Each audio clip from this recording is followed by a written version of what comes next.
Hello, YouTube. I was chatting with Twitch and talking with. They distracted me. I apologize for being 2 minutes late. They were distracting me because I have affiliate on Twitch now, and there were some people doing gifted subs, which I appreciate. And, anyways. Oh, and Jokester Sauce just gave another 10? Jesus Christ. Okay. Good lord. That's a lot of money, yo. I appreciate it, but like that's a lot of money.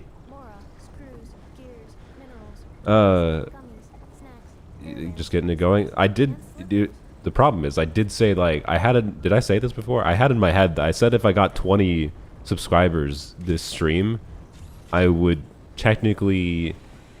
I was going to say I was going to get a cat, but you gave me 20 subscribers before I even was able to tell YouTube that. Anyways, hello. I can get money from Twitch now, and that's cool. And also, theoretically, there should be quality settings. Is there quality settings? Let's double check. Theoretically, there should be quality settings. For YouTube viewers, if you subscribe on Twitch, you also get ad-free viewing, which is nice. I don't understand why YouTube memberships don't do that. I'm intending to make a members-only / subscribers-only Discord server for y'all. But yeah, 20 gifteds, or 15 gifteds from Jokester Sauce, 5 from Sylveon. That's like after Twitch cut. What is Twitch cut? I don't know what Twitch's cut is, actually. Is it 50% or is it 70%? Or, sorry, is it 50% or is it 30%? YouTube's is 30%. So, like, I think I might get less money from Twitch, technically, cut-wise, than on YouTube. But, anyways. Thank you. So the plan... Sorry, distracted by Twitch things. The plan is to grind today. Like, actually focus and grind. Unlike the last stream. That's why the title is... Ah! Because there is... Oh, God. Okay, I need to not do that with my voice. I'm much better sickness-wise than I was a couple days ago. I took a break to yesterday because I was like, I think I just need to chill and stop like stressing out my voice and making things worse. And that was a good decision. By last night, I felt much better. But anyway, 6 days and 4 hours is not much time to get 60 polls. Oh, it's fine. It's fine. It's fine. You were sick. Damn, I hope it's better now. Yeah. It's a lot better now. 50% is the cut? Okay. Yeah. So 50%, but you know, you get ad-free viewing. I think is acceptable as a balance. So anyways, I said I was going to get a cat if I had 20 subs, and I'm already at 20 subs, so maybe I shouldn't have said 20. But I was already strongly considering getting a cat anyways, and I didn't make it an official goal. It wasn't visible. So, anywho's. But, you know, I will preview the reason, I swear to God, no one better be living in Minnesota and steal this cat from me. I will smite you. You don't take my cat from me. But I'm gonna, so if you do like a reverse image search to find what adoption shelter this cat is at and you live in Minnesota, I don't think anyone, it's statistically unlikely people live in the same location as me and also are able to take this cat. This cat has feline leukemia, by the way, which I don't specifically want a cat with feline leukemia. They might, there's additional problems with that, mind you. But you'll understand why I'm interested in this cat immediately when you see this cat. He's also described as a sweetheart who wants someone always around to give attention, to get attention and give attention. And I work from home, so anyways, look at this wonderful boy, if OBS will work. Look at him. Look at those eyes. Look at him. Look at those eyes.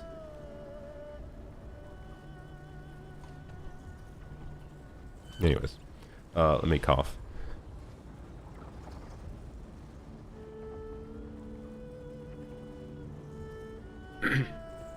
What does unlock a random emote mean?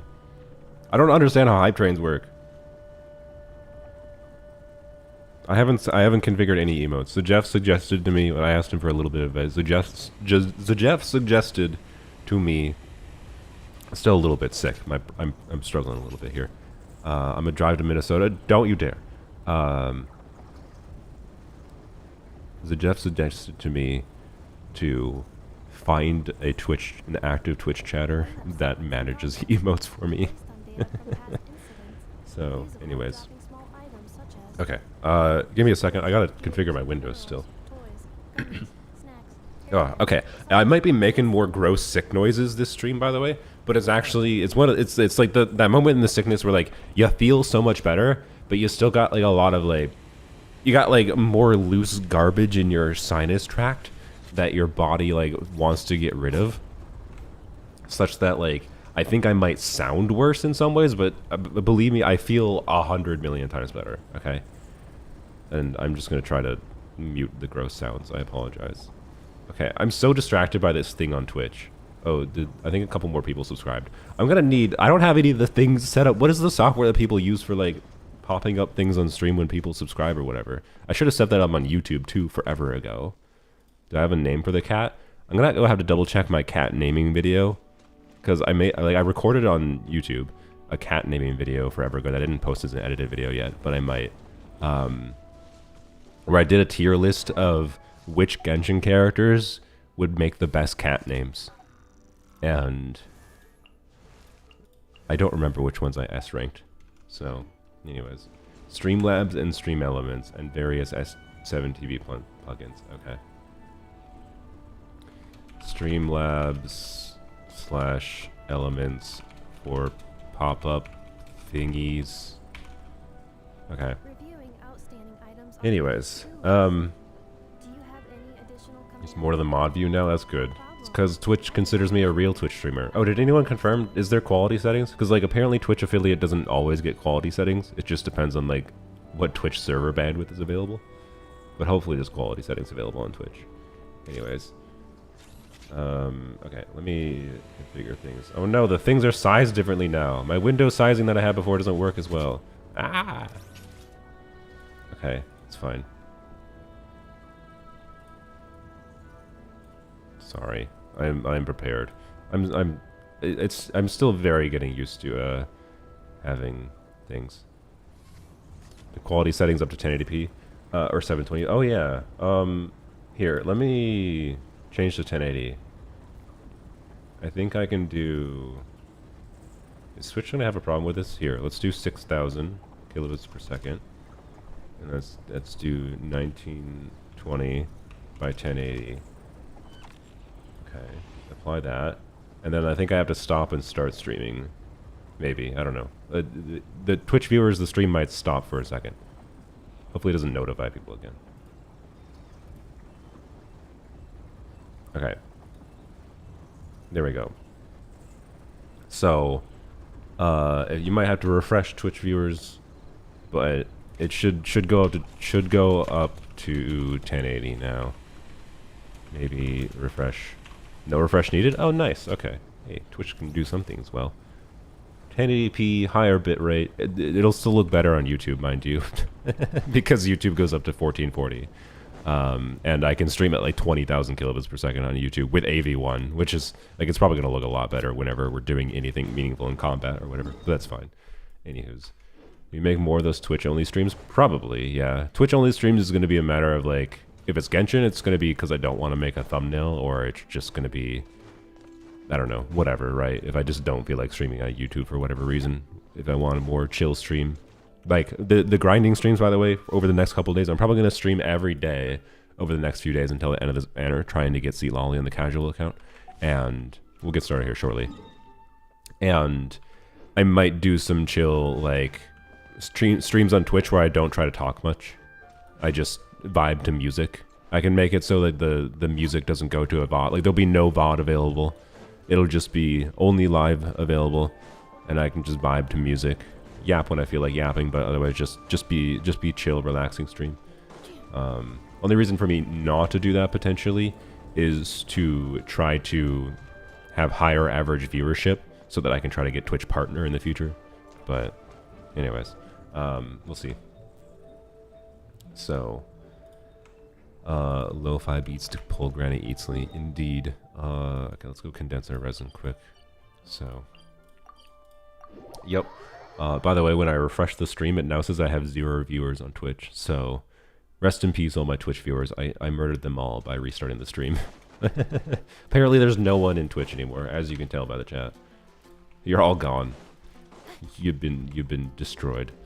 But anyways, I gotta configure a lot of things. I don't have Nightbot yet. I haven't done any emotes. I'll work on it. I'll work on it. Okay, I'll become a real Twitch person soon. TM. I wanted affiliate first, and then we can go from there. Anyways, okay. I do think it's funny that the live viewer account thing is just broken on Twitch. That's probably why people use external software. It just says 0 people still. It's really funny. I can see the preview working fine and everything, but anyways. Oh, I finished the quest on the casual account yesterday. So I have like 600 Primo Gems to start on the casual account. We'll use those. But I will give, considering I complained about the whatever second quest, and someone was like, oh, but the third quest made it all worth it and whatever. And I was like, I don't know, maybe it will, but like the second quest was so much of a slog and bad that I don't know if I can take the third quest seriously. I could say the third quest was really good, or the third and fourth, whatever, they're kind of the same thing. 4-star only Stygian clear? Probably not right now. I gotta, the focus, I gotta not yap too much. The focus of the stream, we have to be grinding for Seat Lolly. I have 6 days to get Seat Lolly. I have 60 polls I need to get on my casual account if I want Seat Lolly. After I get Seat Lolly on that account, I'll just pull whatever, like I'm not gonna log in very much after I get Seat Lolly. She's like my last main goal I had. Like I'll probably try to get a Scofier maybe in the future, maybe Farina on a rerun, maybe whatever new units. I don't know. Like I'm sure I'll want to log into the casual account again. I'm not gonna stop logging in ever, but I'm gonna take a break from the casual account for like a good month or 2, maybe. So, anyways, I finished the quest, and like I did enjoy the quest 3 and 4, same quest, with the Bennett stuff. It was enjoyable. It didn't really fix the flaw of the second quest at all. Like, I think I got the vast majority of the experience of this quest line by doing quest number 1 and paying attention to the dialogue there, ignoring basically everything here, and then just paying attention to the dialogue here and here, right? So, anyways, that's my vibe. Oh, the YouTube chat is not refreshing automatically for me. Shoot. I gotta fix that too. Ah, God, when dual streaming is like, there's so many more things for my brain to pay attention to. It's a little overwhelming. And like make sure are not broken. Cause like, it's really easy to just be like, ah, the Twitch chat is refreshing. I can interact with the Twitch chat. But then I didn't notice that like the YouTube chat wasn't refreshing automatically, right? So anyways, one day I'll drag you to Twitch. I mean, I think the main reason to go to Twitch is if you want to subscribe on Twitch, you get ad-free viewing. But there's advantages to YouTube, there's advantages to Twitch. You got to also for the Twitch chat, the interactivity elements, right? Of course, that's a big part of the reason of wanting to do dual streaming too. Is Twitch's better interactivity with the audience is a compelling selling point, right? But anyways, we're not going to do this quest today because I already did it on the casual account, so I don't need to. It seems unnecessary. All right, there we go. I got my windows all arranged properly. Okay. Why is the counter at 1 again? Wait, what counter? Oh, does the freaking did the hype train or whatever end because? Oh, I just noticed someone subscribed. Thank you, Vlygen Zwart. No, Vile Gens. No, I gotta try to say it. Vile. No. Vlygendazwarte. Thank you for subscribing with Prime. Oh boy, I tried my best. So, did yeah, okay. I think I ended the hype train. I murdered the hype train. The counter for sub goal. Okay.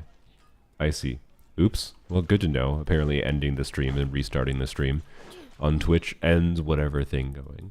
I didn't condense my resin, you dumb brain. Okay. No Twitch Gamba yet. We only have water redeems. What does that mean? Drink water. Sure. What is the... What do you mean by Twitch Gamba? So things I should add to channel points? I'll make a gambling poll when it's relevant.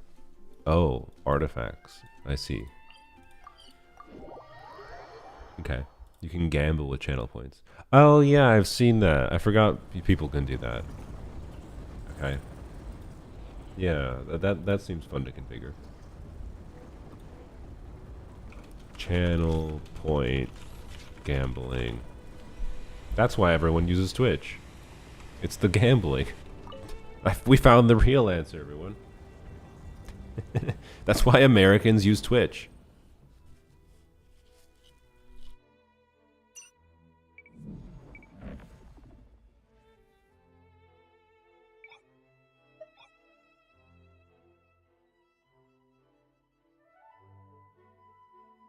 Sorry, I had to blow my nose. Anyways, I think I'm gonna move my desk into my secondary room, by the way. I still don't know if I'm gonna have my brother move in with me, but I want the carpet in there will make it less echoey, a little bit easier to absorb, like less reverb, not echo. And then secondarily, I think it will have some other benefits, but anyways, is a NEFA a must pull? Definitely not. I mean, I think you should strongly consider a NEFA if you want to get Flins, but I think if you lose a 50, most people, I think if you're gonna consider going for a NEFA for Flins, you probably are in a situation where if you lose a 50-50, you should just save that guarantee for Flins. Because you probably don't have enough to guarantee getting a NEFA and Flins, like going to pity 4 times. Losing both 50-50s, no earlies, right? But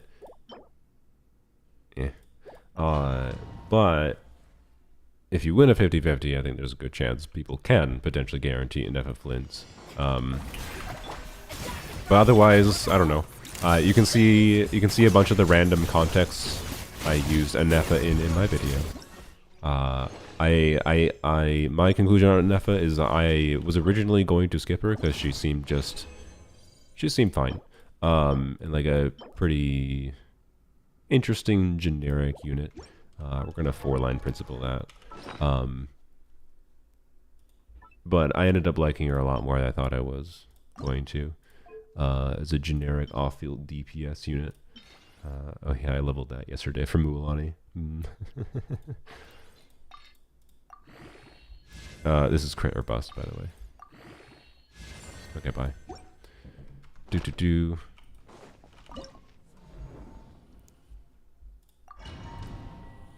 Oh yeah, the UGC, they made an official English announcement. I already saw the official Chinese announcement, but that was translated. I don't think there was any like real information on it, but yeah, if anyone didn't see it, they officially announced the user-generated content mode, which that's like I can't emphasize. I haven't talked about it much because like we hadn't really known what exactly it's going to be. Wow. This has ER and it's a 4-line, which makes me want to keep it. Honestly, I'm gonna keep this because attack goblets are probably gonna become like the thing you want to not cry a lot. It seems like non-elemental goblets are going to become a real thing that you'll want. So 4-line goblets with max crit roll and ER, and there's probably gonna be a lot of characters that want ER. Like, you know, this is like maybe an ideal Flynn's goblet, right? So, anyways, yeah, supposedly the user-generated content mode is not going to come out in 6.0. We'll see if they announce more during the stream or not. But regardless of when it comes out, I think they said it was going to come out the end of before this year. So like that is such a massive potential monumental shift in how we might think about Genshin in general. Like You just need to look at the existence of Roblox for a real example of that, right? But ultimately, it depends on how much level of control there is really offered to the player base in creating different things within the framework of this system in Genshin Impact, right? Like it might entirely turn Genshin into an entirely different game for many players, and I think in a good way. But I can't really. I don't think there's much to comment about it honestly until we know exactly what it looks like it actually is here. I'm not too interested in hypothesizing and assuming it's gonna be a specific way or assuming it's gonna blah blah blah blah blah blah blah blah when we don't know, right? We just don't know a lot of the specifics. So, anywho's, I'm looking forward to it, but it might just be a literally different game functionally within the same game. So we'll see.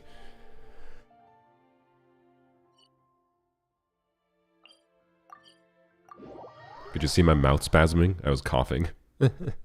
I'm still coughing a lot. Like, I'm coughing a lot, but I don't know. Anyways, it's good coughing. It doesn't hurt anymore because the sore throat's mostly gone. Anyways. A torture salute of my enemy spam abysses. Thank you. Yeah, exactly.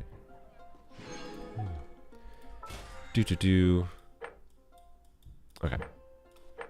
Cool. Wait, I got Alice's signature weapon yesterday. On my Zenless account, obviously not Genshin. Just in case you're not aware, Alice is not out in Genshin yet, but Alice is out in Zenless Zone 0. Is it a different Alice if you don't know who I'm referring to? Well, that's for you to decide. It could be the same Alice. You never know. Seed rip. I mean, what's sad is like, I adored Orphe's animations. But they've turned her kit into something that I don't even know what use I would have for it at this point. Like, she doesn't even synergize with Soldier 11 in a way that I think is going to be compelling at all. I reveal your face this year. Technically, I revealed my... You want to see my... I don't even... Okay. I don't even want to plug it because like I don't like how I looked in it. Because I'm bad at making myself look nice. I don't know. I didn't look terrible, but... Anyways.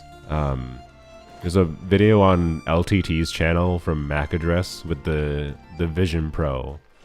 I believe the video is titled, "Why Did You Get the Vision Pro?" And the reason I got the Vision Pro, by the way, is because I'm a tech enthusiast and I have someone who spent 4 or 5 years of his... How many? I think 4 years of his life working on the Vision Pro. I have a close friend of mine who was pretty deeply involved in the Vision Pro project. And it was a cool thing to buy because of my interest in technology and because he worked on it. Anyways, it was not worth buying. But yeah, I was featured in the LTT video, the MAC Address video, not on their main channel. But technically, technically, I'm actually in the Vision Pro video. Funnily enough, on LTT's main channel, I'm in the background. I'm standing in the background in a very brief shot. Anyways. Yes, everyone in the comments was dunking on me so hard. Anyway, like, everyone in the comments does not seem to understand that it was a joke, but, like, me saying I bought it to watch anime or play Genshin Impact, like, of course that was a joke.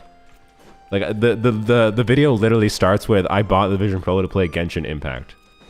Like, people didn't actually understand that was a joke. Like, holy shit. I just like, oh my god, whatever. Just, how much more of an obvious joke can you make? Can I have the link? Sure. I'm self-conscious about it because I don't like how I look, but you know. So I request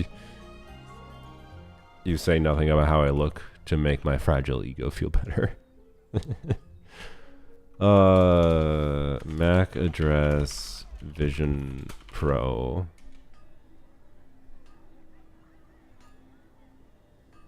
Oh, fuck me. I hate that. I'm not going to comment on what I hate, but I hate that that shows up. Where is... There it is. Okay.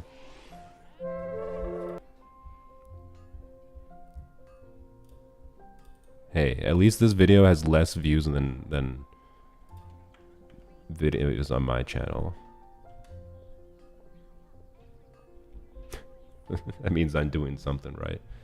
That I can get more video views than one of LTT's channels. Combat data updated. Right. My hair is pretty. I did not have it properly taken care of, I think, on that day. But I appreciate that. I think I looked worse. No compliments either. I mean, you can compliment me. I just... my brain is bad. And I know I don't take care of my looks well enough to... Like, I can't even take compliments seriously. I have stupid, fragile male brain problems. There's a reason I don't show my face. Anyways. I don't think I can mentally handle comments on my looks, and that's fine. Anyways. Positive or negative. Like, I sadly struggle to trust compliments and like not trust, believe, which is trust, but I guess, but and then think too highly of negative things. So why did I go over here? What? I'm done on this account, right? Yeah. I don't know why I went over here. I'm a little bit sick still, but I'm fine. Just look like an average man to me? Yeah. With a little bit of receding hairline because of human genetics. Yay. But anyways. Yeah, I prefer being a faceless channel. I'll put more, we'll put more effort into the Fox in the future though, to make him more expressive, don't you worry. Okay, so... No, we're done on this account. Okay, I've spent too long yapping. Boy, me in a nutshell, though. What's the timestamp? The timestamp for the video? I mean, I'm featured, I think, like throughout the video. Didn't expect the full name drop. Is my full name in there? That's fine. Doesn't matter. I didn't even realize my full name was there.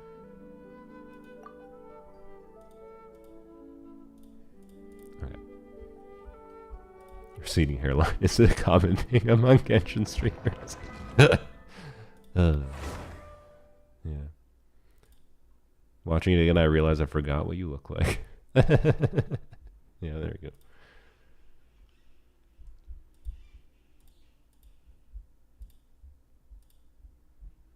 Not a day goes by where people don't make a Zox hairline joke. Yeah. Yeah. I don't have the right mentality for being a streamer that shows their face constantly, and like I'm well aware that I could like so much of like presenting your face constantly publicly, even on a small scale streamer level, is just taking care of how you look and present yourself to others, right? Like the receding hairline itself doesn't matter that much inherently. There's many a thing you can have under your control to make yourself look better. And I just don't do them. Right? That's fundamentally where it's at. I haven't put in that effort. But like the amount, I'm fairly certain most males, obviously I think most women probably do this too, because most women have normalized doing this in their life in general, but most males that are showing their face on YouTube regularly probably wear makeup, right? Is it not like an excessive amount of makeup, but they probably wear some. I wouldn't be surprised at all if Jeff wears some. I don't have a problem with that. Like, it makes sense on a social level why people do it. And it's the kind of thing I don't care about, like, the idea or the symbolic reason or whatever of doing it. I'm not like, oh, makeup was not for men. I don't give a shit, right? My problem is it just takes effort, and it takes a lot of time. Like, I'm lazy. That is the answer. I am lazy. And I'm fine with being recognized as lazy. I just don't like judgment that, like, you're an ugly, terrible person for being lazy. It's like, no, I just don't feel like going through the effort of presenting myself to look better for you. Specifically. Right? Anyways. when I can just be a little yappy fox. I can just be this. So Jeff wears makeup, sometimes he doesn't even brush his hair. Yeah, I was saying I wouldn't be surprised if he did, and didn't say I think he did. Honestly, I don't look that closely at Zajeff's or people's face in general to properly differentiate whether or not he wears makeup. Right? That's all. Concealer? Yeah. Do you still have long hair? Yeah. I do still have long hair.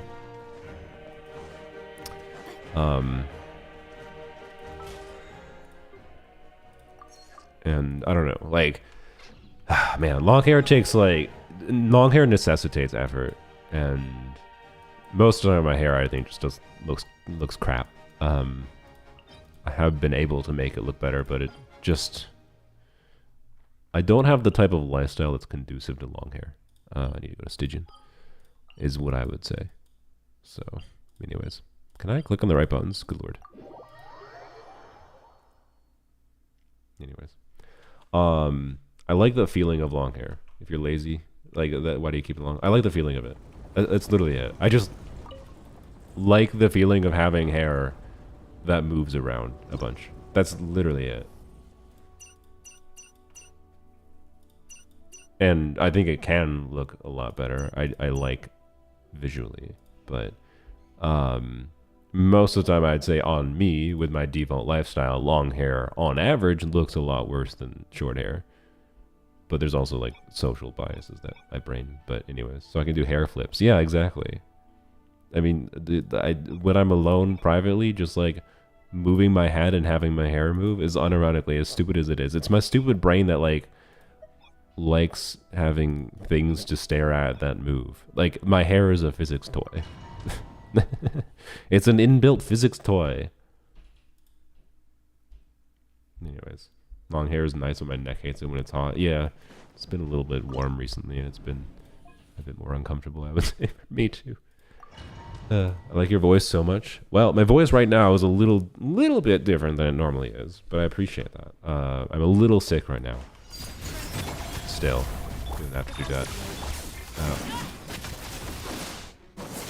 I have problems going with my hair because when I get sick enough, I stop managing it properly. Yeah, so anyways, I've been considering cutting it just because, you know, it's a lot to maintain. And I think I know myself well enough at this point that I'm not going to probably ever get into the habit of maintaining it properly. But as it currently stands, I don't interact with people enough that see me in a way that matters. Like, mostly it's just my family that sees me, and as much as my mom hates my long hair, I don't, I'm sorry mom, but I don't respect your opinion on how I look. Not that like her opinion isn't valid, I just, like, if she's coming at it from a, Matthew, you'll never find your soulmate if you have long hair, she might be right. Like, she might be right that if I was trying to find someone to date, sure, it's probably a bad strat to have long hair. Not for every woman, I'm sure, you know, mind you, but you know what I mean, right? But like, I'm not trying to do that, so what the shit do I care? I'm not trying to get a job where I care about people's first impression of me, where like I need to worry. Like, I just don't need to care. Other than if I wanted to have a face cam permanently on, then I need to care. Anyways, soulmates are for babies. Just play Genshin. Exactly. No woman like long hair too. Oh, I know they do. But well, okay. I think women like long hair that's taken care of. I think my long hair is not that attractive right now to most women. But anyways, again, like the state that my hair is in most of the time is not very nice looking. Anyways, that's fine because I don't present it to people that often. Anyways, mostly the hairline, yes. I think the hairline doesn't gel well with long hair for me right now. You weren't kidding when you said you could do a Hugo cosplay. Yeah, my body shape is perfect for Hugo. I could cosplay Hugo body shape wise pretty easily. My nose maybe doesn't fit a little bit, but there's workarounds for that in the It's funny how much my dress up darling has taught me about cosplaying to a level of like just minor things that like once you learn these like little bits of tidbits of information, you're like, I could do that. Hugo cosplay win. The problem with me cosplaying isn't that I don't have an interest, it's that it costs money. And whenever I am encountering things that cost me money, I immediately am like, It's like easy for me to like not decide not to do something because it costs money, right? And then Lodyan cosplay probably I can't pull off very well. I don't know. But anyways, I now know enough about the cosplay scene that I think I could do something that's like pretty decent, maybe, with enough personal time and effort put into it, right?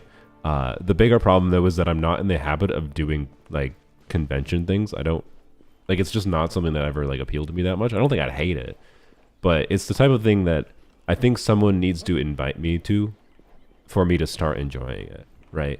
Like I don't think I'm gonna purposely motivate myself to go to a anime convention on my own kind of thing, right? So anyways, it's been 35 minutes and I have a lot of that casual account. I appreciate it, Nico. I appreciate the reminder. You are correct. Am I done on this account? Did I finish? Yes, I did. Okay, I literally just been yapping here for no reason at all. Okay, sick. Oh yeah, there was this. Garbage. I apologize. I take it back.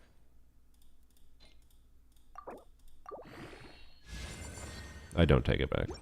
Alright, bye. It hurt me. It hurt me. You can't call it garbage before it rolls double crit. I earned that myself. I'm sorry.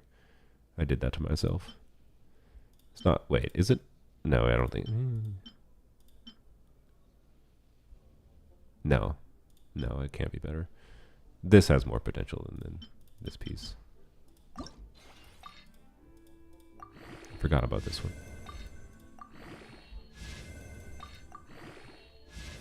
By the way... Okay, well. By the way, the artifact recommendations here, tenacity isn't here. Like, bruh. Is Nefa better on tenacity than the new set's next patch? Yes, usually. Y'all should be farming tenacity. Like, you're gonna want tenacity and Farina basically permanently, probably into the future. Outside of with Nuvilette specifically. Like, if you're only playing Nuvilette Farina, then yes, leave her on whatever. Bye, Pristine Pineapple. Thanks for joining. Like, I think having good tenacity pieces is quite relevant. So, Eeks Escoffier cosplay? I have not. But the fact that tenacity isn't even here is hilarious to me. I think there is a flaw in how some people are making guide content if the end result is that this is what players are equipping on in Nefa right now. Gilded is a huge damage increase. Yeah, but her damage matters less than buffing your other characters, generally speaking. To be clear, on my account, when I've been playing her with Farina, like, if you have someone else on tenacity, yes, you should probably use Gilded Dreams. Don't get me wrong. You should probably use Gilded Dreams. If you have someone else on tenacity. But I almost assure you most of the people on Gilded Dreams with a Nefa aren't doing that. So, like, I should have put Gilded Dreams, but I didn't have the reason I didn't do it on my main account is because my Gilded Dreams build to be able to burst every rotation on Nefa on my main account just wasn't good enough. I didn't have the ability to have a burst every rotation build that wasn't just going to be quite a lot worse damage-wise than my tenacity build anyways, or not better enough, right? Like, I had better tenacity artifacts than I had Gilded Dreams artifacts, even though I had some pretty good Gilded Dreams artifacts. And Nefa has pretty specific energy requirements for getting her full utility. So, I don't know. I know for a fact that most people are using Nefa in a way that basically is probably not bursting every rotation and whatever. So, anyways, it's like, yes, you can do Gilded Dreams if you want to maximize her damage. It's just that maximizing her damage is not usually the specific best route. Yeah, anyways. And with the new artifact set coming out, it's generally speaking probably going to be better to put someone else on the other new artifacts. If you're using 2 Nogcries, you have to use 2. You don't have to, but you probably only really want to use the new artifact set if you're using 2 Nogcries. You probably put someone else on the new artifact set and then keep Tenacity on her. So, unless, again, someone else is on Tenacity, like Farida on the team. For what it's worth, though, on my main account, I am probably, maybe, going to put her on the new artifact set. The support set, specifically. Maybe, I think. And the only reason for that is just because it's 2-piece ER. And it's 2-piece ER, and I'm playing her a lot with Frina anyways. And I'll probably continue playing her a bunch with Frina randomly. And my Frina's on Tenacity.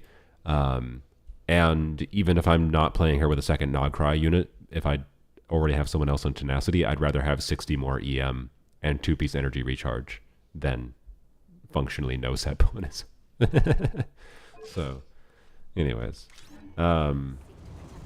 With cons on her? Oh, that's a good question. I mean, C1 is a support con. This is more important for buffing Flynn's. The reason to get C1 is to buff Flynn's. But it's not the priority, though. I think getting Flynn's cons is the priority as far as additional constellation investment for Flynn's.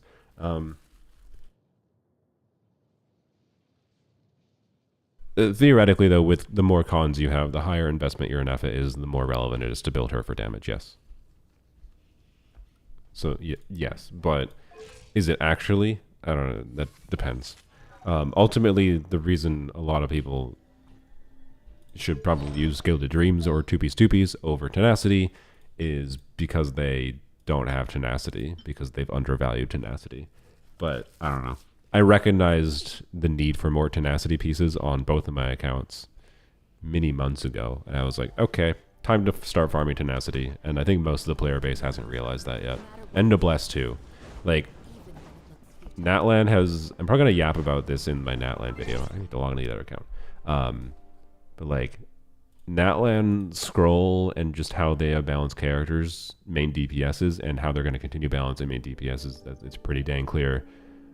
It really exaggerates the value of having a lot of options for compelling builds on different characters on supportive sets. So Tenacity, Noblesse, Scroll are all really freaking good.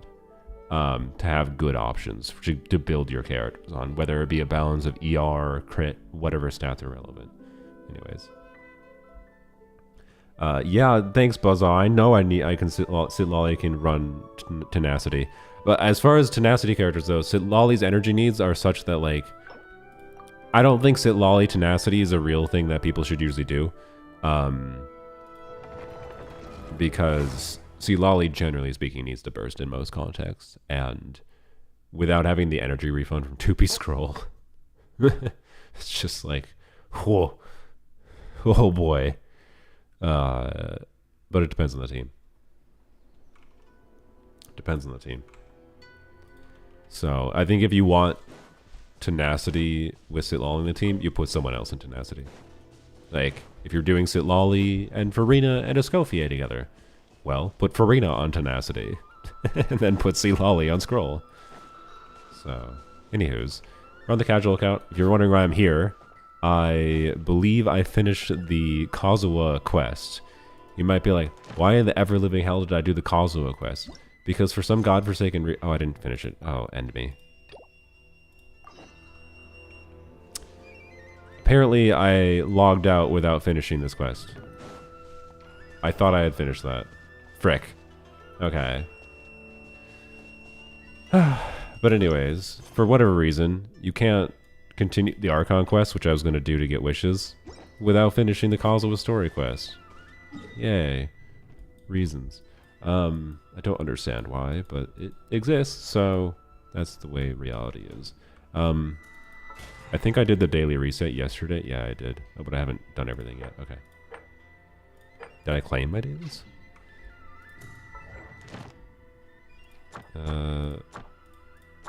Yes. Okay. What am I at? 608. Okay. So we're gonna do single polls, by the way, on the account. Arlecchino cons on polearms only, all of them. C7 technically.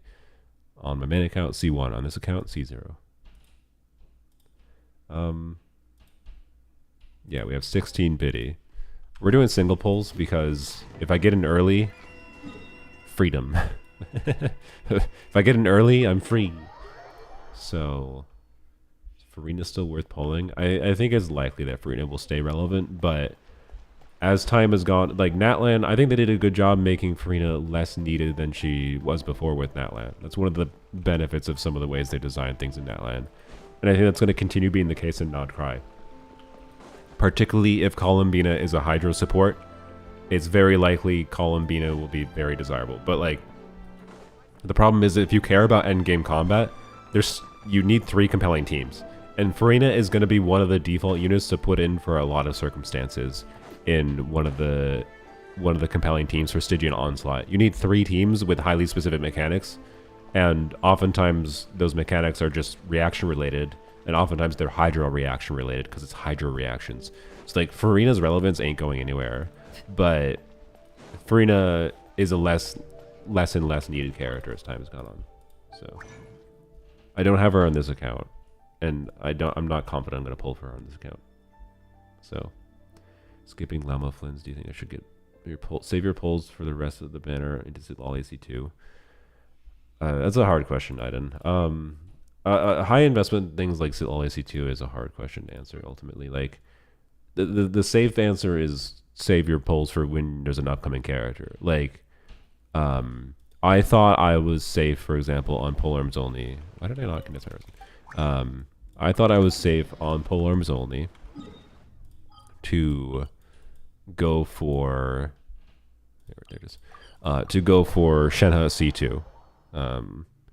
And because I had like 50,000-60,000 Primo Gems or something at the time. Chronicle Banner was around, I was like, Shenhe's not gonna rerun again for 5 years. So and the reason I did that is because Shenhe, Xiangling, Rosaria, with like a little bit of a flex slot for the last one, but usually Zhongli at that time. And there was no Stygian Onslaught with 3 teams on the horizon. I had no idea when a new polearm 5-star or 4-star was going to release that was relevant. So I was like, okay, I'm gonna go for Shenhe Z2 because this will. I was particularly confident that C1 and then C2 was just like nice, would let me get some min-max value out of Shenhe that I would like one of my favorite teams on polearms only even more. But that was pre-Stygian Onslaught, with Abyss DPS requirements being what they were. I wasn't really worried about that, right? Kind of thing. I wasn't worried about pull efficiency at that point as much for team DPS power level on polearms only. But I can tell you, as it comes to now, I would so much rather have like the 30,000-40,000 Primo Gems I spent getting C2 Shenhe. I think it was around 30,000 because I got a couple earlies. It was 50-50 losses, but we got earlies. So like the 200 pulls ish, I believe, was spent. Those 200 pulls, I would so much rather have those right now for Nefa and Flint on polearms only, right? No, Sitlali C2 is a bit stronger than Shenhe C2, mind you. So like, not exactly the same comparison, especially on an account that has the option to utilize that with many different characters. It's just like, it's impossible to know for the future, for sure, if a character is going to come out that you're just going to fall in love with, right? Or whatever else, and you're going to be like, wow, I really wish I had those 200 pulls still. Right? I wish I had those 200 pulls still. But you don't anymore. And hindsight is 20/20, right? So my safe recommendation is don't. But at the same time, I can tell you when I activate Sitlali C2, I'm probably going to enjoy it. Like, I am a weird player that is in the specific balance where I definitely like having some of these specific constellations. Especially, I actually like supportive constellations a lot. Like, I can tell you, while I definitely do think, as far as supportive constellations go, one of the ones I regret is Shilonen C2. I just don't think it was worth it. Stygian Onslaught has made me get more value out of Shilonen C2. That's cool. What's my YouTube? Oh boy. That's really funny to be asked. Someone in my Twitch chat asked, what's my YouTube? That's like somewhat unexpected to me because like in my brain, I'm so much like, I'm just a, God dang it. I'm just a YouTuber making, like doing Twitch content now. So the fact that you're, like it's a good sign for me to be clear. The fact that you're finding my Twitch and you don't know my YouTube. But thank you for joining the stream. That means I should probably set up a command with Nightbot for like YouTube or whatever. YouTube command. But yeah, Sylveon, if you want to link my YouTube channel. Otherwise, it's at Solunera, like youtube.com/@SOLUNA. Sorry, no, sick brain. SOLU Solunera. SOLUNERRA. Solunera. Anyways, it's surprising to me, but welcome. Count in a minute. All right, thanks, Sylveon. Just got Sleep Lolly. Nice, congrats. We'll use the. I'm gonna wait to do the single polls. Sorry, I'm gonna edge you a little bit. I'm gonna wait to do the single polls until we get 4 wishes at least, because we'll at least get a 4-star. We're at C6. Sorry, we're at C5 Xingqiu and C5 Fischl. So getting C6 Fischl and C6 Xingqiu would be cool. Constigs don't actively change a character's gameplay. Have always felt like such a scam to me. Yeah. So Lolly C1 is one that, I mean, it doesn't change the gameplay. You still just press EQ mostly. Might be like, whoa, that's what you're farming for, right? Yeah. Yeah, except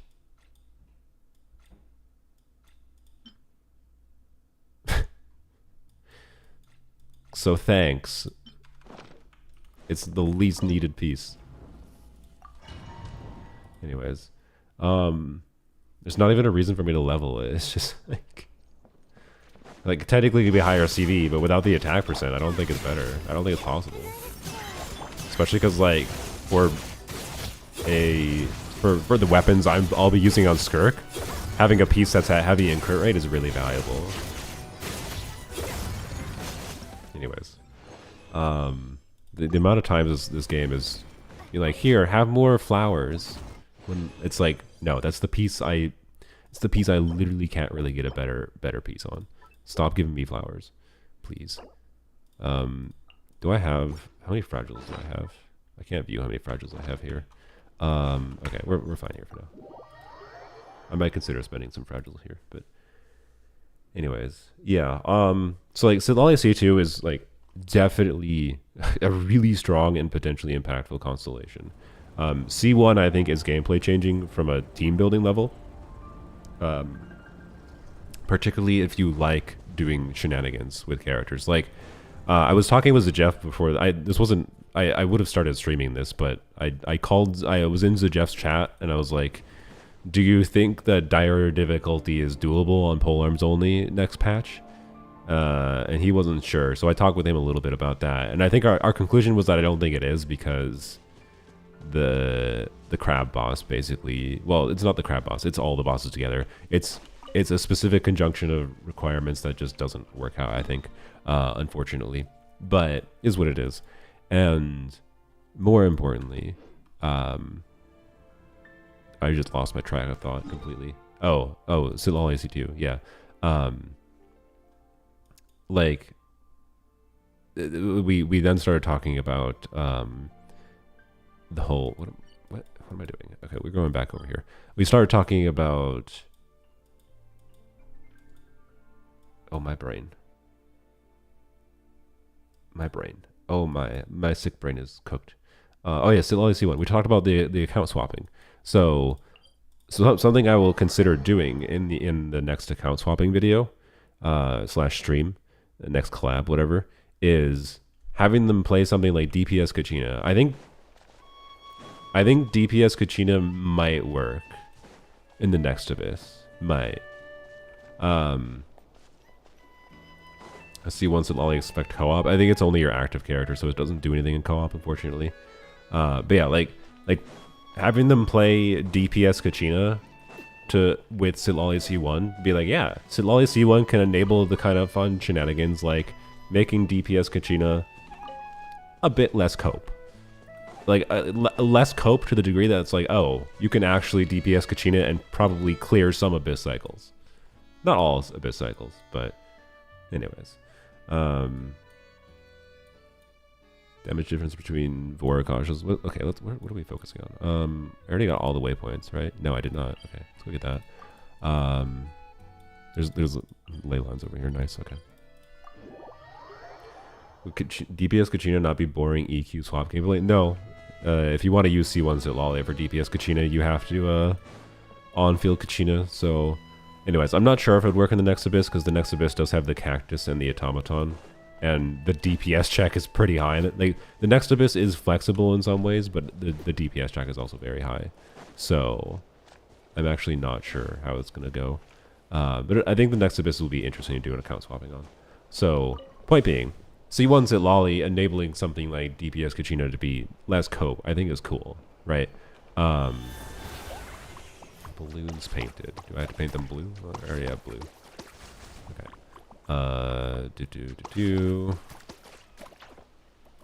Where do you get purple, by the way? And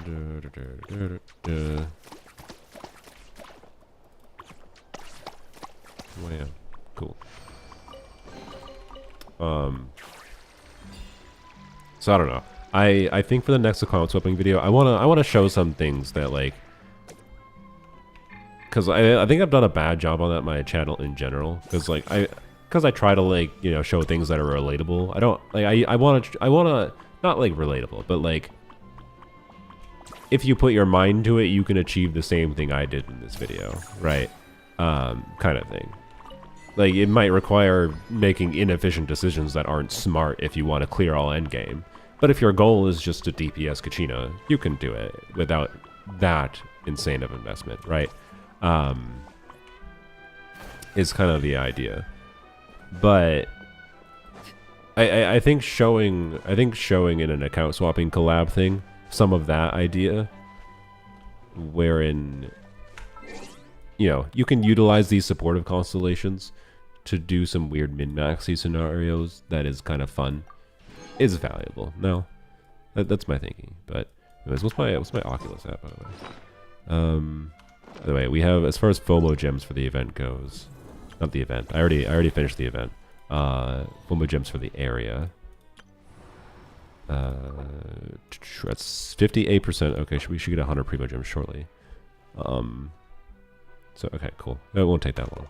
Cool. What are you? Hopefully I don't get stuck in dialogue here. Yeah, drink water. Thank you.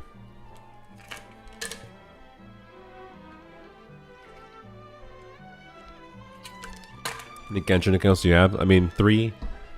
The casual account, my policy for the casual account is I log in when I feel like it. So I'm logging in right now because I want to get Sitlolly. And then after I get Sitlolly, I'll play a little bit with her probably. I'll build her. After that, though, I'm probably going to not log in for like a good month or two, most likely. The Polearms only account, it barely takes any time to maintain. I would like to get extra Primo Gems by like completing all the current event, for example. I'm gonna lose like 3 or 4 wishes by not completing this event on Polearms only, but I just don't have the time. So, anyways, well, this is the Sitlolly World quest. Oh, I shouldn't ignore the dialogue then. Anyways, so yeah, I want to be able to get C1 Flins and R1 Flins. What's stupid is like when I was talking with Jeff, I had the realization with him earlier that for the next Stygian Onslaught, and I don't think it's relevant to do this because even if I did this, I don't think it would get the last team to the point of clearing the Drake specifically. Because like I could use Arlecchino to brute force the new Fatui boss, and then the new Crab boss. I could use Candice, Inefa, Yao Yao, Flins to do the Crab boss. But then that leaves what exactly for the Drake? And like Sino Overburn? Like Sino's kind of cooked in Stygian. So I don't know, right? Like I don't unfortunately like it feels like the next Stygian onslaught, because it's like the Flynn's shilling onslaught, should have been potentially doable at dire difficulty on polearms only, but I don't think it is. I think enough is worth it for free to play. Yeah.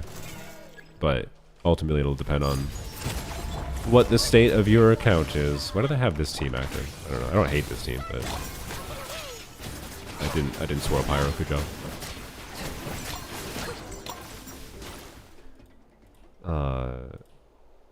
If you want Flynn's, you're gonna get value from having an Effa.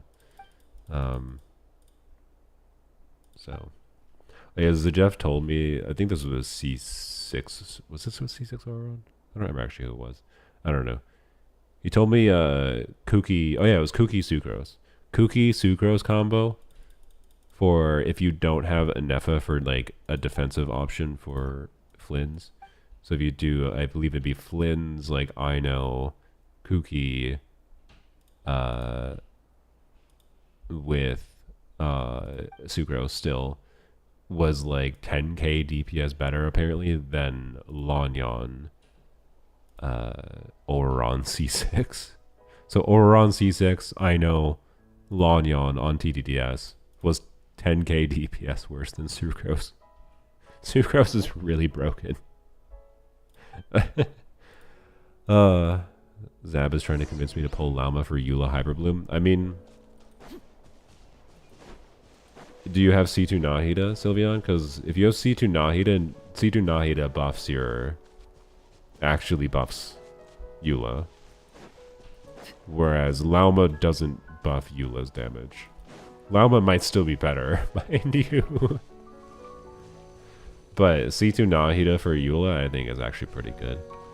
That's actually one of those contexts as far as like the support constellation thing earlier. It's like they're weird. Where's it telling me to go? Oh, that's the freaking one. I thought that was the cactus quest that I just interacted with. All right, let's just go walking around for chests a little bit. What are we at? We need 20 more primitives. But yeah, anyways, like, what exactly is the value of something like C2 Nahida versus like a main DPS constellation that increases your DPS's damage more than what C2 Nahida is? Like, we're talking C2 Nahida for Nubilet Hyperbloom? Probably a bad idea, right? Probably not terrible, because the def reduction can still benefit him too, as long as you have good quick enough time, right? Enemies, oh no. But like it's really hard to evaluate the relevancy of support constellations outside of almost dead. Outside of highly specific contexts, right? So yeah, like for Eula Hyperbloom, if you care, I feel like if you're playing Eula Hyperbloom, you probably quite appreciate having Nahida C2. Oh god dang it, I was too slow. Enemy. I don't think I had to kill those enemies, I just realized. Barely. Holy. I think, you know, you play Eula because you want to play Eula, not because Eula's good, right? You just like Eula. I should mark that on the map. Shrine. And broken English. Yeah, I can't speak. It's fine. 6 days and 4 hours until what? Banner's gone. Wait, 5 hours. No! I have less time because it's an EU account. That might matter.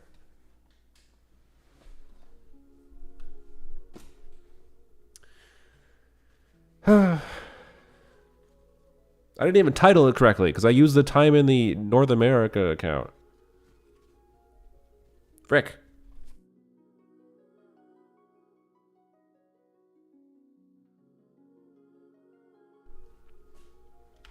Okay. Anyways, this is why. So I might be doing some chill Twitch streams. So no, maybe some Twitch only grinding streams. This isn't just to force people to watch on Twitch. This is just because I think it's more appropriate for Twitch content.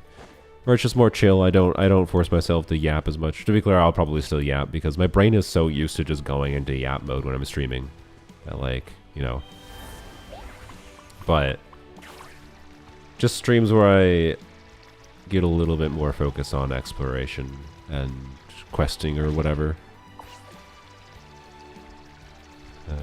Cause good lord, I gotta hurry my booty up. I ain't exactly going through things quickly. Okay, I want to switch back to Skirk is so much better for Overworld. On this account, at least. The having cryo and hydro. I am swimming. Can you? I can't switch. Freaking short characters. Sorry, the brain. Having Skirk available, just having cryo and hydro tends to cover most stupid things you need in Overworld. Most of the time, not like whatever, not like you know, you need to do a puzzle that requires specifically electro kind of thing, but you know what I mean. And now I can't get back up there because the Osh is up there. God dang it! Oh wait, there's one over here. You were a subscriber tier 1. Thank you. Appreciate it. Should I commit to getting the cat? I said I was gonna get the cat. I said passingly. This is before everyone was joined on the stream. I did say I was gonna, like, if I got 20 subscribers, I was gonna get the cat. It's gonna get the cat. If I got 20 subscribers on Twitch in this stream, and I did. I apparently should have put a higher goal. What cat? I still have it open.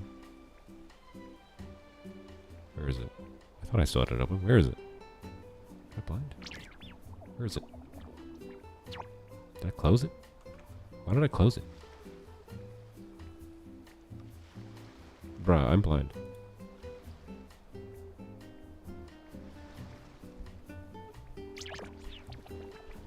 Oh, there it is. I am blind.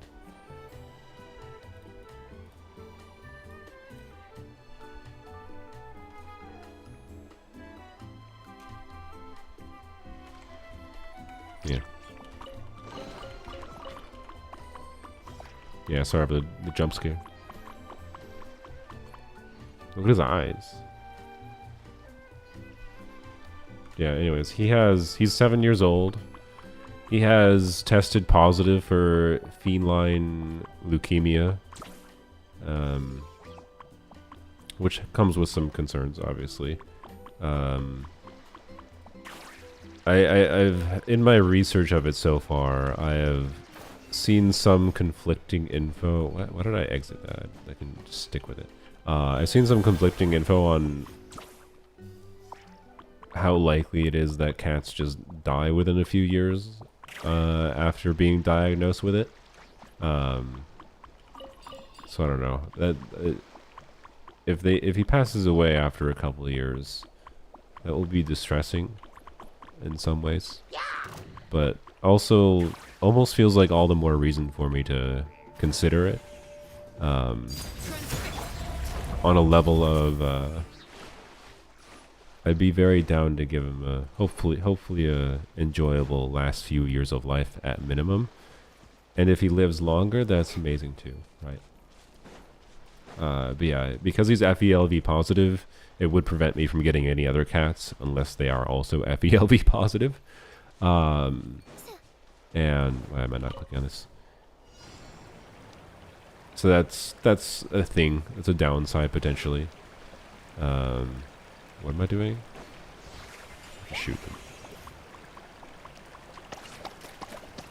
Wait, what? Am I supposed to have a bow? I take it. Am I missing something? Or is this just a bow character moment? I think it's just a bow character moment. 30 free-to-play here over here. Yeah, this account is a filthy free-to-play account. How lame. In the name of the prince. Anyways, yep. Yeah, I'm not against the idea of adopting an older special needs cat. There is, you know, obviously monetary concern with potential vet costs, but I think I can handle that. I'm not too concerned, also because, like, I can figure out the balance. Like, if it's just he's gonna live 2 years, I think from what I can tell, it's like feline leukemia is not a thing where you spend $20,000 trying to keep your cat alive. It is more like you can treat some of the symptoms, but it will become obvious whether or not it's just like a thing of delaying the inevitable, right? So anyways, you're my favorite streamer, paid chatter. Hey, I understand now. Thank you. Alright, do I have 640? No, not yet. Okay. Wait, I need the Asha. Wait, also we should switch teams. So yeah. I wouldn't describe him as a senior cat. You know, he's a middle-aged cat. Appropriate for me. Slightly younger, middle-aged dude. I don't think I'm middle-aged yet. I'm pretty sure not. Some people would probably describe me as middle-aged. You know what's funny? I'm in like the generation labels are stupid and arbitrary, by the way, for basically every generation other than like really specific generations that have pretty distinct cultural differentiators for like why they exist. Like the baby boomer generation is very much a thing you can actually delineate much more clearly. Still not very clearly, but like, anyways, point is, where is the line between Gen Z and millennials? I'm smack ass at right on the borderline of where most people would place, like, what year were you born? What generation do you belong to? I believe technically people would call me Gen Z, but I'm like an old fogey Gen Z. I don't know. It means it's my excuse though. Why do you know all the Gen Z lingo? Is it because I spend too much time on the internet? Or is it just because I'm technically Gen Z? Yes, I was born in 1996. And my parents sacrificed themselves to let me live. And they turned into weird blobular creatures in the nation of parties in order for me to live my life.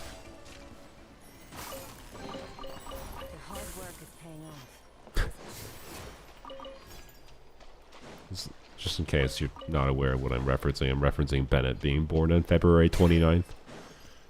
I was also born on February 29th. That's all I was joking about. Not, my parents are not dead. Oh, well, there we go. Sick. Did I really get the FOMO gems before I got to... Yeah, that's funny. Okay. I was trying to get to 640, and I thought I would get to 640 before I got the FOMO gems, but, you know. Okay. Let's do a few polls. We're at 16 pity now, and I'm doing single polls because... Yep. Yeah, they're not that exciting. An early is an early. Hello, Silali. Darn it. An early is an early regardless. 4-star? No, okay. Pity for a 4-star. Or how about next poll's 4-star? Silali? Nope, darn, okay. The only way you can go to 11 pity for a 4-star. Really, I adore you, Sathos, but I really would have preferred a C5 or C6. Or sorry, I'm at C5 official and C5 St. Joe. I really would have preferred a C6 of either of them. But oh well. I like Sathos. I'm not against the idea of playing him on this account, mind you, but he doesn't have the most impactful constellations, so. And C6 Sing Cho and C6 Official are both quite impactful for this account. So anyways, you didn't know Seat Lolly was a 5-star? Wow. So I hope you'll get Chi-Chi, LMAO. That's not possible. I have a guarantee. We already got Chi-Chi. So, frick you from the past. Anyways, I'm technically 7 years old. This is true. I have had 7 birthdays. I don't say I'm 7 years old because like I think that's a silly thing to say. Anyone that makes the joke that I am 7 years old, you didn't think about it that deeply. I'm sorry. And I'm fine with that. It's fine. I understand. But it's like it's a little. It's not funny to me because it's like I've experienced that my whole life. Haha, you're only 4 years old. Haha, you're only 2 years old. Haha, you're only 1 years old. That one didn't happen very often because my 4-year-old brain didn't. But like a year is not defined by how many birthdays you've had, right? A year is defined by time, and we measure a year specifically by, you know, seasons and the sun going around the earth and whatever, right? Like, I am obviously not 7 years old, but I have had 7 birthdays. So that's usually what I tell people. I'm just like, I've had 7 birthdays. Anyways. The sun going around the earth, yeah. Put you on 20 now, which is not much, but you know.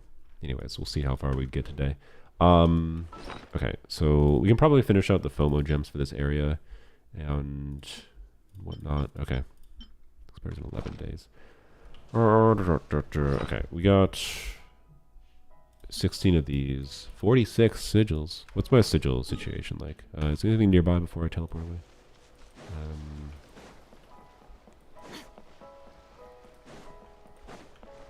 Okay, I think we're good to go somewhere else. Okay. Is that why you sound so jaded? What do you mean? Because I've had 7 birthdays? Or because birthday's on the 28th every time I have to explain that no, it's not the funny day? Really? That's funny. That's really funny to me. The fact that you're born on the 28th and people misunderstand. They're like, that's the end of February. Were you born in the funny? So your whole life you've had to deal with people assuming you were born on the funny day. Because people on average aren't smart enough to realize that no, the 28th is not the 29th.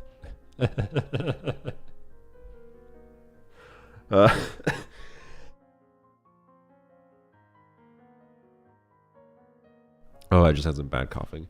Oh, that's really funny to me.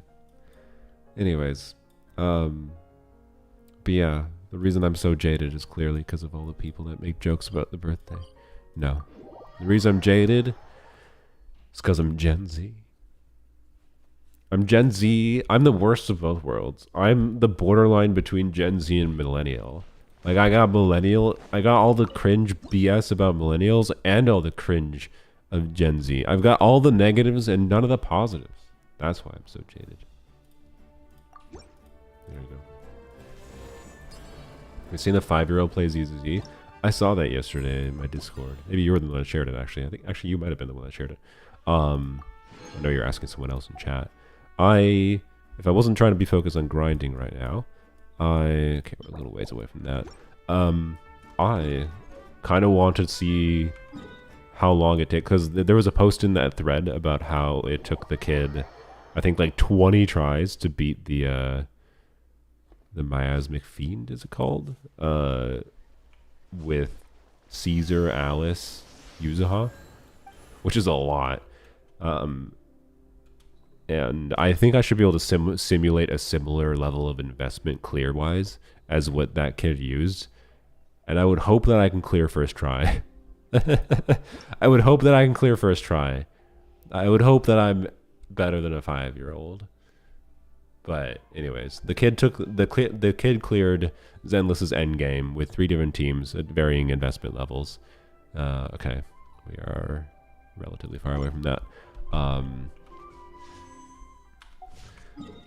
They cleared Zenless's endgame, the equivalent to Stygian Onslaught, but it's not as hard as Stygian. It's nowhere near as far as investment required goes. Investment equivalent, at least. Let's go. What's my exploration at? 60% it says? Okay. It only is the whole thing, not any sub areas. Okay. Let's go here.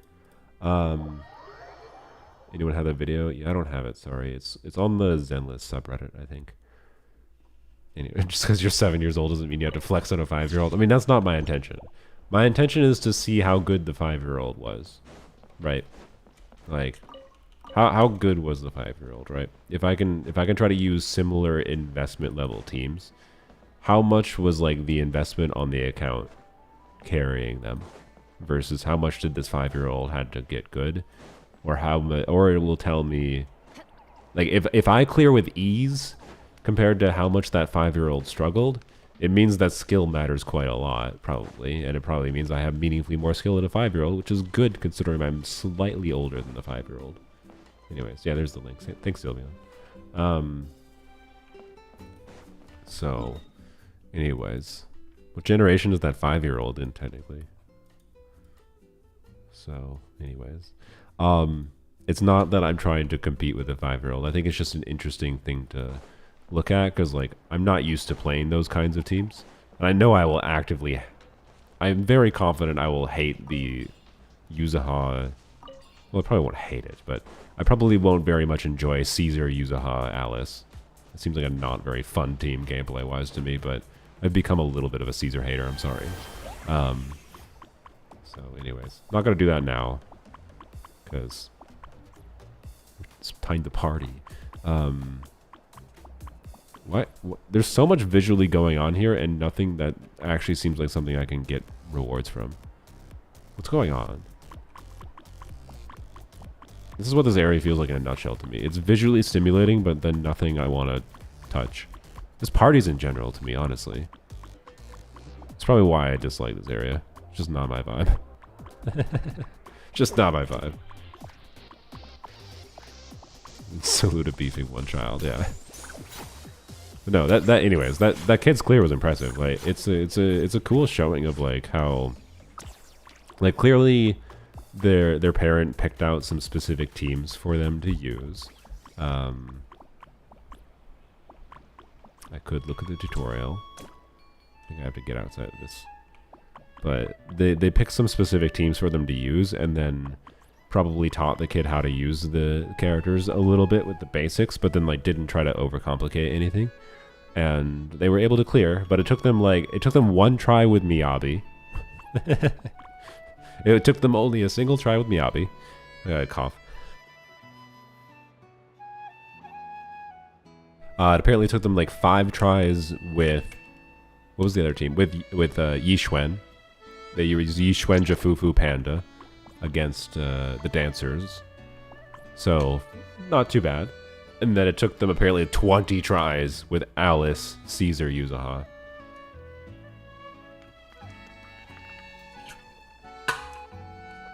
Yeah, no, the 5-year-old would probably be a better gamer than me if they continue playing video games. Don't get me wrong. I'm just saying I hope right now I'm better. It's like, are you smarter than the 5th grader? You know the funny thing is, as an adult, like I watched Are You Smarter Than the 5th Grader as a kid. Like before I was a 5th grader. And like my dumbass child brain was really proud of the fact that like I knew things that the kids older than me and Are You Smarter Than a 5th Grader didn't know. Right.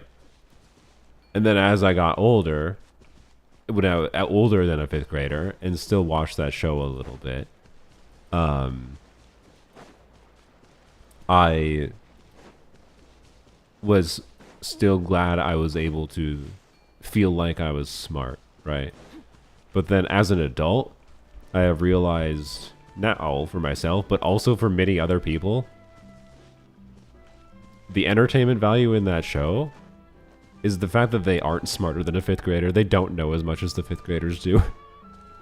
And that was a little bit of a realization I had, like, in high school, college. I was like, wait, people like Are You Smarter Than a 5th Grader? Because it's just a game show that shows smart children. And, like, but it's, like, usually the kids are not, it's not, like, complicated information they're doing. Like, I don't know if the average person can answer many of the questions in Are You Smarter Than a Fifth Grader? Particularly the math questions is what bothered me. The fact that I learned that so many people were so bad at the math questions in Are You Smarter Than a Fifth Grader? Anyways, all those kids feel a little arrogant. Oh no, I mean the kids were cherry picked and like little pieces of shit in the show. Don't get me wrong. That's part of the entertainment value. Anyways, what is this? Oh yeah, I have to... No, not that. Don't I have to like grab the bugs? No, what? Okay.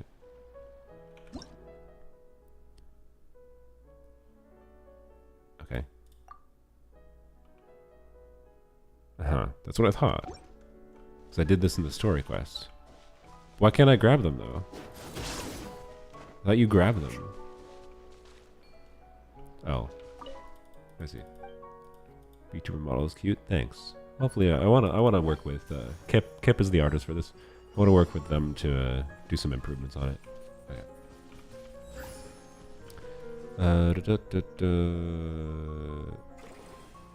Crap.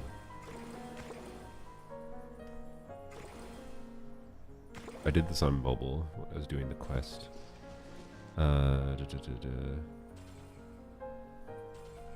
Feels a little bit weirder on PC. Oh, there's more I gotta grab.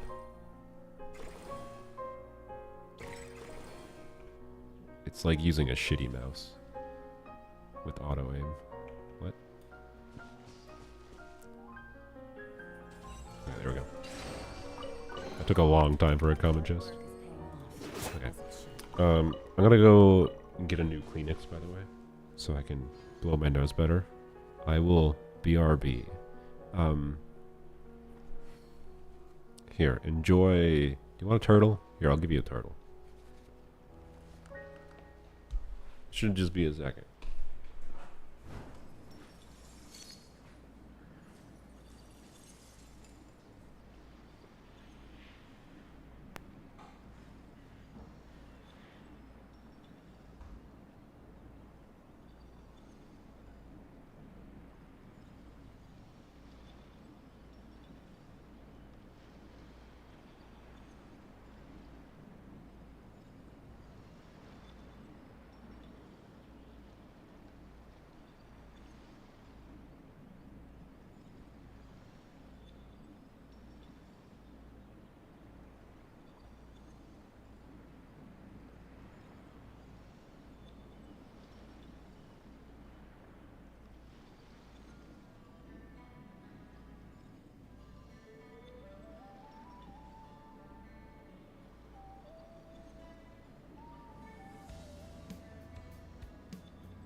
The abyss is like the world's shadow.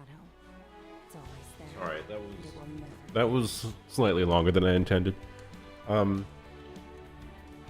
I was implementing plans to take over the world, as one does when they take bricks. I apologize. No, I actually was... I was like, you know what? I feel a need to do a number one to pee in the toilet. Not that there was any other option that I was considering. I don't know why I had to specify the toilet. And I had the thought. I was like, this is one of those relievings that is like, it took slightly longer than normally I would say a number one takes for me, because it was just like I feel like there's a little bit more. So sorry for too much information. I'm mentioning this because I have a question for chat. I have a question for you, chat. Which is like, how does this happen? I think I have enough women that watch me to answer this question, because it's a question for a woman that I'm curious about, because I am not a woman and I have not peed as a woman, therefore. So like, as a man, I think it's fairly common to have instances where you pee where you just like, there's a little bit more to get out, and like it takes an awkwardly long time to pee sometimes, which is what just happened to me, because it's just like, no, there's a little bit more, there's a little bit more, there's a little bit more. So it just like takes an annoying, so you just like stand in front of the toilet of the urinal for an annoyingly long amount of time because there's a little bit more pee coming out. Does it work differently at all, or do you have the same thing as a woman? Does your pee biology work the same? Is it the same thing where you just like, you're just like, God dang it, gotta just keep on sitting on the toilet for an extra minute straight, getting the last little bit out? It does? Okay, cool. I just wanted to, I wasn't sure. I don't know. I wasn't sure how much having the dick affected that or not. Anyways, sorry. What did I just wake up to? I apologize.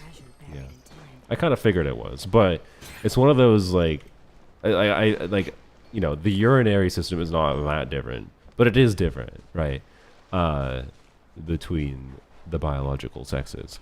So it's one of those things. It's like, I assume it's similar between, like, it's probably a shared experience, but is it really? It's one of those assumptions I think that's good to question, right? So anyways, it's the most interesting Genshin content I've heard in a hot minute. I mean, I don't know if that's Genshin content, but it's the content you come for. You pee, check your acne in the mirror, then pee again. What were you asking? I was asking, is it normal to have pees where like you just, it takes forever to pee because it's like you get the initial pee out and then you have a little spattering of pee like constantly for like another minute straight or whatever. That just takes way too long. It's just like, God dang it, I don't want to be spending this long peeing because there's just a little bit more pee to get out. That's what I was asking. I was asking, is there something stupid with being a man that was specific to, or is it like, is that the same with both sexes, right? Because I don't know. I haven't been a woman. Anyways. What? Oh, I'm dumb. Yet. Yeah, true. Be a woman, let us know. We'll do. I mean, you probably will know if that ever happened. I think it's unlikely. I'm not, well, I don't know. I wouldn't say I've not experienced I got a cough. I would say that I have experienced some gender dysphoria in my life, but not internalized to a degree where I would take action on it, I would say. It's more just like the typical, I do not conform to the normal societal standards of being a man in America, less than feeling like a woman, if that makes sense, right? Like, I do not feel like I'm a woman by any means. But I don't know. I think that's a relatively, from my understanding, I think that's a sentiment trans women have felt before they transitioned. And I don't think I'm going to transition at my point, because I've never seriously considered it. But anyways. NB era? Yeah. Non-binary. Yeah, pretty much. There you go. I feel non-binary, but on government forms, I will always answer male because I don't want to be marginalized by the government and be risk of being deported because I chose to identify myself as something the government disagrees with. Yay! So, but yeah, I guess my head is non-binary, but I haven't actually seriously thought about it. I don't feel a need to align myself with the label that specifically, right? It's just a vibe I felt, and I can tell you, like, I've watched media that, like, you know, makes me feel certain things. Kind of, is what it is. But anyways, probably non-binary, but I have a job. Your head is not binary; it's quantum. Yeah, that's a better. I wanna answer. Isn't usually in forms, you know, you have like other specify. I'll put in my what is my gender? I'm quantum. Yeah. Answer quantum. I like that. I'm in a superposition. It depends on what you observe. I like it. I really like. Is this like a new meme in the gender expression, like, conversation community, whatever? Like, I express myself as quantum. It depends on how I'm observed. It's probabilistic in nature. Sometimes I'm like this, and sometimes I'm like that. You just invented it. It's awesome. I'd never considered it before. It's actually a perfect metaphor. Quantum physics is a perfect metaphor for gender expression for a lot of people, I think. Both a wave and a particle, yeah.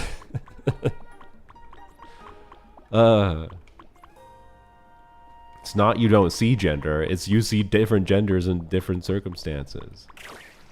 Fluid exists too? Yeah, but my science brain likes quantum, that's all. I know it's not fundamentally different from just saying fluid. Like, to most people, fluid, but I don't know. Me and my knowledge of physics and science, I really like quantum. I really like quantum. I'm quantum. We're all quantum. Anyways, that's my identification. But I'll still say I'm male because it's easier. I don't care about I don't care about what pronouns people use. Other than I will die on the hill that they them is just a good default pronoun to use with everyone, because no one gets offended by it unless you're an asshole. So, anyways, like, if anyone gets offended by the use of they them, it's an immediate red flag. It's like, no one gives a shit about they them. There's people that, like, will have preferred pronouns, but they're not gonna get, like, angry at you for using they them before you know what their preferred pronouns are, right? But the people that get angry about hearing they them are, you know, a certain kind of people. Anywho, my parents, sorry, no, I don't think so. They probably wouldn't notice unless I used it in a pretty specific way. A lot of trans people don't like they them. Yes, but, like, okay, what my point was what the f***? Before I know what your preferred pronoun is, right? Because things happen in the flow of conversation that either I have to assume a pronoun or I have to use a neutral one. And they, them is the neutral pronoun available. And saying they, them is not me labeling you as you have to be a they, them. It's me saying, I don't know what your pronoun is. Like, that's what I'm talking, yeah, before you know someone. I'm not saying, like, for a trans person I'm actively talking with before I know their pronoun. That's what I'm talking about. I don't think most trans people will get angry at someone for using they, them before they know. Anyways. Most trans people don't give a fuck as long as you use the correct pronoun once you know. Yeah, exactly. That's my understanding with any trans person I've interacted with too. But I don't have, like, the 100%. What am I doing here? I don't have the 100% holistic. I don't interact with the trans people that much, right? But anyways, political Genshin stream. Yeah, yeah. Sorry, it's political to mention that trans people exist. That's true. I forgot. Saying trans people exist is apparently a political statement. I don't think I said anything political, by the way.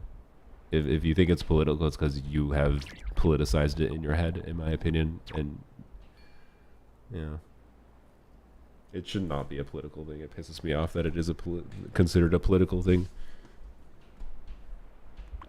Anyways, Just don't be offended when the first iteration of used pronoun was incorrect. I mean, yeah, that's fair. Like I think most trans people in general probably don't care that much, but I don't know. I use they them because I use they them before any concern of like pronouns was like I used they them as a gender neutral pronoun for a long time. Like when it annoyed me a lot when like far right bullshittery started hating on it because they're xenophobic pieces of shit garbage human beings, and you know started hating on the usage of they them when I'm just like, f***ers, you're the ones that like use they them as gender neutral too. I've interacted with you my whole life and used they them as gender neutral, not in the context of people's preferred pronouns. It's a humble emote. Yes, you can request whatever emotes you want, but I don't know. Buzzod, do you want to be the person that manages my emotes? You watch me enough, I think we can do that. But anyways, authenticate and extension to manage emotes. Can I just do that quickly?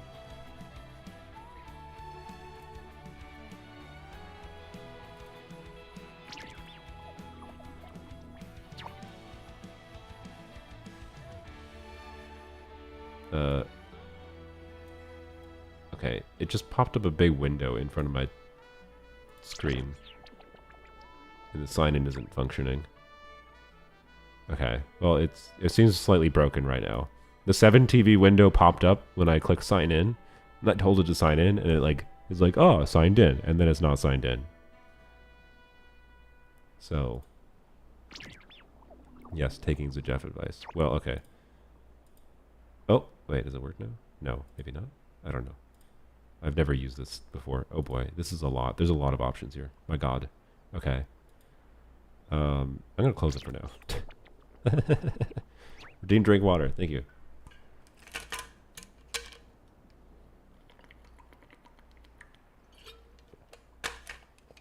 EM crit sauce and Nepha hyperbloom. Not yet, but if we what the most likely team we'll use on polearms only with Flynn's is probably gonna consider using a Nepha on that build in Stygian next time. But yeah, it is basically the same as hybrid riding, with the difference being it's a little bit more annoying to make sure you get the stacks on a Nepha because you're gonna have to leave her on field a little bit. It's not that hard to get max stacks on. Anyways, what are we doing here?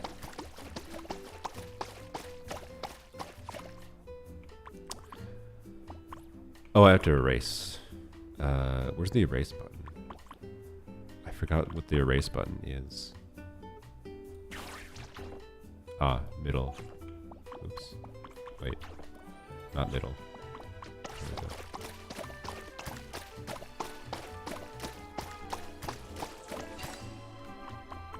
Can we draw some emotes? Probably, yeah.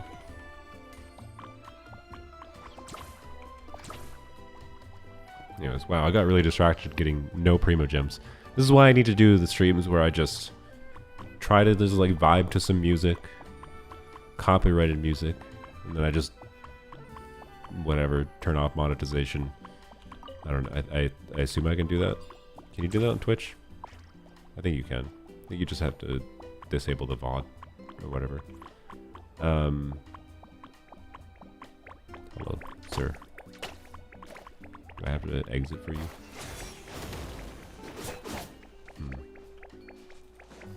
Oh, there's a cannon. Wow, I timed that perfectly to end right before it came by. Amazing.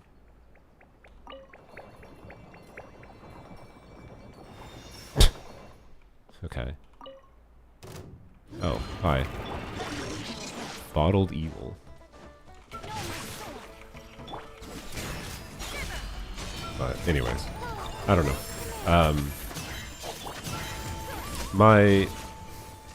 My socially inept communication brain likes having shortcuts for conversation, and having a gender neutral pronoun regardless of people's personal preference for pronouns has always been nice. That's all. Okay. Did it turn into an Asha? Okay. Yeah. Not to sound arrogant or dumb, but people really use healers. Sleeved. Have you played Genshin Impact in the last 2 years?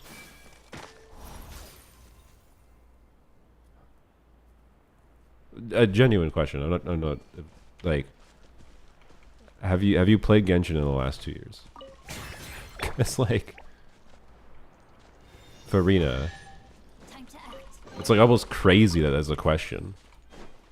But if like you hadn't heard of Farina, I guess it makes sense. If you haven't played Genshin in a while. Before Farina, mind you, like I can answer your question more than just Farina. Like, yes, I'm a Shielder hater, quite frankly, and I'm not currently. I was quite a bit of a Shielder hater in Genshin, cause you can go back and like watch streams from before Farina, after Farina's release, where I liked healers over shielders because most of the shielders in the game that weren't Zhongli had really ass uptime, and you usually had to dodge well with them anyways. By the way, this pink grass is pretty. Layla with all the bloom. Like, watch how bloom looks like. It's gonna look completely different with bloom off. The bloom is very strong here. Anyways, but like for like anyone that said they liked shielding they actually like Zhongli. They didn't like shielding. They liked Zhongli because Zhongli was hold E at the start of rotation and brain off. Right? That's what they liked. But that's different from liking shielding. Most of the shielders in the game weren't that. And anyways, might be spoiled at Raiden Hu Tao. Yeah. So anyways, point being, I liked having to think about not like being interrupted. I generally speaking preferred it. In the current context of Genshin with the DPS checks being so much higher, I care about interruption resistance a lot more than I did in the past. So, where's the blue? Why am I taking so long? Look how different it is. I like Genshin with Bloom. This doesn't look bad, mind you. Like, I can understand why you prefer without Bloom. I know where it was in graphics. My brain was distracted yapping. I have to turn on Bloom all the time for taking screenshots for thumbnails because if you have Bloom on, it completely F's the ability to like if I took a screenshot of Layla there, it should be completely pink for the thumbnail. Anyways, it's still pretty, yes.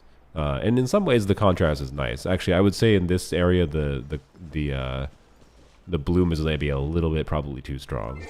But anyways, it is funny how different she looks here. She turns into a pink character. It looks good. I generally strongly prefer Bloom on Genshin compared to not. I think a lot of the game actually just looks genuinely almost dull with Bloom off. But anyways. Farina die if you don't heal her? No, she doesn't drain HP past 50%. But yes, Farina, of course, I think almost at this point kind of problematically changed healers to be just a lot better than shielders because Farina is a character that converts healing into damage bonus. So, yeah. There's more nuance to it than just that, but that's the baseline. Current overworld team clear fearless. I didn't try on the current Stygian at this count. But I didn't, with this team, I didn't clear fearless with the cryo automaton. So I'm gonna guess no. But I also don't care. So I don't know. Like that's my mindset for Stygian, right? Is like you just you gotta pick what makes sense for your account. We'll come back to that. You gotta pick what makes sense for your account. And for this account, it doesn't make sense to care about difficulty 5, really. I theoretically, I think, could have cleared the last Stygian at difficulty 5. Theoretically. Because I could have done a Bloom team for the Tulpa. Skirk against the Automaton, I probably could have gotten to a point of clearing. And then... what was the other boss? It was the burning boss. Yeah, I could have probably done something. Like, I probably could have cleared Fearless on this account with like a lot of time and effort, but like why? It would have been way more. It would have been more annoying than clearing Dire was on my main account. Hello? Are you drunk? Show me your move. Yeah, that makes sense. That's really funny, honestly. If the implication there is that this is a drunk NPC, that's funny. It's appropriate. But like you're explaining, yeah. But anyways, I want there to be, as far as shielders go, I yapped about this with Jeff earlier. I've yapped about it a little bit. I'm stuck. But yapped about it in general. I want Columbina to be Farina-esque. Not just giving damage bonus. I think that'd be dumb. The Farina-esque in that she does off-field Hydro, and does some kind of buffing, but the condition for the buffing, or part of the buffs, because she can have more nuance to her kit than just this, but is shielding converted to some kind of buff. I want there to be a Farina for shielders. So, anyways, USB subscriber Prime. Thanks USB, appreciate it. More progress and justification for Cat.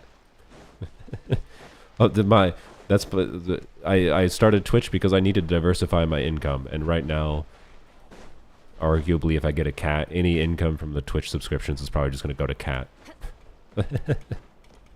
Instead of getting more money, I have spent more money. It's not how you want to save money, but oh well. Cats are worth it. Like, look at him. Look at him! Anyways, it's possible I don't get approved for getting that cat, but I feel like people applying to adopt a FELV positive cat is relatively rare. I need a frickin' Asha, god dang it.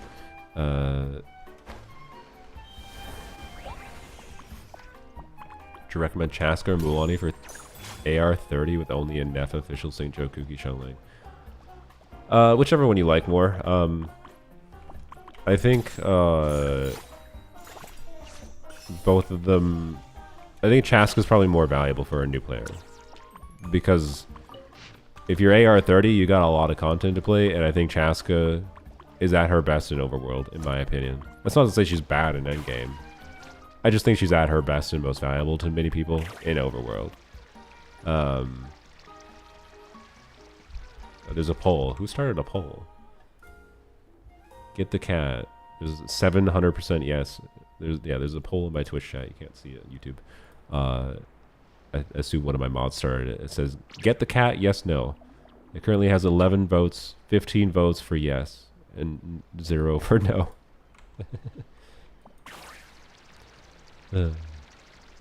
I mean, I can fill out some of the adoption form today on stream. This is what I meant by being focused grinding, right? Is going and filling out an adoption request form. I'm willing to do it. I'll fill out the form on stream, other than the private information part.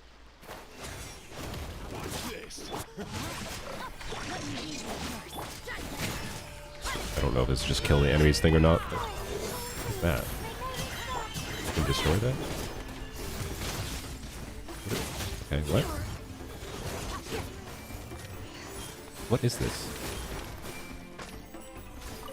Oh, hi. Someone picked no? How dare they?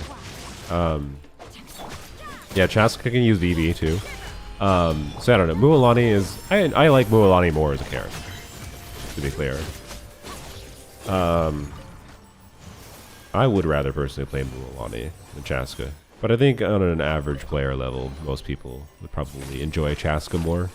And Chaska's ability, as a new player in particular, to just be like, yep, put Lisa, Amber, and Kaya in your party, and then you press E on Chaska and hold one button and do decent damage. It's just like, okay.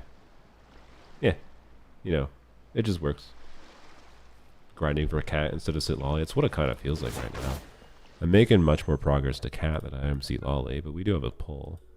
Hello, Seat Lolly. Okay. If I get Silali on the next poll, I will fill out the adoption form. I might do that regardless, but you know. Anyways, 97% yes. One person voted no. How dare you? It's almost like that person was maybe trying to make a responsible suggestion. But to be clear, this is something I've been thinking of before I even moved into the new apartment. Was like, I thought I would probably want to get a cat. So, anyways, this is not a out of nowhere thing I was thinking about. So yeah, I don't know. Cheska's probably the more valuable new character player. New what? Brain. More valuable character for a new player. Okay, I just realized, by the way. How do you unlock the treasure compass in this region? I don't think I have it unlocked yet, because I'm stupid and I keep on forgetting to unlock it. And I'm definitely regretting that right now. But how close am I? Clearly sick brain is still affecting me, by the way, because I keep on slipping up with words. Oh yeah, tribe reputation.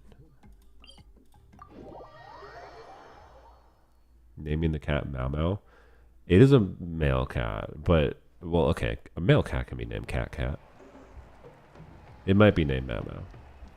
Yeah. The hat disgusts you, for Chaska. The hat is just too far.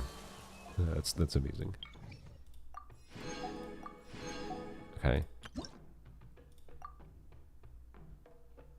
Well.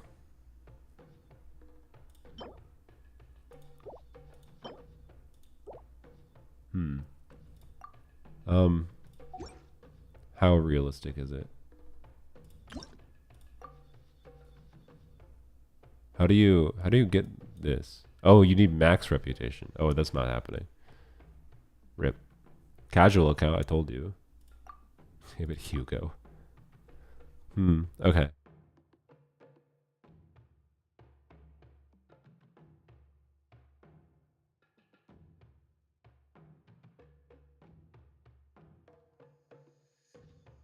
Yeah, Hugo is a decent name for a cat. I had to blow my nose there. Okay. Well, shoot. Yeah, I wish I had done that, but yeah, casual account. I didn't feel like doing the things I didn't feel like doing. That's the policy on the account. So, oh well. This area just seems a little bit weirdly annoying to explore. I don't know why. It just seems like there's a lot of empty space. Okay, let's go back over here. I wish we had like specific trackers for this island. I don't think interactive map would be more efficient for me, personally. Worst region in the game? I mean, I think I have to specify, like, worst region in the game exploration-wise, I feel is Sumeru. I think the R&R request ruined Sumeru exploration.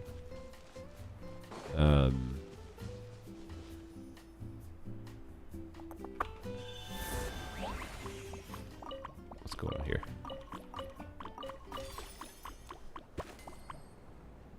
Okay.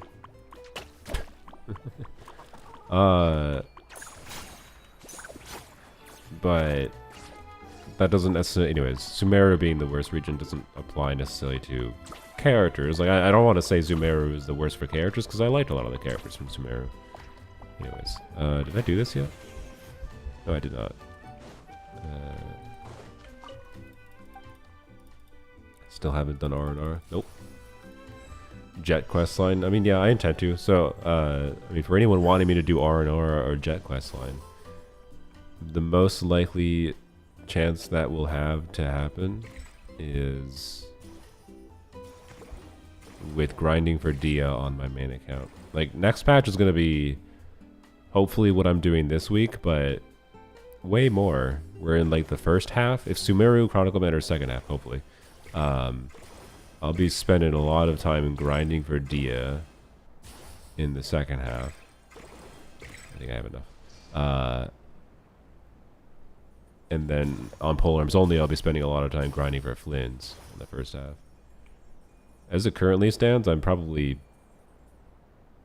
might not even have enough wishes to guarantee Flynn's on release day on polearms only. Oh, I need to get more. God dang it. The lag on this thing coming back is so annoying. It's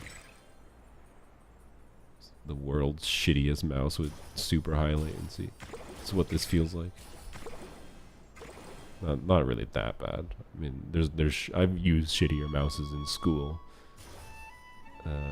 It's really hard to tell which ones have a thing already. What? Am I not close enough? No!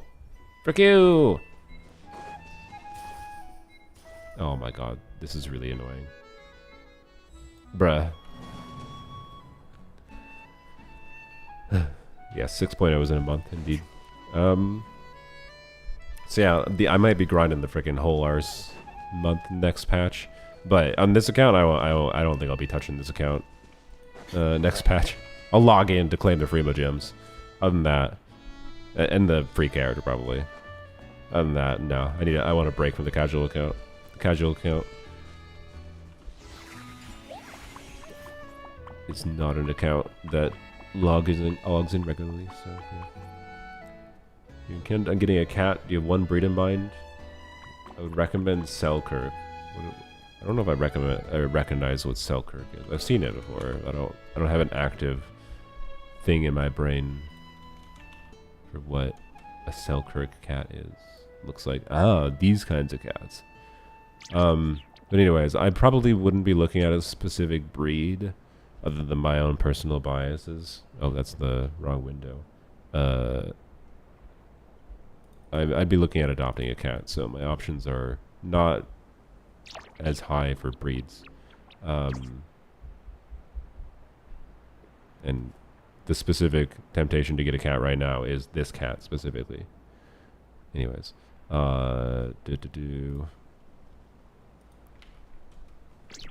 this is apparently a Selkirk cat, which is a funny looking fuzzy cat.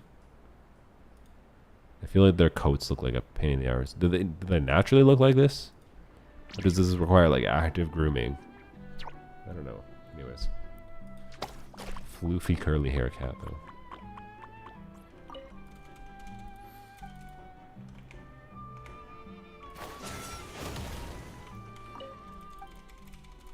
I like black cats, but I don't have time for one now. Yeah. I got time for a cat now. The only real those cats look like how you sound. The only... Oh my god. Okay, this one is incredibly annoying. The only real concern I have with getting a cat right now is if I need to... not if I need. Probably won't need. I'm a white dude. Like, I'll be fine. Of anyone at risk in America right now, I am not one of those people. But, I might want to leave the country in the future. And it's harder to move with animals. But not impossible. Well, it might be really hard to move with that cat, though, because it's an FELV positive cat. I imagine bringing a sick animal to another country might be a little annoying. I think I'm good. Alright, there we go. That was a lot of effort for a common chest. It's not that buggy, it's just the interfacing for it is a little weird and it's hard to see where the thing is. I think they needed to make the little bug like a different visual color. Like it needed to be like, I don't know what color would have been best. Not the same color as the things you're grabbing. So, keep getting KFC ads. I don't know, Twitch ads or something else. I don't think a Twitch ad has ever once made me be like, yeah, that's an interesting product to me. Which country? I don't know. I considered various countries at this point. I unfortunately do not have stupid dubstep. I do not have a degree that's like, oh, I can easily immediately get into any country I want kind of thing. But you know, it's more just a concern in the back of my mind if the U.S. starts, Time to act. or not starts, it already started, continues rapidly deteriorating as a country to the point of no return. I recently read a book from Carl Sagan, called his most well known. I think he's most well known for this book, but A Demon Haunted World, and that book gave me the realization that as much that it was a good reminder of like the reason all the things happening in America, and I think this is the same for many Americans, the reason all these things are so distressing is because as much as I like might hate on America currently, I don't hate America, and I really want to believe in some of the ideals of America, not the current ideals of the administration, just in case anyone tries to take my shit out of context, but like the fundamental ideals of America as a democratic system of the people for the people, a system like America's original founding was very intentionally made in a way to allow the people, if the people wanted to remove their freedoms from themselves in the future, they have the freedom to remove freedom from themselves. Like, the system was made to allow that. It was made to be like that in some ways. And I think that's caused some problems in the current day. I don't think the system we have is perfect by any means. Clearly, many aspects of the American experiment have failed. But I still want to believe in the fundamentals of it. And it has me willing, as a white dude, mind you, I'm saying this as a white dude, it has me willing to stick around for a little bit and seeing if we can try to fix this. Is my mic dying? What? No, okay. Oh, it was the KFC ad. Yeah, why don't you mute when you have the KFC ad? I don't know. Anyways. LMAO Mies. Wait, is Mies here? Hello, Mies. I'll leave the U.S. and come to New Jersey. Is New Jersey, are they seceding? Are they seceding the Union? You're white, broken heart? Yeah, sorry. Hate to break it to you. I've been a whitey-white. Just whitey-white my whole life. Anyways.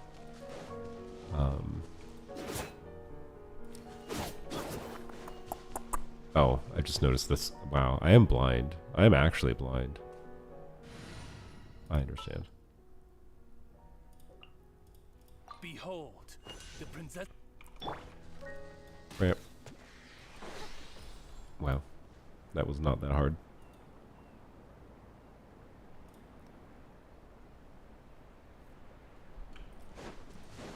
Feel the same as Saluna, but couldn't imagine leaving the country. Yeah, leaving the country is hard.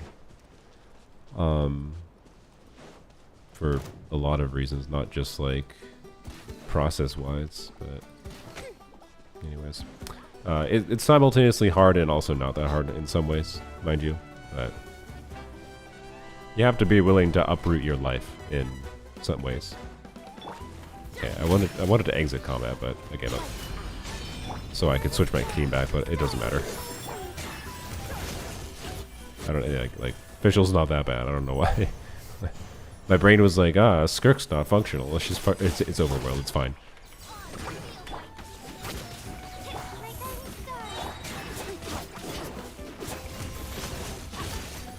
Like, oh no, I only did 20,000 damage to an enemy with 50,000 HP. Wow, where'd the thing go? I'm blind. That's over there. Started a new account. Pray I get Fischl. Nice. Best of luck.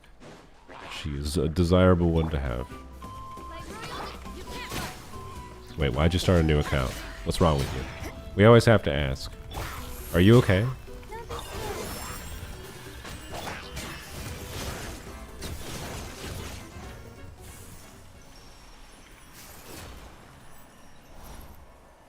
wow, that's moving quick. Canadian, honestly, I don't think anyone could afford it without roommates or family. Yeah. Okay.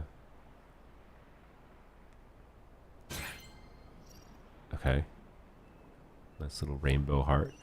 I need to decide if I want to, so, like, if I want to continue being able to save money, to not... Hard work is paying off, as it should. Like, I don't know. I might end up being able to get enough money from content creation to be clear that I don't have to concern myself that much with it, right?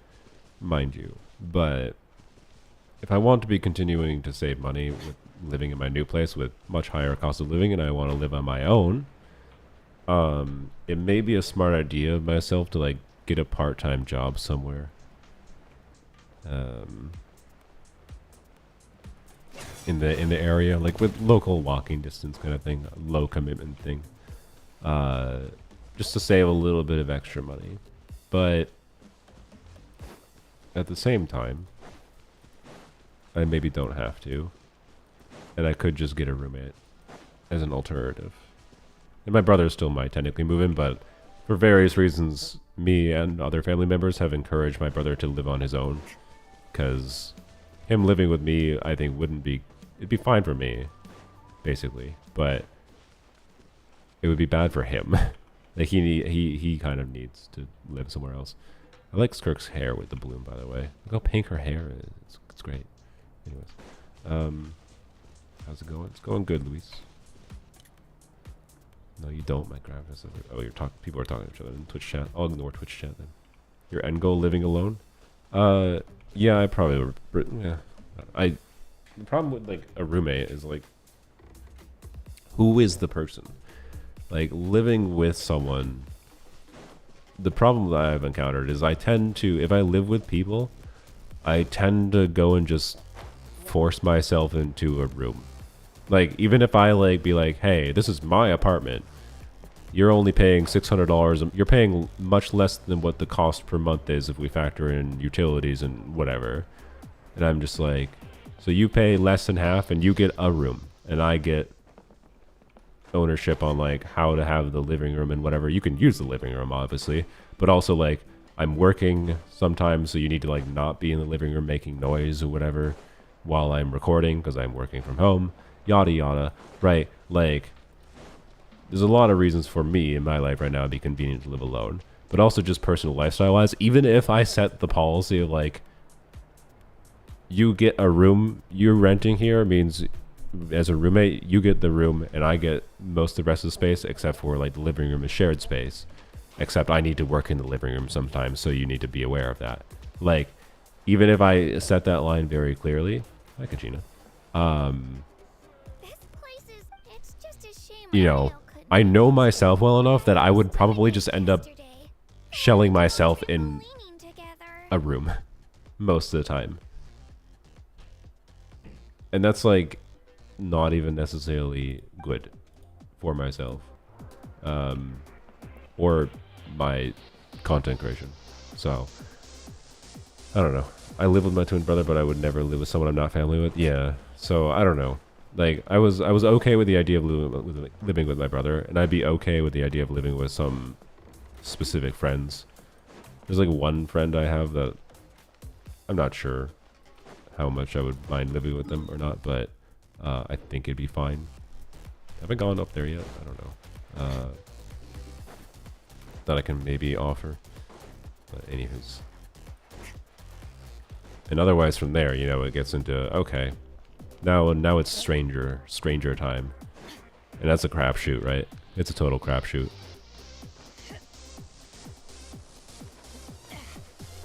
Or I could try to make new friends in the area. Ew. Want a future impact, safe or not cry? I mean, if I want a future impact for my life, then, you know, I just want to be able to save some money. That's all.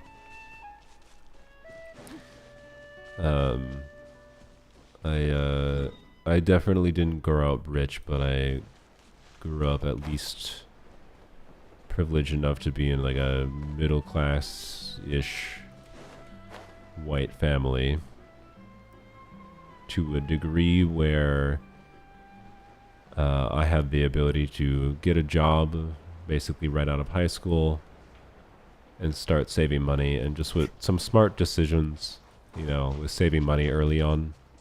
Not perfect decisions. Like one thing I looked at numbers wise is like, if I put the initial like $10,000 I made from working, like the first year I started working, into an index fund, how much money would that have been worth by now?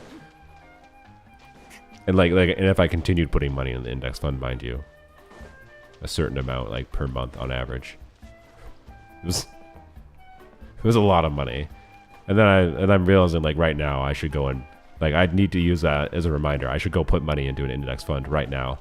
The reason I don't have money in an index fund is like I f***ing hate the stock market. It pisses me off vehemently as soon as I like think about it. And I like kind of hate the idea just symbolically even though it's like how our current system works, it's how you should try to like save money and plan for your future is you should do some stuff with index funds, basically, in some form. Not necessarily just index funds, but like, yes, I'm American.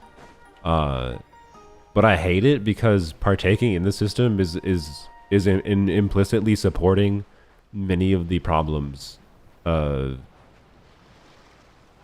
the current state of America in my mind, and the current state of the world economy, where like, you know, public companies are beholden to shareholders. They like CEOs in public companies, they must make decisions that they can provably show were decisions they made with the intention of being to the shareholder benefit, right? Like they are beholden to the shareholders to try to increase the share value of the company. I hate that. I hate that so much. Are you pro-capitalism? I wouldn't say I'm pro-capitalism. I wouldn't say I'm inherently anti-capitalism, because I got too much in my brain growing up in capitalism at minimum. That is ingrained in the idea of owning things, which is a capitalistic tendency inherently. So, anywho's, my point is like, every time I like try to venture into the investment space, even with something as simple as index funds, I just start to get like really angry at the state of the world, and I really dislike the idea of me partaking in that system. And I've kind of felt that way for a long time. But I also should seriously do it. Like, can I do a quick index fund calculation? I'll just use a calculator online. It's probably going to be good enough. Like, subtract maybe a good 25% or whatever to be realistic. Index fund calculator.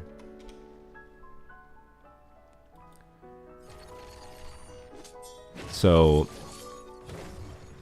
that's a cat. Wrong tab.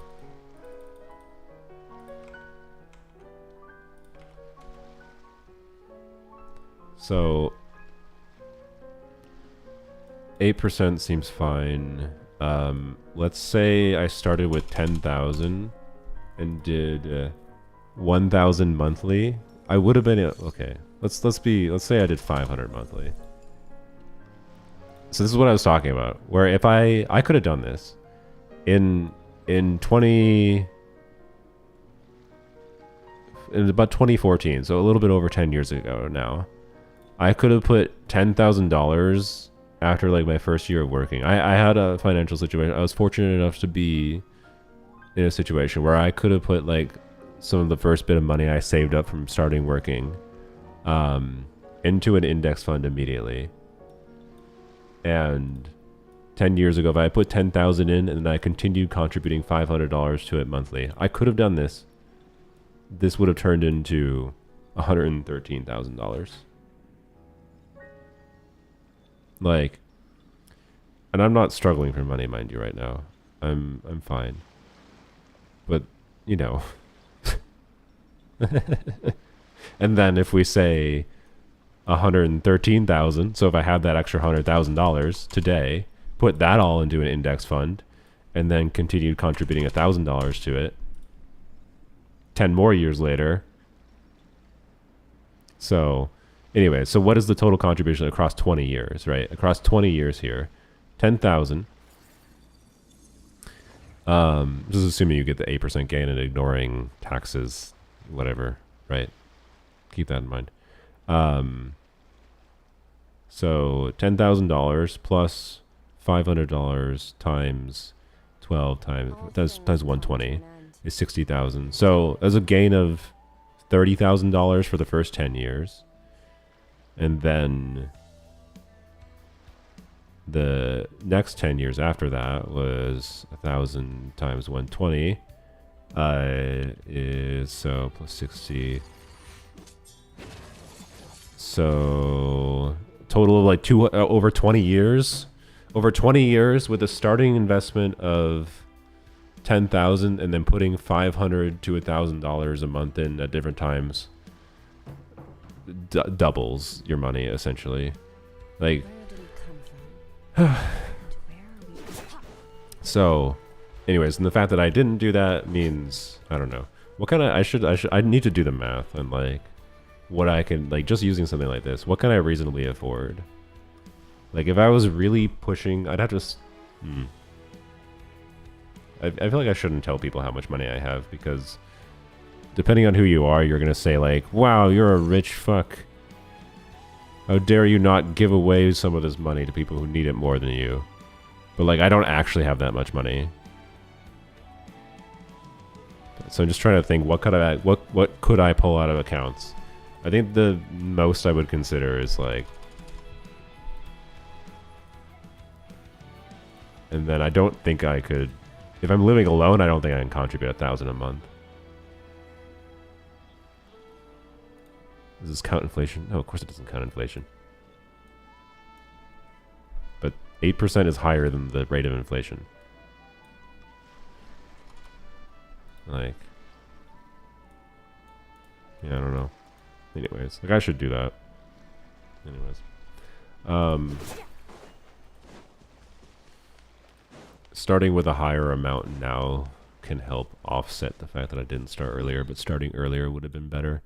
So the point is, if you're someone who's just getting into working and you have a living situation where you can actually save up a little bit of money, and if you can put that amount of money, like you're 18 years old and 1 year later you can put $10,000 into an index fund, or they just start immediately. Just keep on putting like $500, $1,000 a month, whatever you can afford. Depends on where you live. Obviously, how much money you make is wildly different in different areas of the world. Duh. I'm just saying. I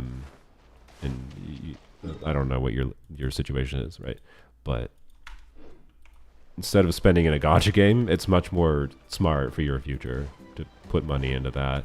But I still hate it. I hate it. Like, because partaking in the system, that's like why the system exists the way it is. Why companies have to do some of the shitty things they do. It's because they are beholden to increasing profits over all else. And it's in part because of this. It's because of the entire reliance on like it's this cyclical toxic loop of humanity's system. And it punishes people who are not partaking in it and causes so many problems. I don't know. It feels morally wrong to me. I don't think it's a moral wrong to partake in the system. I think that's stupid. But I think I don't think it's a moral wrong for others. But it feels morally wrong to me personally to partake in the system. So I don't know. It's better than spending on a gacha game at least. But the amount of money I put into gacha games pales in comparison to the amount of money I would consider putting into an index fund, though. So. Anywho, I don't know. And the world economy might collapse next year anyways, so who cares? What am I doing? Boy, I got really distracted. Yeah, I can get... can I get another wish? My god, I'm not making progress. Anyways, let me sneeze. Or let me blow my nose.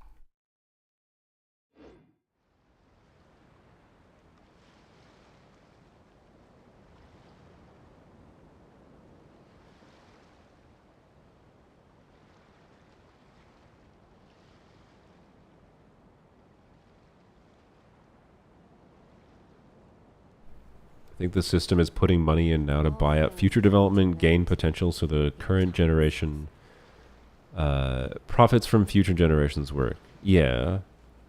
Yes. That is part of the system. For sure. But no, I'm not religious. I am definitely not. That's one thing I do tell the government. Why? Because I don't think I can successfully pretend to be Christian.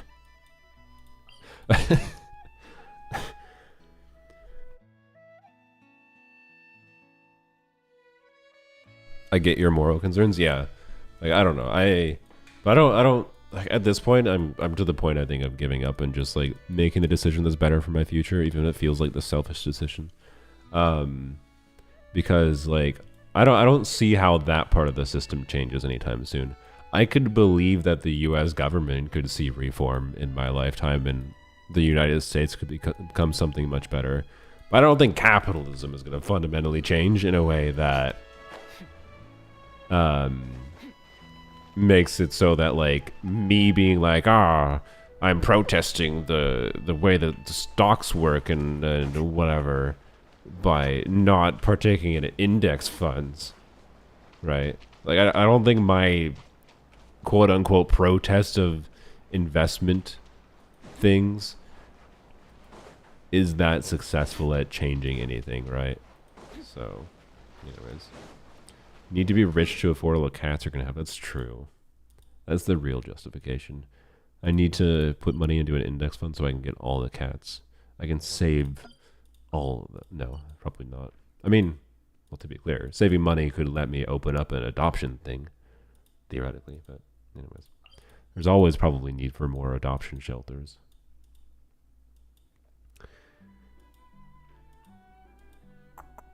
Why? What am I doing? Okay, this area is throwing me for a loop. I'm sorry. Well, wait, I think I can leave this island. I don't know how much of this island I've not done.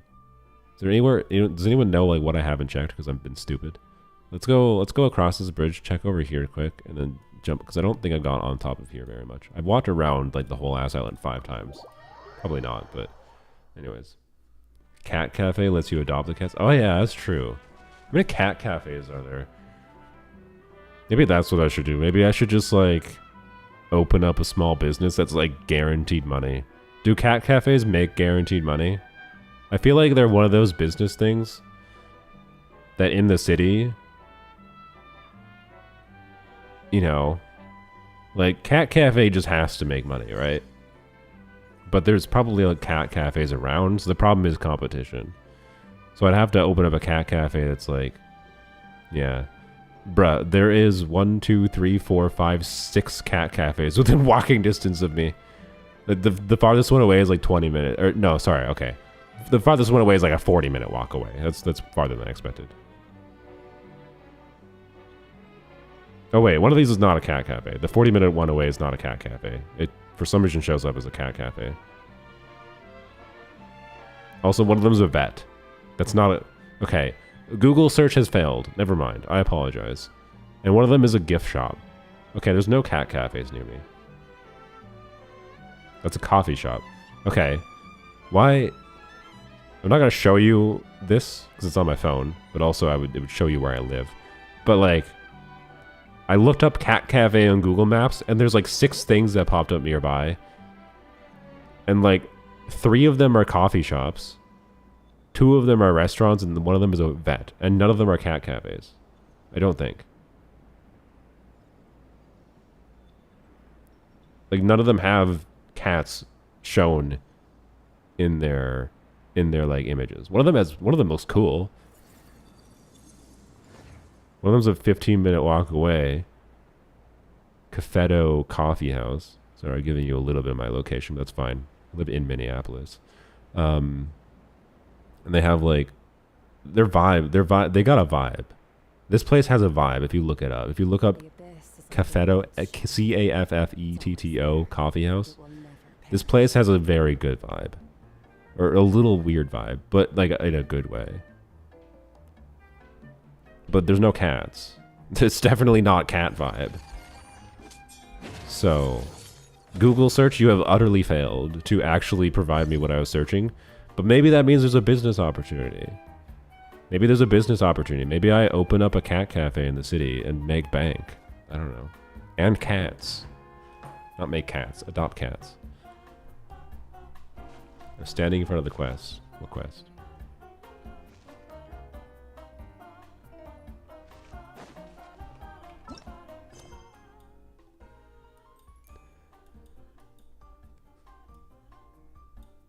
What quest?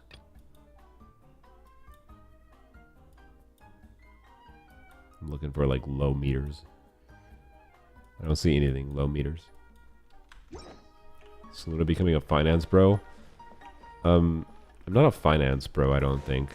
I just try to not be a dumbass with my future. Like, I don't. Is it being a finance bro to try to be semi-smart with saving a little bit of money to not completely F yourself for the future? Like, yeah, I can be like everyone and be like, oh, the future, everything's going to shit in the world. Everything's terrible. What is this world we live in? What's the point of caring about the future if everything's terrible? Then 20 years later, you're still here. And you wish that 20 years ago, you weren't such in a negative mindset. Like, I'm not becoming a finance bro. I'm not going to be making finance YouTube videos. I don't even... oh, okay. I don't even want to get into finance YouTube in general because that's an algorithm hellhole, I think. But like, I don't think trying to do basic ass financial things and have basic understanding of the mess that is some financial stuff is financial bro. So I'm sorry. I take insult to being called a financial bro. Because I could have done so much better with my money if I was a financial bro. And I'm mostly normal person. Like, where I just... The difference is I was privileged enough to be in a situation where I could live with my parents a little bit out of high school, which helped me save a bunch of money. This is despite making some key financial mistakes. The biggest one is I spent $25,000 going to the University of Minnesota, dorming at the University of Minnesota for a year. Not worth. That was just 25. Not 20. I would say that was at minimum $15,000 thrown in the toilet. So, paid out of my own ass money, by the way. So, you know, buying a Vision Pro sounds like a finance bro purchase. Bro, the fact that you just called that out means you were watching me earlier. I said that I bought a Vision Pro because of the fact that my friend worked on the product for a while, like for years of his life, and I was like the only person he knew that had an interest enough in technology and the VR space in general to even consider it. Like, I'm not saying it was worth the money. It was an objectively dumbass purchase. But also, you gotta remember, the Vision Pro can be sold. I can still sell it today, and I expect if I sell it today, I'll get, like, at least half of my money back. Like, I know it was a dumbass purchase. It was a stupid purchase. It was something I did because of my interest with personally with the individual that worked on it, and with my friend, a close friend of mine, and my interest in technology. It was the right conjunction for me at the right time. I never tried to say it was a good purchase, but like, it wasn't a decision that was like, oh my god, this is gonna make or break me at all. So, anyways, dorming is crazy because what do you mean I'm paying thousands of dollars to not be able to use the bathroom whenever I want? Yeah, I know, right? Was it like living in a dorm? I hated it. It was some of the least I liked.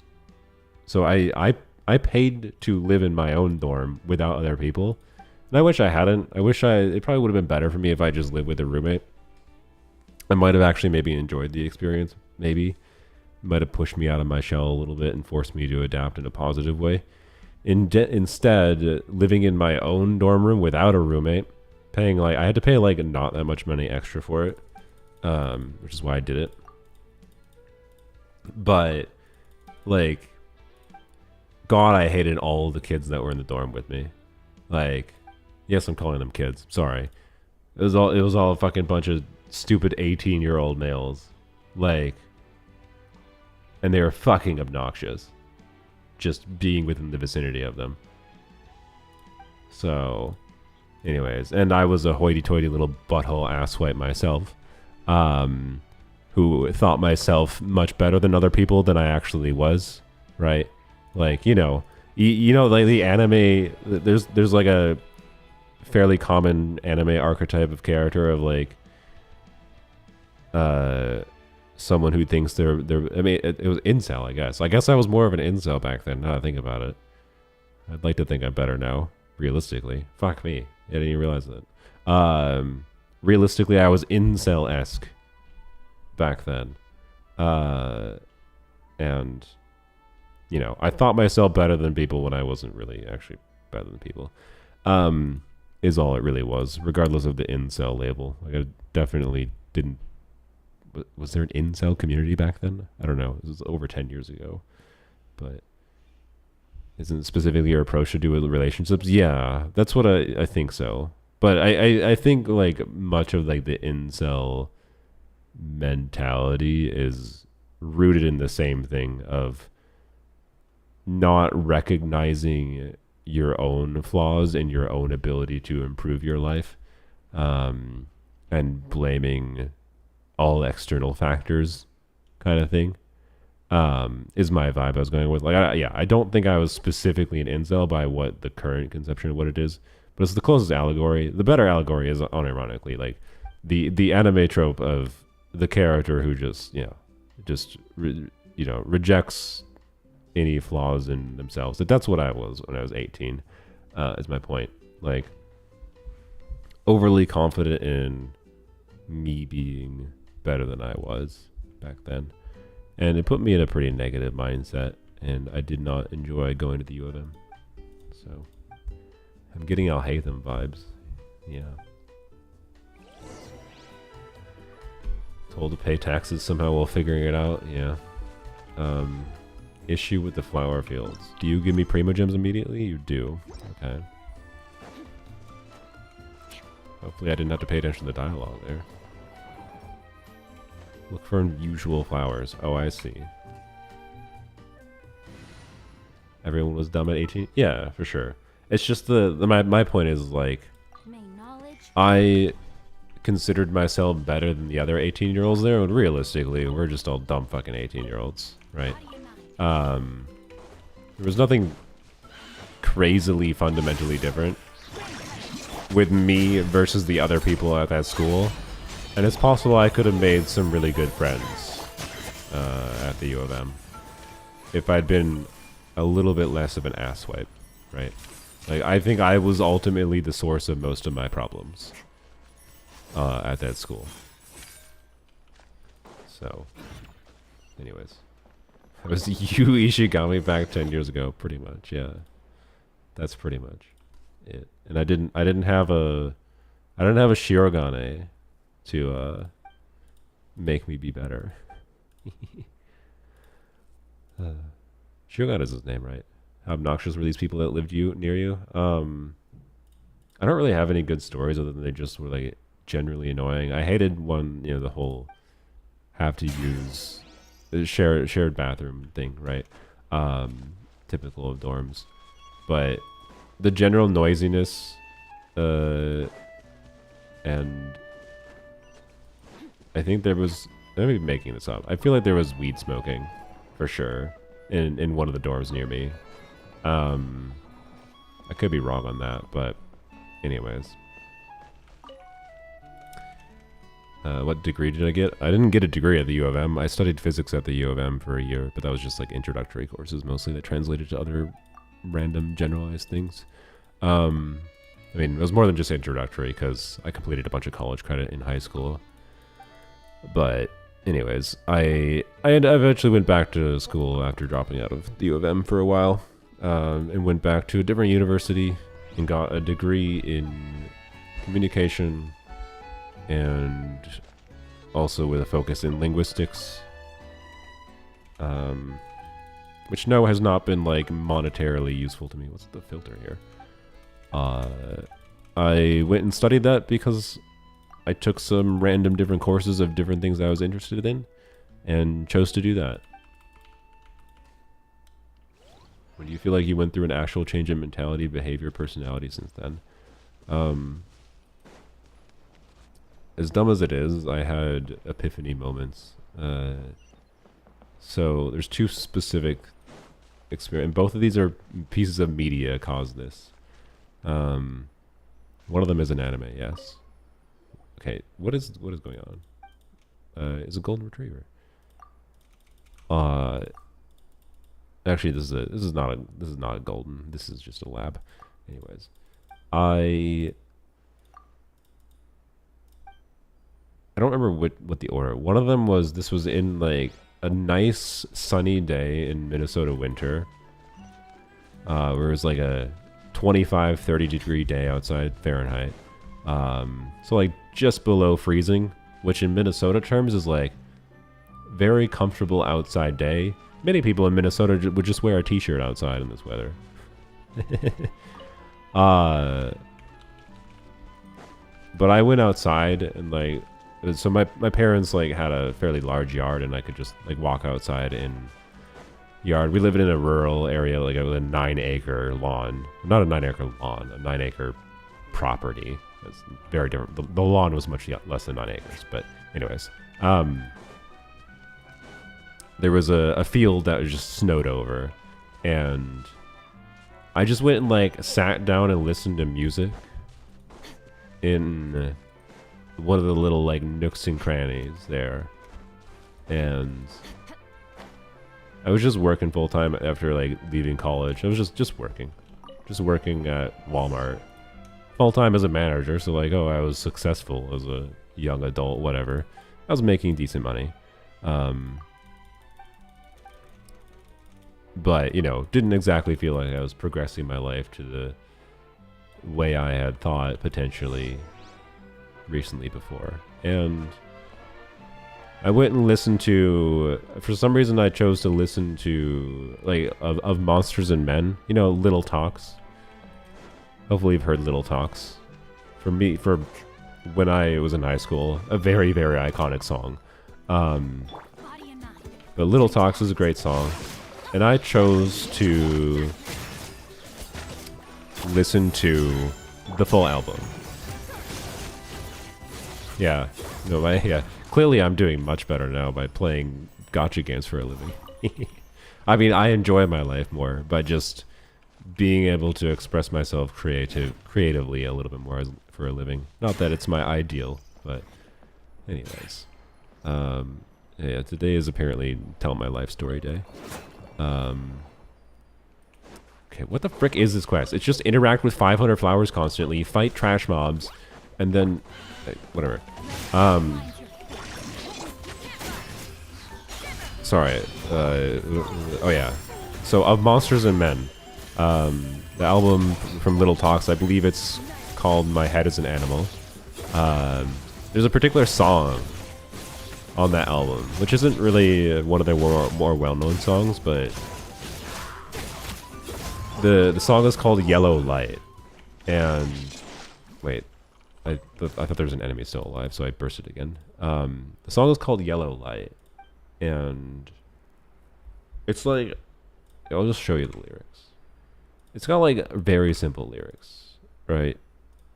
Most of the song is like 3 minutes of instrumentals at the end of some pretty simple lyrics. But at my brain at the right time, this song was the perfect vibe to like cause a little minor epiphany of like, hey dumbass, you know, you can like actually do something to try to improve your life, right? That's what it was. It was the right thing at the right time with my mindset. So this song holds a very special place in my heart. Let me pull up the lyrics. So the lyrics is very short. The song is like 5 minutes long because most of it's instrumental. But so yeah, looking for a place to start. Everything feels so different now. Just grab a hold of my hand. I'll lead you through this wonderland. This wasn't like someone else I was relying on. The person grabbing my hand was me. Water up to my knees. Sharks are swimming in it. This is a duet, by the way. The sharks are swimming in the sea. Just follow my yellow light and ignore all those warning signs. This was the line. Just follow my yellow light. Because I'd never heard this song before. And I was like, okay, this band is very metaphorical with their lyrics and whatever. So like you gotta realize, right? Like, dirty paws. That seems like overly simplistic, very in your face, not very metaphorical line, right? But dirty paws lyrics. So like, this album has this song on it. And like this, I believe, I haven't actually verified this. I don't care because I like interpreting music through my own personal desires. Usually, I mean, sometimes I will, but I'm pretty sure. This is, you know, a song about war, right? I believe most people assume it's like a song about World War II potentially. And this is a pretty abstract metaphor. Like the most direct like references to war is like stuff here. And like so I was listening to this album, you know, and some of the songs like this one I'd heard before, and I was aware of this artist being very metaphorical.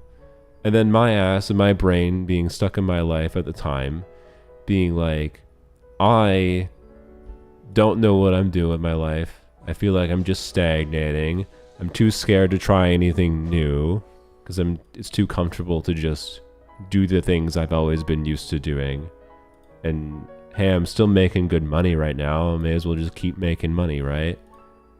Why go back to college? Why try learning something new? Why try considering traveling? Why try yada yada?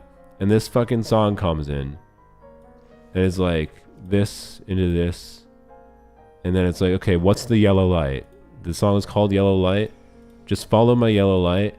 Hey, dumbass, stop overthinking. Like, this line just fucking hit me. Just follow my yellow light and dumbass, stop thinking. Now, this is what I call a moment. Like, ignore all the warning signs. Like, they're just like, fuck. And then it leads into this, by the way, which is just this somber, like, you know, it will be what it is kind of vibe. And then there's like a 3-minute instrumental outro that is just its own vibe. And I don't know, it just like, it hit me in the right way at the right time and caused a bit of an epiphany of just like, okay, I'm gonna go back to college. And the intention at the time was I'm going to oh yeah, no, that happened after the other the show I'm going to talk about. It happened after because it was the show was a catalyst that started me thinking, but like warning signs in my head, right? Of like too many warning signs in my head of like, do I actually go back? Like it was a passing consideration at that point in my life, but like I wasn't seriously considering it, and like too much overthinking for going back to school. And part of the desire for going back to school was potentially being able to originally the desire was teaching English overseas, most likely in either Japan, China, Korea, just in some Asian country, just because it was the easiest opportunity with most of those countries. And other countries you can do that in too, but that was the consideration at the time. Japan in particular was what I was considering because dumbass weeb, yeah. And it was just a desire to change my life, right? That's all it fundamentally was. So a desire to change my life, despite being in a relatively secure position and not needing to change my life, right? So again, like, it felt risky, too many warning signs. And then the show I watched, and then this song that I listened to, just sat down like a nice, wonderful, chilly winter day, listened to the song, and the song is like, follow the yellow light, ignore the warning signs. And I was like, okay. Will do. And funnily enough, did it fundamentally change my life? No. But I think it was an important epiphany for like realizing how much I was stopping myself from achieving things. And that song was a catalyst for it. So that's what made me go back to college. That's what this whole conversation started off of. Someone asked why I went back to college or whatever. What did I go back to college for, I think. That's what it was. The show, in some ways, is just as important because it was the catalyst for the thoughts, but really the true epiphany, I feel like, was that song in my head. But the show, I've mentioned this before, is A Place Further Than the Universe. Is just a show about a bunch of girls in Japan being like, we want to go to Antarctica. It's like, where the fuck do you want to go to Antarctica, right? And them doing what they can trying to achieve that. And that was like one of those shows that just like knocks you in the face with like, hey, like you can you maybe have more ability. Not everyone does, obviously. But there's a good chance you might have more ability to do certain things in your life if you set your mind to it. And it was just like a show. Hey, watch a bunch of dumbass anime girls go to Antarctica when like, and Antarctica is like a thing. I was like, what? Why did Antarctica is for like science research. How and why would you go to Antarctica? But they did. And it has a lot of really good emotional moments. And I don't know. I don't have anything specific in the same way to point to like with Yellow Light. But it just got me thinking and being like, wow, I could be doing more with my life than I am. That's what the show was fundamentally. It was just a reminder of like I could be doing more. It's what got me thinking. So yeah. Oh shit. People actually try to achieve the things they want. Yeah. Holy. Honestly, that's kind of what I feel like right now in a little bit. I've been a little bit in a slump lately. Wait until the following day. I've been in a slump for grinding, but more importantly, I've been in a slump just content creation wise. Not like I hate Genshin. I don't want to make content ever again. No, just like, you know, you do the same thing making Genshin content for several years. I think you can understand why I, get in a little bit of a slump sometimes, but I'm not in a terrible spot or anything, mind you. Just feel like I need something new, but I'm not at the point of like I need to drop everything, do something new. So, anyways, part of me wanting to move was forcing myself to have a little bit of a life change. So, reading always helps me get out of the slump. Yeah. I think partaking in media in general that shows different perspectives on life and experiences and how different people approach living can be really helpful for like breaking yourself out of a rut. I've had a number of instances of media that is just right thing at the right time that have just slap you in the face in the right way to get you to get out of your own stupid rabbit hole you've dug yourself into. Rabbit hole's the wrong word, but anyways. Will I ever do face reveal? Weren't you here when I talked about that earlier, Diamond? But anyways.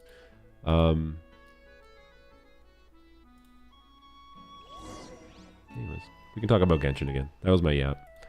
But no, I'm probably not going to actively stream a face cam. I'm much more inclined towards spending an overly high amount of money, going all in on to a not PNG, but to a proper VTube model version of this Fox.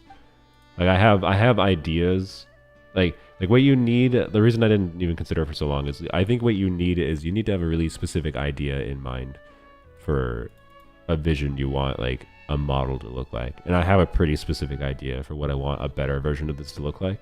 To be clear, I really like Kip's rendition of this, but it's just like a simple PNG rendition, and I'll probably continue using it in the future, even if I get like a fancy 3D model. But like, I'm much more inclined towards spending too much money on a VTubing model, so I don't have to show my face, and all of the like, my stupid brain is much more willing to put in effort trying to do VTubing for real, basically. Because like VTubing, I think the thing people don't realize is how much effort it takes. Like, you have to purposely make yourself much more expressive in order to make VTubing work properly. Like, otherwise, not that you have to, I guess, but otherwise they can just be kind of dull. Like, you need to be over expressive in real life so that the computer program can map to a artistic rendition of something that inherently removes many subtle aspects of like human facial communication behavior, right?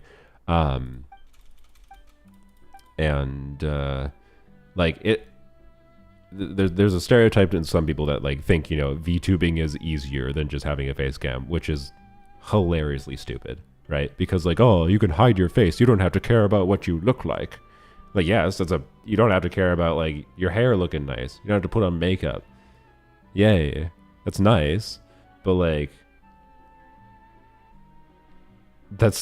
I guarantee you, anyone doing VTubing for real, it's way more effort to actually do a VTubing model and do it for real.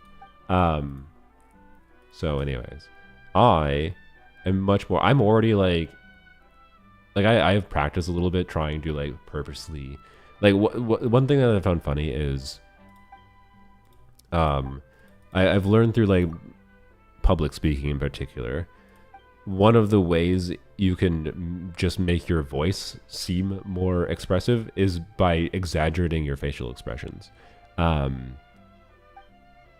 And like it, even if it doesn't, like, you can listen to the audio files alone and it doesn't sound that different. But if you exaggerate your facial expressions, people hear you differently, kind of thing. In the case of VTubing, that would map out to the model is itself more expressive because you are more expressive. It's just a good communication tool in general, honestly, in many ways, on a public presentation level at least, to exaggerate your expressions, which sometimes might communicate something the wrong way, mind you. But my point is I've already kind of like learned to do that when I'm talking with people. I'm a gestury person. I like using gestures. I like, you know, using my eyes and mouth in a way that like communicates things more, maybe over communicates things in a way. But anyways, that was a freaking quest. I don't know if that was worth it, but it was a good thing to do while yapping since it didn't require that much attention. But it also doesn't give me exploration percentage. So anyways, I kind of want to finish with this area with the FOMO gems and then move on to other Natlan areas, because I don't know. I know a lot of people like the exploration in this area. I don't like it that much so far. It's very meh. I think this is the most meh Natlan exploration.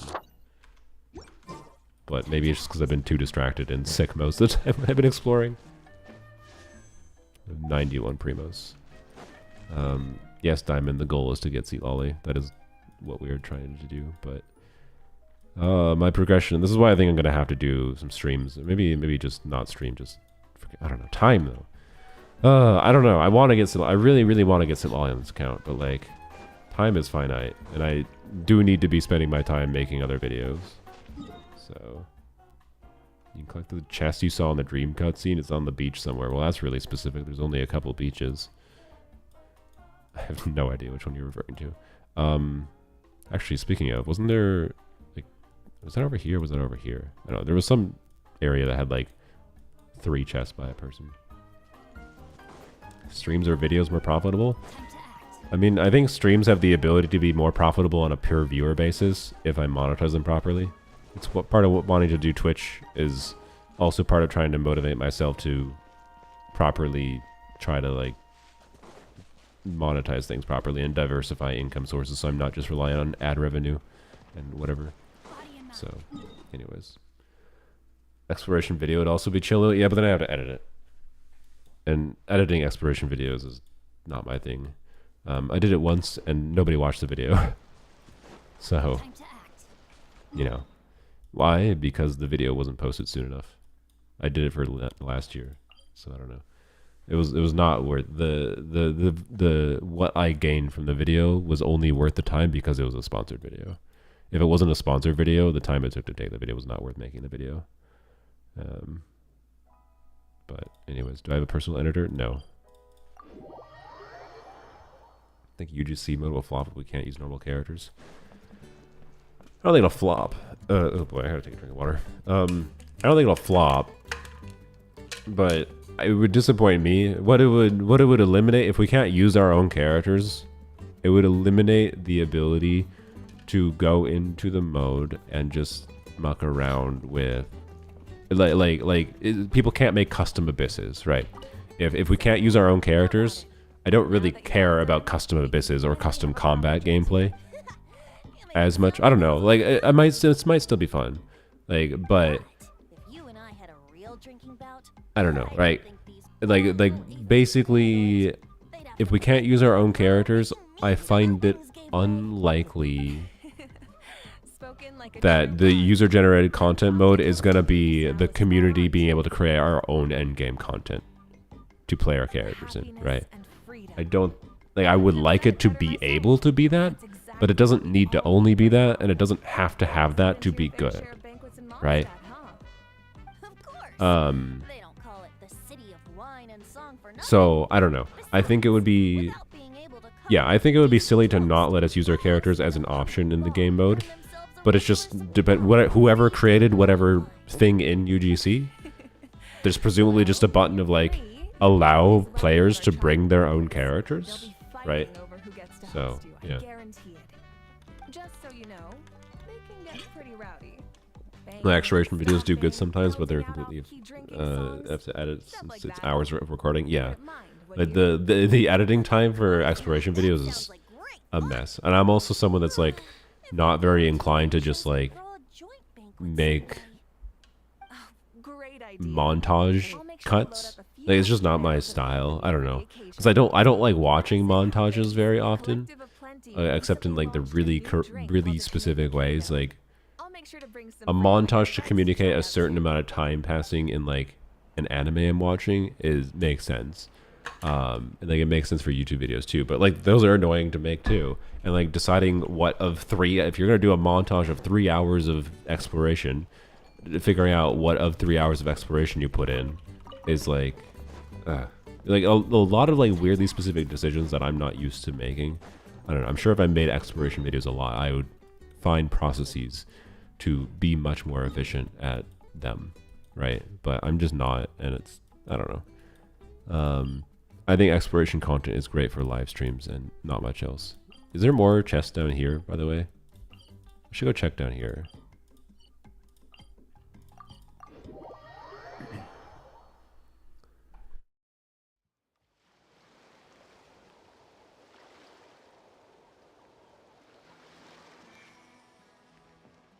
Premise is always unlocking all waypoints, so it's got some semblance of direction. Nice, yeah.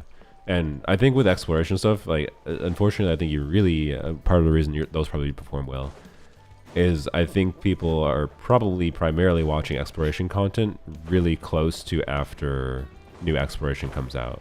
So, like, the people making exploration videos, like, for example, like, videos on, like, chests to find or whatever, or things like waypoints or whatever, is like, you're trying to make a video as soon as possible. Like the Natlan exploration video I made last year came out, I think, a few weeks after 5.0.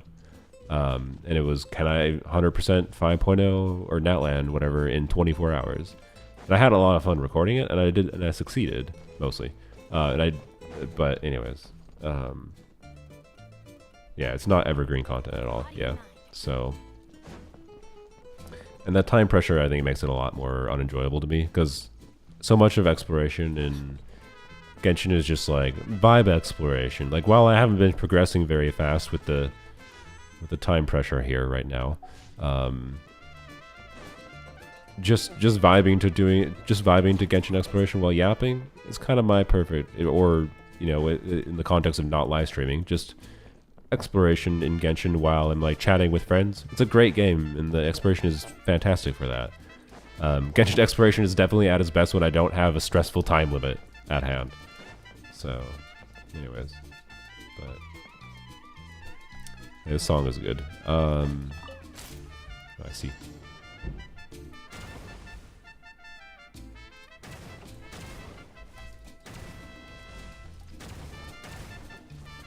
No, I had to manually reload.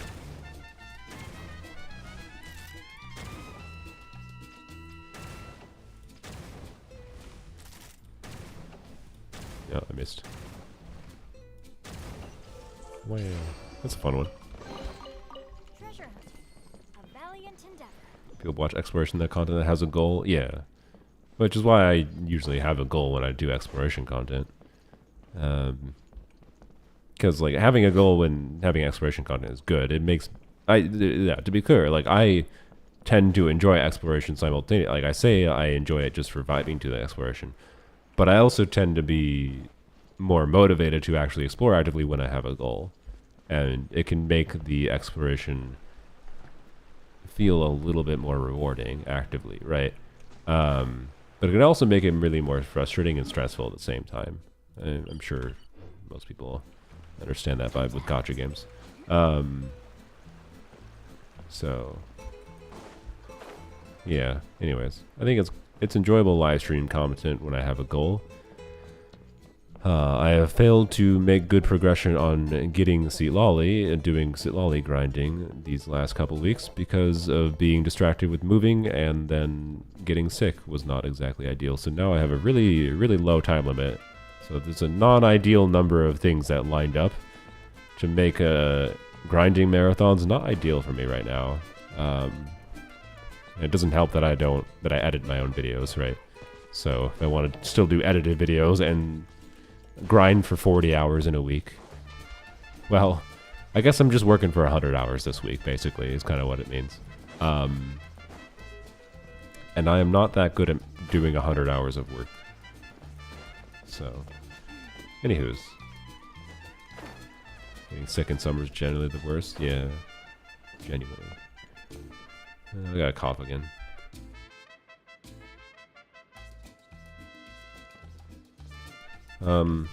Real, and I'll be making a new account fixing video soon, TM. I have one recorded, it's just not edited yet. If that one doesn't perform well though, account fixing might be live stream only in the future. Because the last few account fixing videos I made, like I had a lot of people, I had people that were like asking, are you going to make account fixing videos again? And like I had just posted an account fixing video. And I was just like, well. I wonder what you didn't watch. So, anyways, it's part of the quest is... Are you trying to rage bait me, Vivek? Because you know I railed on this quest being the most miserable part. I feel like, Vivek, you're trying to troll me. I respect that attempt. I'm not going to take the bait. This part of the quest was ass. And it was the part that made me go insane a little bit. Anyways, your vids do not come up in my algo, only your streams do. Yeah, you know what's funny? YouTube says they don't have a separate algorithm. Yeah, I'm kind of enjoying... Nah, frick. I was going to say, I'm kind of enjoying just walking along this railing. Walking along this railing is enjoyable. Being on that stupid cart on this railing, not enjoyable. Anyways. What was I saying? YouTube says they don't have a separate algorithm for streams and videos, but like... It does really seem like as soon as you like watching live streams, it tends to recommend live streams a lot more to people, which is weird. I think there's some heavy bias towards... Okay, I think that there's like nothing else here, but I don't know. I was just kind of walking along and paying attention for if I saw any chests or whatever. I think there's heavy bias towards longer watch time on YouTube. And it's pretty well known at this point. And if you watch live streams from a particular person for hours versus watching one 20-minute edited video from them per week or 2 weeks or whatever, YouTube is just like, well, you watch 2 hours of this content from this person versus 20 minutes of this hour, or let's say you watch 5 hours of content per 2 weeks from this form of content versus 20 minutes from this form of content. So we're only going to show you the one you watch 20 times more of, right? Like, I think it overvalues total watch time is why that happens, but that's just a guess. It's a total guess. Is intentional to have a vacation before the next area? Yeah, I think it was, but I hated it.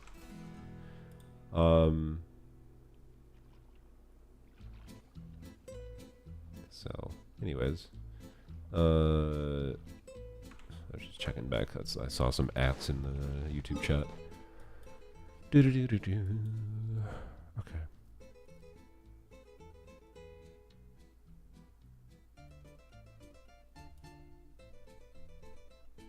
This song is good. Anyways, it's good to vibe to. Okay, wait, is this something? Time to act. Evil capybara is coming.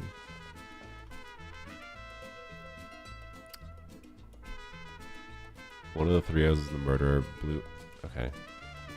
Red top cappy is the murderer. Blue top is the murderer. Two of them have blue tops. One of the three of us is the murderer.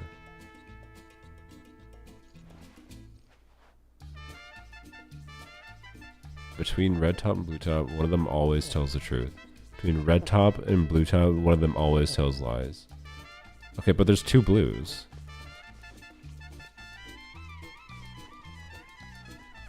Okay. Are these different creatures? No, they're the same. Okay. Like, do you realize you're talking... Does he know he's referencing himself? Is it you? Sorry, okay, let's figure out the logic. Okay, so one of them always tells the truth. And one of them always tells lies. Okay. Suspicious of the red one. So if the red one always lies, then no one is the murderer. So that can't be the case. The red one can't be the one that always lies. So it has to be the one that always tells the truth. So he's just saying one of the us is the murderer, which couldn't be him.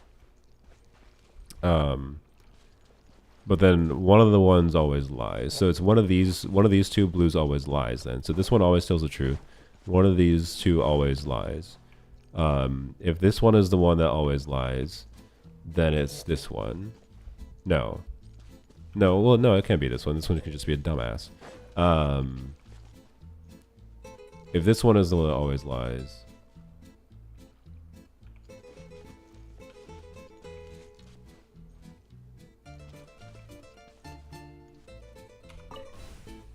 Yeah, okay.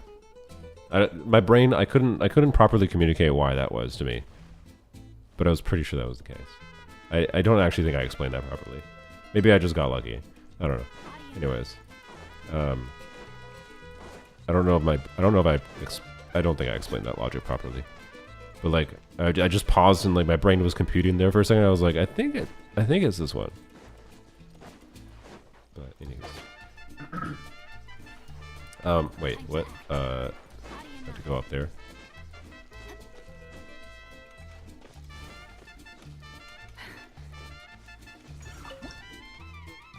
Okay. This is my YouTube chat. I had the wrong YouTube chat window open, so it wasn't refreshing properly. Okay. There we go. Get on the boat. Oh, the sensitivity here. Holy. Okay, there we go. Nice. Lux chest. Anyways, do you still play Zenless? Yes, I do. Your Genshin got cursed has been raiding all day in game. Really? Like, how long have you been playing? Because yeah, if you teleport to a different area, because normally like the raiding is area based. So if you go to a different area, it shouldn't be raining. think all the area will be filled up ever. No. I think it's always going to have borders in some level. What I would like them to do, though, is... Like, I'm fine with this... Well, no, actually, this is an example of, like... I'd like them to fix this. Because, like, presumably there's just mostly ocean here, right? But I want them to, like, give us the rest of... Even if there was no chests here, I just want it to be filled in. Like, fill in this coastline here, for example. And same thing with here. Like, why is this stupid chunk here? Like, why exactly did they not just, like, make this be water in the border and then have whatever land here? And I think they do that because they don't want to... Like, having the map available there makes people think that there should be, like, chests and whatever there. And I get that. But, I don't know. At some point, I would like to see them do that. It would just feel better to me as far as, like, the idea of it being, like, a cohesive open world. I'm fine with there being map borders, but the map border should mostly be, like, in the ocean. And so, like, give us the coastline of this desert kind of thing. Let there be a bunch of, like, give us this coastline. I think some people think the Blackcliff Forge is here, supposedly, if I recall. Maybe that's known for sure. So maybe we'll get that. But, like, this big old hole, it's just, like, just fill in the water here. Fill in the little bit of coastline here. Right? For stuff they don't have planned content-wise. And this stupid gap. Like, what the frick? It's been here since the launch of the game. This is my fault, but, you know, haven't done Chenuvel on this account. You know, yeah, Fontaine, the same thing. Like, again, they might be planning, like, this is fine, I think, here. But Fontaine in particular is, like, it's this big-ass thing on, like, this very specific distinct border with the waterfall being upraised over the other areas. And then it just, like, arbitrarily cuts off here. And it's just like, God dang it. Why can't I walk around the whole, like, plateau? Anyways.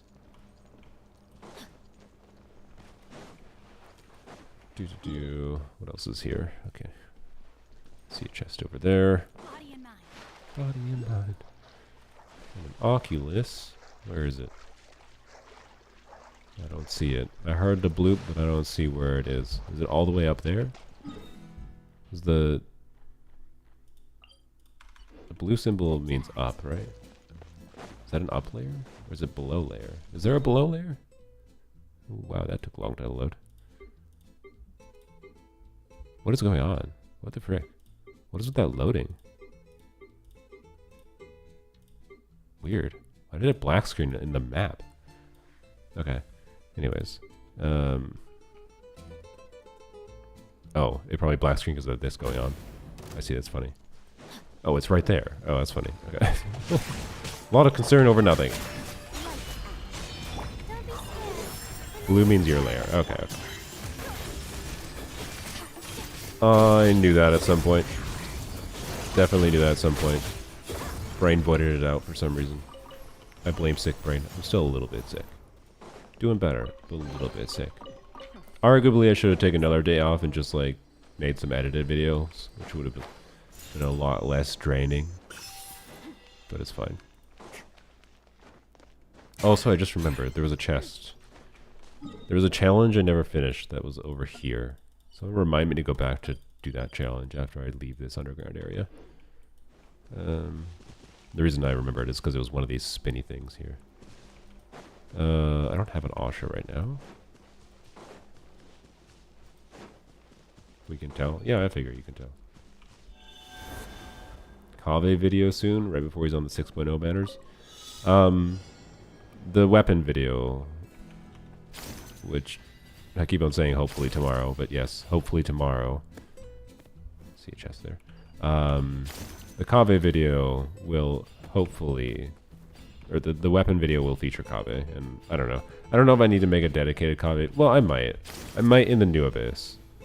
Because the New Abyss is AoE friendly enough that even with the high DPS checks, I might be able to make Shatterbloom Kave work. But we'll see. I'm not sure. It's got a pretty high DPS check, but I think I might be able to. Actually, let's grab these again. When is the New Abyss? Well, it's in like 3 days. Good lord.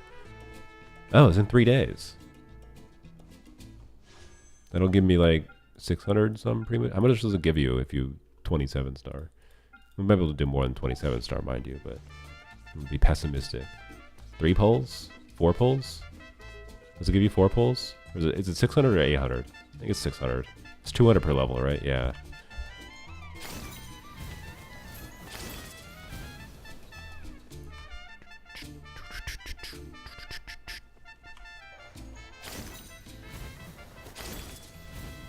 Okay. Cactus at the end is a big vibe killer. Yeah. It is. But one of the thing is, the main Kave team I want to... So I played Kave, Shatterbloom Kave before with... No. Okay. I played Shatterbloom Kave before with Auron. And I think Anefa is just probably better there. So yeah. I don't like tea, right? I bought some Arizona iced tea. So I like iced tea. I've never really vibed with hot tea that much. I don't hate it. But it's never been something I've been like, ah yes, this is my preferred drink. But anyways, just like some Arizona iced tea. The half lemonade, half whatever tea. Has some good shit. I know it's just a sugary drink, but like, it's really good. It's probably one of my favorite drinks. So simultaneously, I don't like tea. But tea is a broad category. It's like, you can't say you don't like anime, because anime is far too broad to actually say you don't like anime. I strongly believe, other than people with just like, you know, that are really stubborn about trying to be open-minded about like new media experiences, so they just like hate anything animated kind of thing, right? You can find an anime that someone will enjoy kind of thing. I think you can find a tea that someone enjoys. That's my vibe with tea. As someone that isn't a connoisseur of tea. Yeah, saying you don't like anime is saying you don't like music. Exactly. It's like, come on. It's way too broad of a category. You can't, there's no way impossible for you to find some anime thing that you like. So, the kind of tea you drink while sick. Arizona half lemonade iced tea. I drank some of that yesterday, and I can tell you, I'm almost out of it. That feels really good in the throat. It feels really good in the throat. I think that's just tea in general with a sore throat, but you know.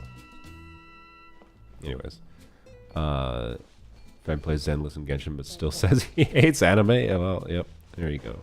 There's the randomly negatively biased people. Don't show them K-pop Demon Hunters. By the way, I learned 2 days ago that K-pop, like, my friends, like, a week or two ago, I heard them mention Demon Hunters, and like, hey, did you listen to the song from the Demon Hunters? And it was like, yeah, I liked it. I had no idea they were referencing a freaking animated... Because I accidentally somehow avoided everyone talking about K-pop Demon Hunters. Like, what the frick? What's wrong with you? How am I disconnected to the internet? Like, what's wrong with you? I mean, what's wrong with me? Although, also, I guess, what's wrong with you, chat? How dare you not mention K-pop Demon Hunters to me? How could you not? I haven't watched it yet. To be clear, don't spoil shit. But I looked into it briefly, and I was like, oh shit. This is an animated show made by Sony Animation Studios. And Sony's been putting out, like, as far as the Western animation studios goes, only Sony, in my opinion, has been doing good shit lately in the Western side of things. I mean, I shouldn't say that. Like, it's not like other things from like Disney, Pixar have been ass, mind you. Like, they've been fine, but they're so stale and samey. It's just like formulaic. It's just like, it's like you watch it and you're like, oh, okay, it's pretty good. But then, like, it's also like, your life would have been extremely perfectly fine without it. It's just the same story in different wrapping paper. Arcane? Yeah, Arcane is great. Yeah. So, anyways. Where did that chest, by the way? There was a chest I literally saw. This is why I was trying to get up high. There was a chest I saw that was somewhere. Dope. Anywho's. from the very little bits I've seen, this was not the chest I saw, I don't think, but I think I will like K-pop Demon Hunters, but I don't know the actual plot or whatever. So. I mean, I can guess. I can guess it's about some idols hunting some demons. I did get that vibe after looking at the premise. But I don't know much else. So, anyways. Most of the guys in K-pop Demon Hunter are so ugly I haven't watched it. That's really funny. So I refuse to watch this. The guy idols are too ugly for. There's the chest I was talking about. The male idols, nah, they're too ugly. Defeat the. Oh, I'm not even gonna try. My sick brain can't do it. Oh, I see. I'm stupid. Yeah, it's fine. My sick brain is. I am still not. Okay. I thought I could be more productive with exploration today. I am failing. Why did it have to do that? Please, I understand. I know it's like haha funny, but like this joke is overstaying its welcome. That lasted like 20 seconds. Maybe not. I don't know. Maybe exaggerating. Blame sick brain. All right.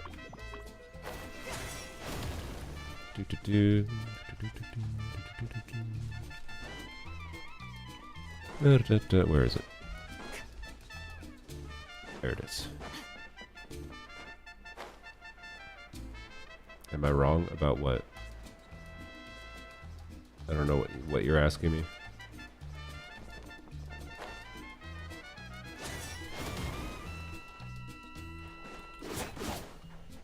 No entry. Oh, I see. I thought they were saying no entry to me. Why do we keep on helping these characters people when every time they're just like bandits that are trying to gank up on innocent capybaras?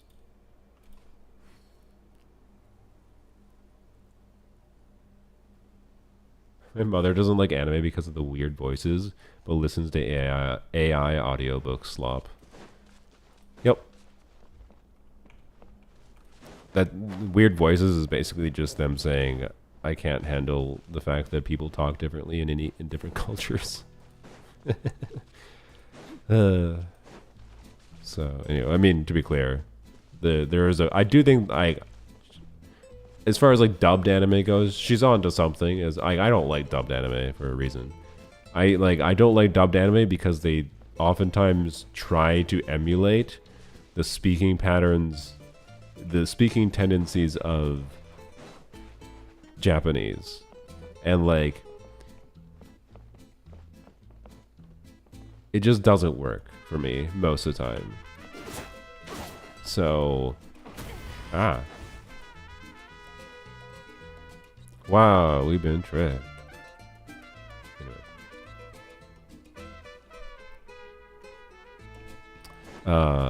So I'm a subtitle boy for more reasons than just that. Oh my God. I'm a subtitle boy for anime in general. I think it preserves more of the original meaning properly, and yada yada. Very rarely do I think the dub is better than the subtitling. But yeah, so when it comes to the dubbed anime, I can get where your mom's coming from. I think that is an impediment. The tendencies in the dubbing side of the anime industry. Okay.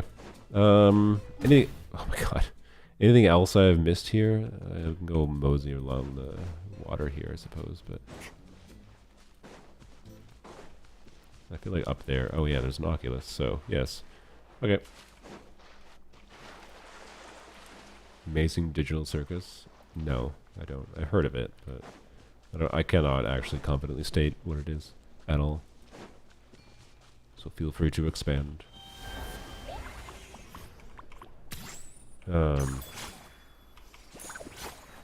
But yeah, anyways, I understand why a lot of people use dubs because, you know, reading while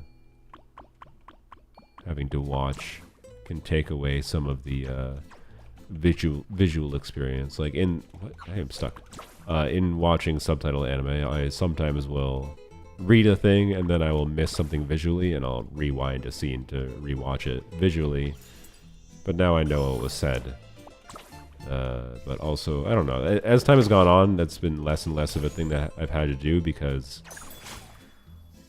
I can understand a lot of the vibe of mini scenes without having to consciously read. Like I don't know. You get used to reading subtitles, regardless of the language. I think when you watch a lot of media, and when you're used to reading the subtitles, you can very quickly like use the subtitles to verify your intuition. Like your brain doesn't fully read and process the information. It uses the subtitles like as a verification system to verify what you heard. And I think that's a little bit what happens with anime for me now a lot of times, but it depends. So yeah, some dubs are good, they're just really rare. Yeah, I watched parts of the Kaguya dub because the Kaguya dub was done in a way that was pretty good, and like it was its own unique flair. That's usually when dubs are at their best, is when they're allowed to do their own thing a little bit. Oh my god. Okay, well, whatever. Oh wait, I never went on top of that thing. I feel like I have to do that. I'm supposed to paint this? Can't paint it. Okay.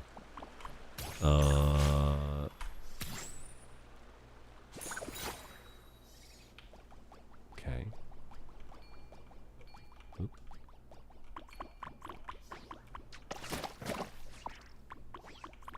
You're welcome. Ah, frick.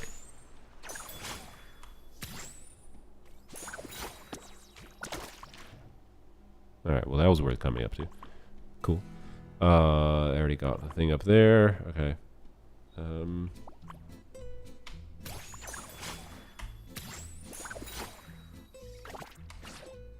Crap. Great. I'll be honest, the Asha's incredibly annoying sometimes because of that. Thinking that I can reach and that I can't. That's an actual method of making yourself familiar with the language, yeah.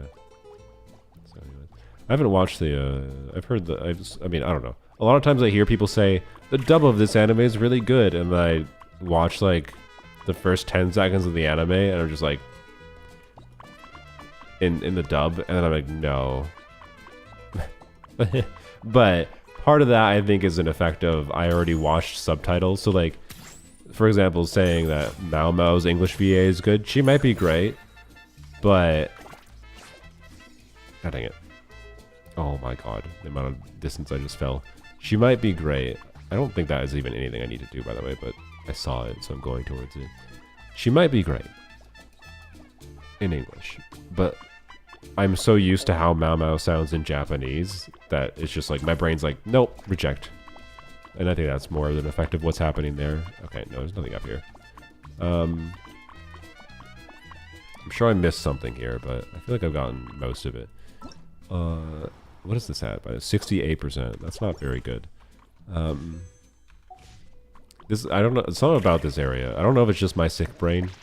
Something about this area just feels so much slower progression, or slower exploration-wise than the other areas in Natlan do to me.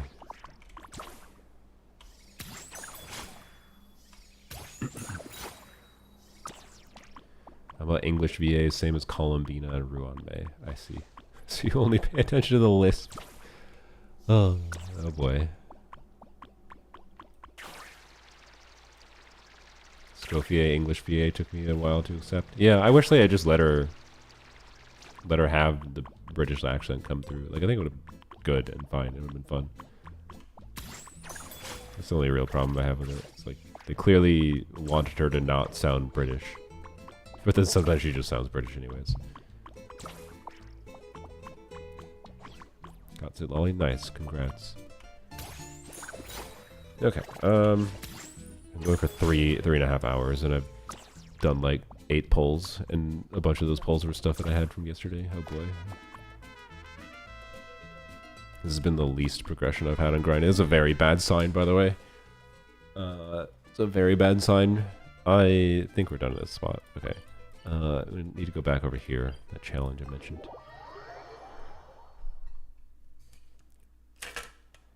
Who are you polling for? We're polling for Sitlali on my casual account. The 2 characters that actually get regularly played on this account. Well, the 3 team archetypes that regularly get played are like Hyperbloom team archetypes, Skirk, and Arlecchino. And Sitlali would be good for best for Arlecchino, but also pretty decent for Skirk. So, yup, that's where I'm at. And would kind of like to have her for that, but wait, in this direction. But the game doesn't want to give me Sitlali. I've had really terrible ass luck on this account. So, relatable casual experience, I suppose. Lido hat, subscriber Prime. Thanks. Thanks, Lido. Duck, duck, goose in the loose. Yep. Yeah, this one was... Something was goofy with this, but my brother told me you had to paint the things, is what it was. Please. No? Okay.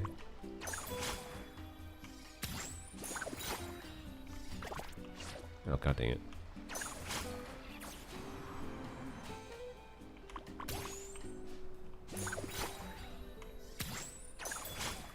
Oh, I thought you had to paint them.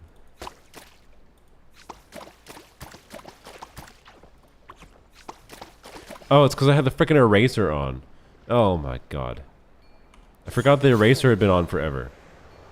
Because of the freaking eraser puzzle. I just, whatever. No! Okay, I thought I missed one. It just looks like gray. Like, there's literally a freaking gray color. Or, like, oh my god. Just, what the frick. That is just bad design. I'm sorry. Also, isn't there, like, red and green? And I gotta imagine there's some of these puzzles. There's probably not that many of them. But I gotta imagine there's also some of these puzzles that have been a little bit annoying for colorblind people.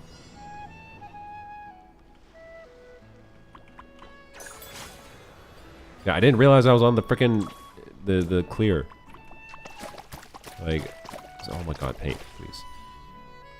I think that is an understandable mistake to make, considering it's not a very obvious telegraph that I'm doing erasing.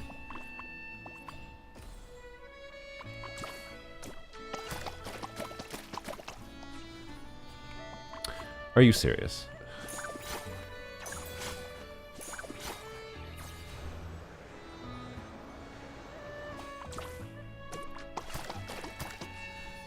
Stop! Why? Bruh. Okay. Welcome to now one of my new most hated things.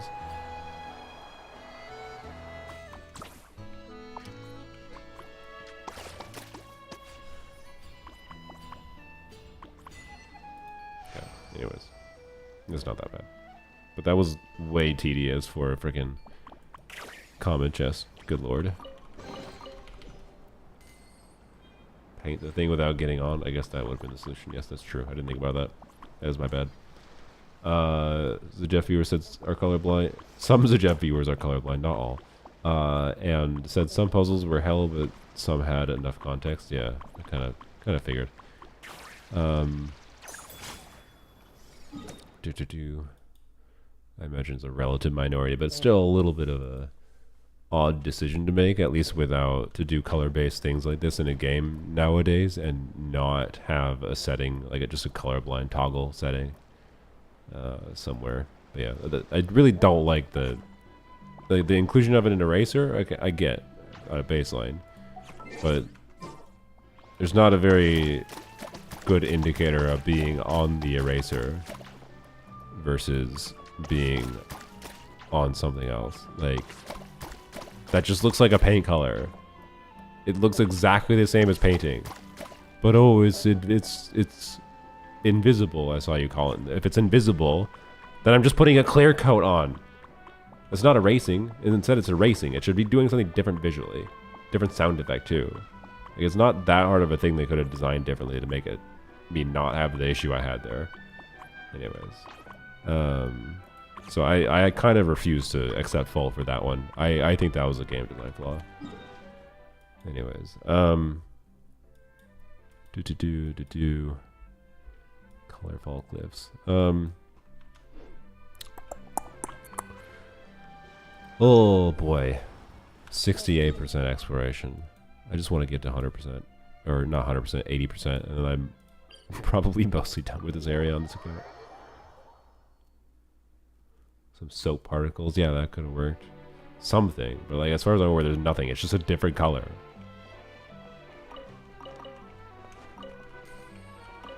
And when you're just switching between a bunch of different colors in the first place, it's like nothing. It indicates nothing. When the function for the eraser versus the colors is fundamentally different.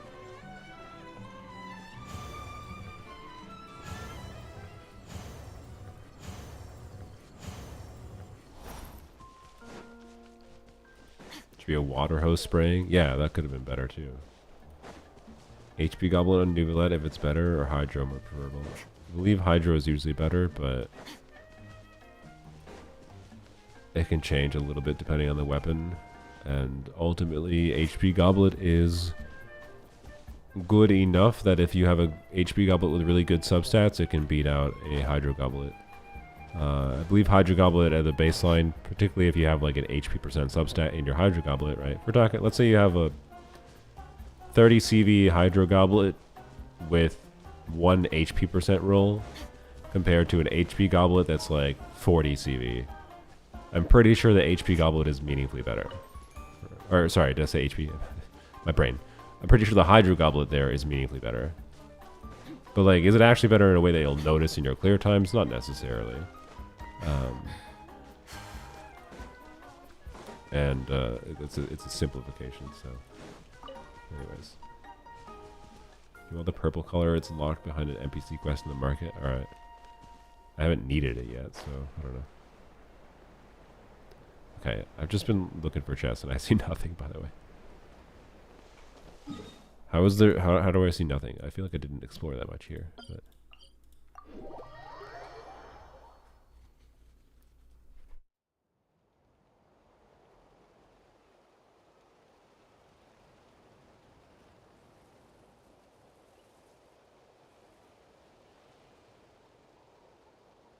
Like you once saw a triple HP percent, top 1% Nuvolette. Yeah, I believe it. It was probably with his signature weapon though. His signature weapon definitely meaningfully changes the. Really? Wayobs have been downgraded to giving a common chest in this area. Cool. What was I saying? Oh, with Nuvolette's signature weapon, it gives so many stats to him. It gives a whack ton of crit, damage bonus, energy, and some HP, I believe, right? Isn't it like 20% HP, 88 crit damage, and what, like 40% damage bonus? I don't remember exactly. But it's a lot. Like, and energy. Like, it gives him a lot of freaking stats. So, it means that, like, possible stat combinations you have that are good with Nuvolette's signature weapon is a lot more flexible, is the long and short. So, yeah. Anyways. About the 12 million HP boss yet? No. Should go start this quest, though. Anyone know if this is a longer quest or a shorter quest? Oh, I'm gonna guess longer. Because it uses the main character.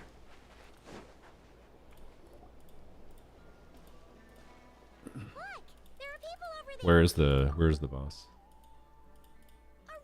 Oh, other Granny and Paimon. I Oh, it's short? Oh, okay. Ha, you're here. Yep. Yeah, for sure. Devin, what about you two? Your noob is on an HP goblet with Sack Jade and it's top 2%. Yeah. So I mean, with Sack Jade, that's interesting too. So yeah, use. I might. Yeah, use whatever one is better, basically. If you have an HP goblet, that's good. Use the HP goblet. If you have a Hydro goblet, it's good. Probably use the Hydro goblet. Particularly if there's an onset one you have that could enable a better off piece is compelling. Right. We got here early to fight for an important cause. You see, this is my bro's first time getting a formal All the colors get the invitation 3 like big that. chests in the middle of town. And as you Okay. can probably tell, he's See, other granny know every day we get. But Wait, 2-day log quest. fishing? This one is? Since it was suggested by a friend, of course. yeah, Bennett. that bro spun a stick around and it ended up pointing at this pond. That's Okay. what we're on. Okay, even if that made sense, this pond is surrounded by capybaras. Of course. Capybaras are gentle creatures, so we're good. Besides, when life gives you water, you fish. Ah, another one of Granny's pearls of wisdom. Along with, when life gives you food, you eat. Yeah. Or, when life gives you lemons. Yeah. Exactly. Except we're the ones handing you lemons this See, time. Lolly just uses the same metaphor over and over. Since you're here, I changed why the don't you words fish with though, us? so it's different. And to up She's the a streamer. whoever catch Now that's an offer, Paimon. Say the same thing in 500 different ways. Did you forget who you're dealing with here? We never back away from a challenge, and a traveler is a tough opponent.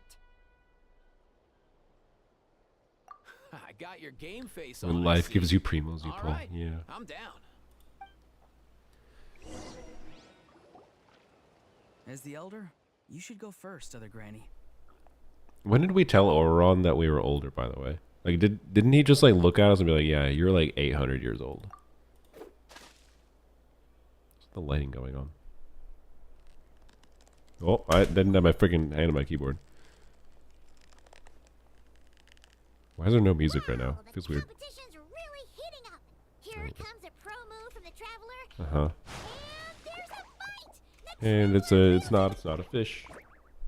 Hold on. Is that I'm gonna eat my finish eating my granola bar, by the way. And mute a little bit while we're doing voice dialogue anyways. Not exactly the kind of catch I was expecting. Not super sure how we're gonna judge that. Nice one. Thanks, everyone. I'm up against some fierce competition, What? but I think I've got a shot. Traveler talking. Let's hope my grandson is right. quite the impressive It's been show? so long since I heard of the meme. What the That's frick? a tough act for the remaining 2 competitors to Oh, follow. I love it. Very easy. Sorry. Blah, blah, blah.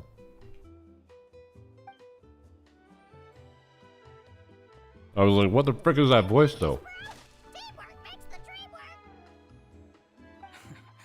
Sorry, Kakuku. There's no room for teamwork here. Whoa! Look alive, bros! I've got something.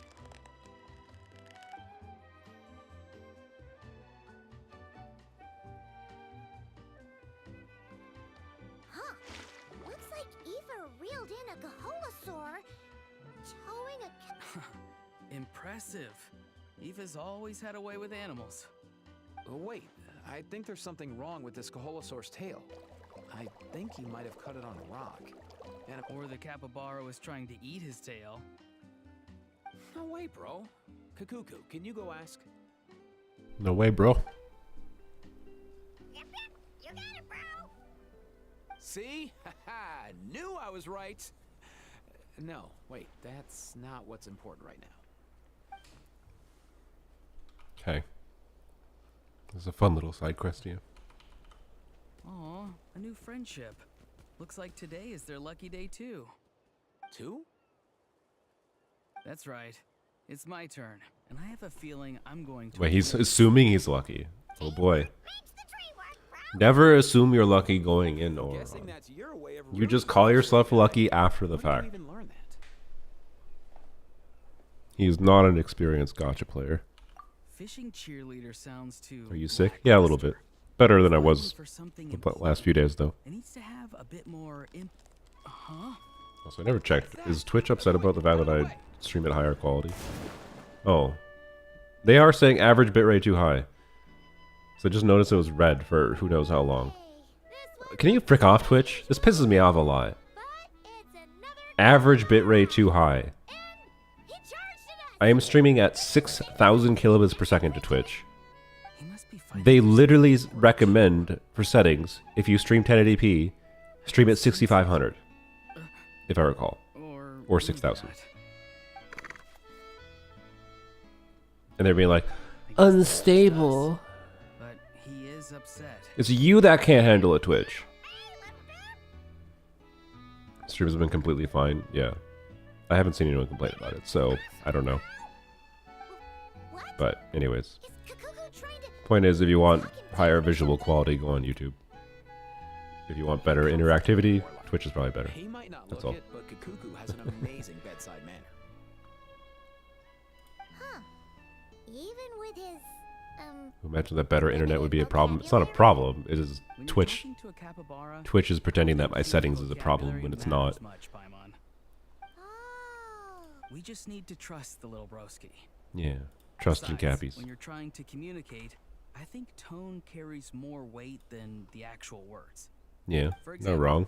hello means I'm happy, Mm-hmm. but Hello. means I'm frustrated. And Mm-hmm. hello, that's anger. A sign to run and hide because danger is near. Yeah, communication lesson with Auron. Paimon doesn't completely follow, but... Oh, my pleasure. How? You don't follow? Are you? Came up with to communicate with the aphids. No. Paimon. Aphids. I'm sorry for a second. Remember, bro? Paimon.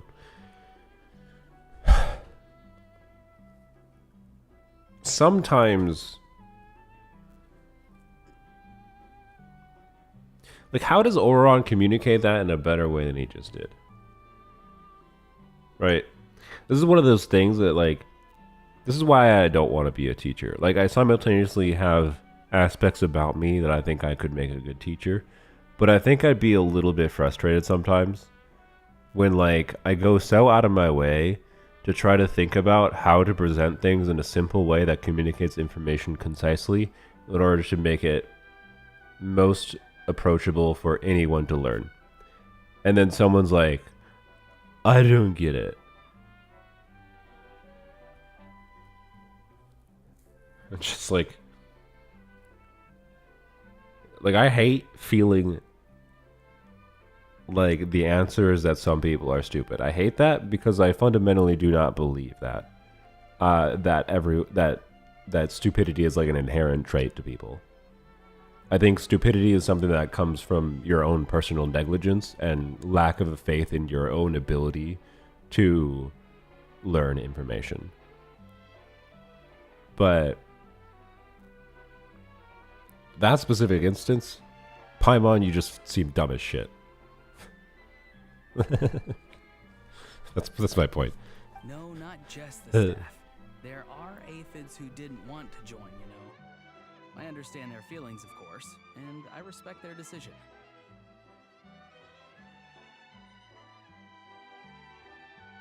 Then maybe you can throw some of that understanding my way, bro. I'm at my wit's end here. Huh, really? Holy, I'm starting to cough See? Look over more and there. more regularly. It seems like I thought I'd recovered more than I had. Is it speaking in Morse code? Dash dot. Whoa. Those are looks like really you long really hit dashes. it off. Okay, well, I am a little proud, but... Don't worry. Was he gonna steal something? What did he do? Did he grab something? Was that the intention there? What did he do? What? I think people just have different ways of understanding. No, I know. I know. That's like my point of my yap that I prefaced with there. I don't think Paimon, if she was a real person, is actually stupid. Capybara. I do think she just interprets information in different ways. Looks like that perked him up for sure. Like the way that Paimon reaches understanding is different than Hold on. how others reach understanding of things.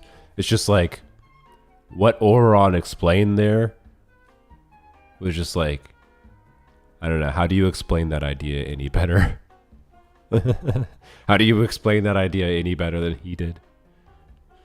He took his okay, that's what I kind of thought. True. Learned helplessness is real, but so is being an actual idiot. I don't know. Maybe. Considering he managed capybara I think king or whatever? Sure. I think most people I strongly believe most people underestimate their innate ability to learn. Nice. And the proof I have of that is that Mine to begin with. they are a living human being in modern society. Not saying they excel in modern society. Not saying, you know, they have the same potential as other people have. Not saying some innate traits have influence on your success. But I think maybe most people underestimate their own born biological ability to learn information. And the number one proof I have of that is they learned English, or not just English, they learned how to speak. Like, speaking, using language, and the ways in which afterward, like not when we're just children, the ways in which like our own language use changes throughout our life in subtle ways, the ways that we pick up on all these like really hyper subtle like social pattern things, that's learning, right? Like, if you can speak, not everyone can speak, mind you, but like, you get where I'm coming from with the metaphor. If you can speak, you're not stupid. That's my opinion.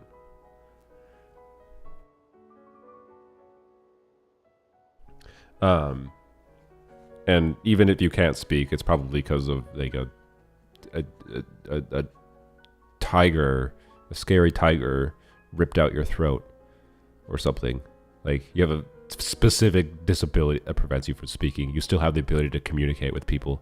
So that, I guess, sorry, speaking is the wrong way to describe it. If you can communicate, then you're not stupid. Well, you get to keep it. That's my That's opinion. something, right? True. And the capybara king left I think everyone has the ability to learn, because I think that's what humans are. I think humans are creatures that are amazing, and we are what we are, I think, because of our ability to learn. And I think we are hardcore biologically inclined towards that. And it's just that some people do it differently. Does that mean the capybara king wants us to go there? Kinda seems like that, right?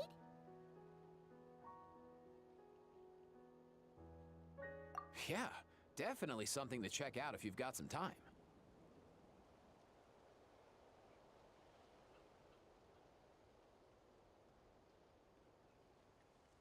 Yeah, who knows? But we should come prepared just in case.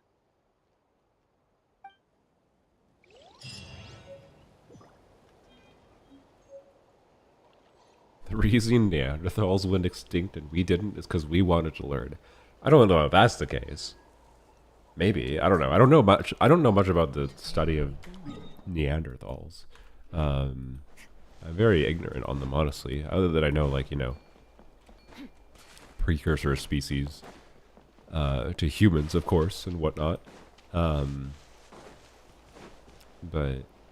anyways, yeah, curiosity is innate. Yeah, I agree. So I don't know. I think just people tend to our structures in human society tend to, like, people learn certain patterns on how to exist in the world, and then they get comfortable with whatever things in life and in our societal systems that they feel they don't need to learn anymore relatively quickly. Even like people in school experience this quite quickly, where they, you know, think they know enough. They think they don't need to learn things anymore because they know enough already. By the way, what did that quest not auto navigate? I just went towards the balloon in the distance, but that wasn't the right thing to go towards. So anyways, bye Noggin. Thanks for joining.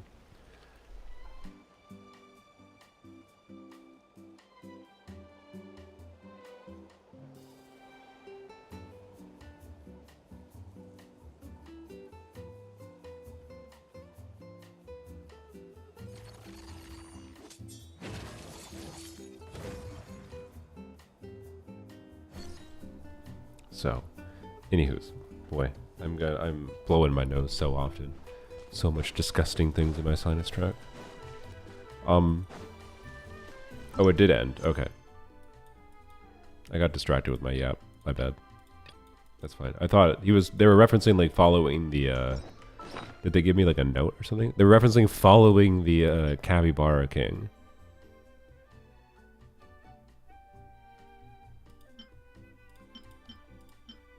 Is it gonna have a red mark on it forever?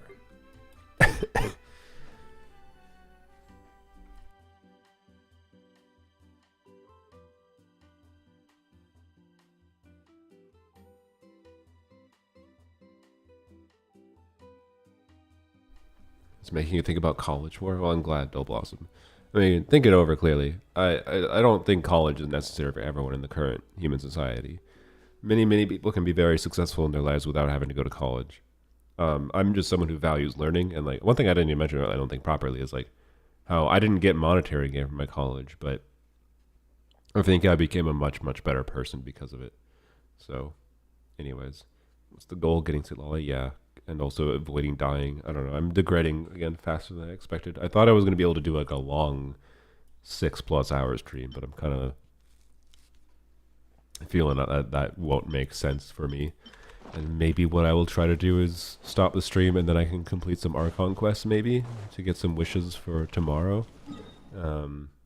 Overworld boss near the pond that gives you an achievement. Oh wait, it's back? It's back over there? Okay.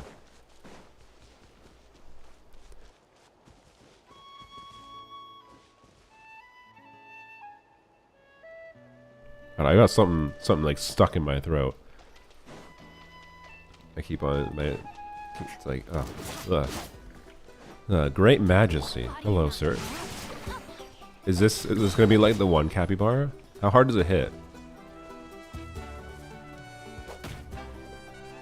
Pretty friggin' hard. Okay. Without Singcho damage reduction up, that's gonna be a bit tricky. Yeah, this is just the capybara fight, but in the real world now. Oh my god, how much HP is it? What the fuck?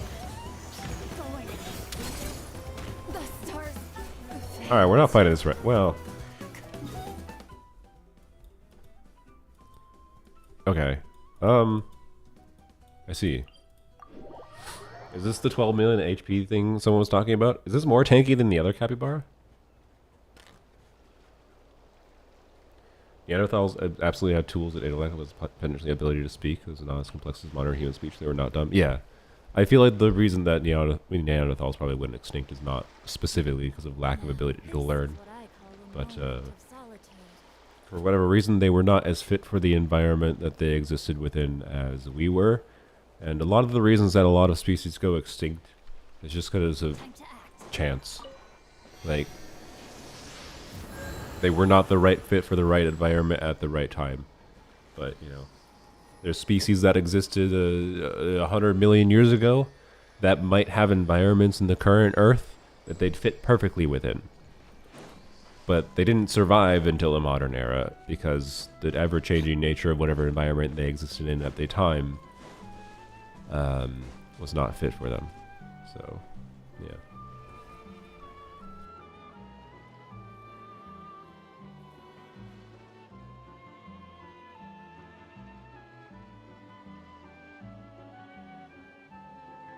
Oh, gross. I got it out of my throat. Oh, that was disgusting. You gotta be really happy I am so muted for that, by the way. That was absolutely disgusting. I'm glad I didn't have a face cam on either. Because, like, I had to spit it. Like, I was coughing, like, constantly, and it went into my mouth, and I spit it out into the Kleenex. Ew. Anyways. Now it's gone. Now my throat feels fine. Sick. Okay, let's use overload for it. Boy, I would like to not be sick. This is the most sick I've been in a long time. I don't think, like I got sick last year for like a day or two. But this has been lasting like 5 to 6 days at this point. Fridays when it was like, yeah, Fridays, Saturday, Sunday, Monday, Tuesday. Is today Tuesday? Is today Wednesday? I think today is Tuesday. Today is Wednesday. 6 days. Don't describe it. No, you came to the 6th stream. I'm sorry. Well, I didn't advertise it as a 6th stream, but anyways. I apologize. Overload. What is all these stupid teams I have configured and none of them are overload? That's really funny. Okay. Bam. A little extra training never hurts. And we'll use Bennett instead. Because the C0 Eon Son isn't ideal. Oh man, living against the Capybara is going to be a little tricksy, but we'll see what happens. If we can get enough overloads on it, should be fine. Much. The threads of your fate lie in my hands. I think this official build does not have enough ER for this team. It's not bad actually. I don't know. So close, yet so far. Okay. Try again for 2 Primo Gems.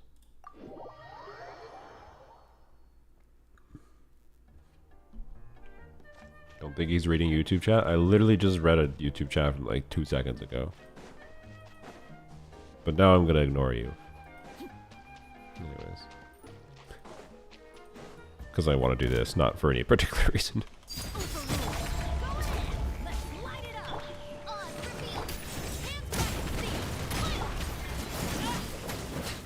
No.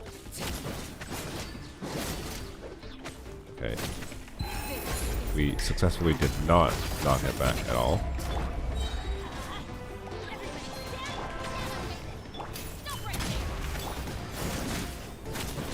Nice, okay.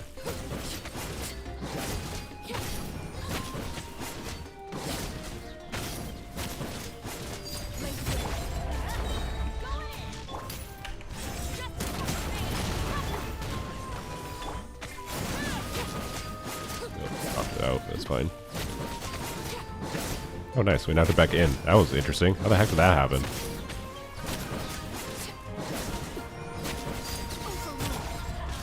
I just killed some babies.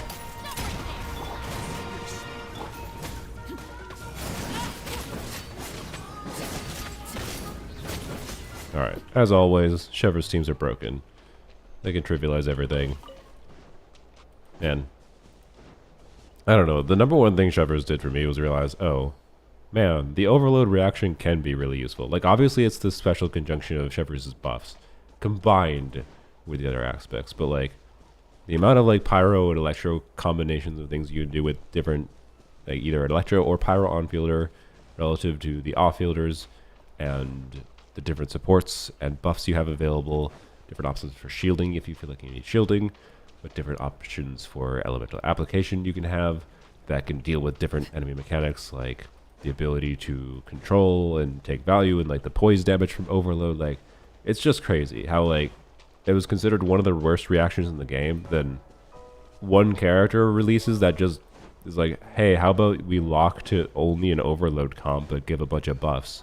But oh, the overload reaction is bad. It's going to cause so many problems. Except so, no, it's actually just super useful. I don't know. It's just funny. As soon as we saw Chevr's kit, I was a believer in it. And then the more I used Chevru, so I was like, holy. I was a believer and I underestimated her. What could the children be up to? Never mind. Let them do as they please. Anyways. Overload is fun until the enemies get smacked far away. Yeah, but you can try to use overload properly. Like, it's a little bit RNG dependent, but did you see what happened there? Where we knocked the capybara away and then we knocked it towards us. It was accidental. I wasn't trying to do that, but you can try to position things properly to group properly. And like Chevrus's burst has a subtle grouping ability that matters more often than not. Like, I think a lot of people underestimate the amount of control they have in overload teams. Not saying everyone is ideal, but like, if the grouping is really problematic, it also means you're moving a lot. Like, if the grouping is really problematic that Bennett doesn't work because of circle impact problems, it means you're moving a lot. And OG, I wonder what convenient unit they released that doesn't have circle impact that wants you to move to help keep up her buff. like They've released characters that have solved like every minor problem Chevr's teams have. Like, they're always useful. It's so stupid. I don't understand why Chevr's teams are always good. Like, there's not been a single time where it's like, Chevr's team is not a compelling option here. I don't know. Maybe we'll see a Stygian Onslaught. Is the like Stygian Onslaught is the only context that might make Chevr's teams on occasions not be very ideal, just because it's possible they do hyper niche mechanics that are pushed so hard that, like, yeah, you can't use a Chevr's team for a particular thing. Right, but anyways. No, we're just going for Sweet Lolly C0 on my casual account. Okay, anyways, I think after we do one more pull, I'll probably end the stream to try to not destroy myself so much that wait, how much did I have it? Oh, okay. But try to not destroy myself so much.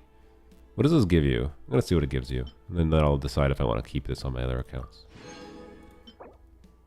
Yeah, it's just a food. Okay. I mean, I'll keep that one as a souvenir. Anyways, yeah. Anyway, for Chevy specifically, not Overload in general. Yeah, I mean, yes, I was talking Cheverson specific for most of that, but Overload in general it's funny how we realize, like, okay, Overload can be useful. Like, Overload's poise damage that it deals, like, stunning enemies is useful. You just have to be able to use it properly. So, anyway. Did Wika Overload work for the last Stygian boss? I mean, Overload is one of the main things you can use to brute force the cactus. Like, yeah. So, anyways, Overload worked previous Stygian, Overload worked this Stygian. I literally don't know if it's possible for them to make... I'm sure it'll happen eventually, but we haven't seen an Abyss that hasn't had, like, a compelling way to use an Overload team. So, anyways, drink water, thank you. And then we'll get Sweet Lolly early at 22 pity.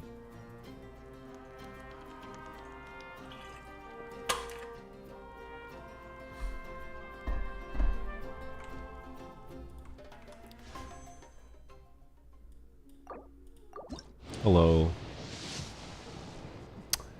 Oh, okay. There's a lot of time for that.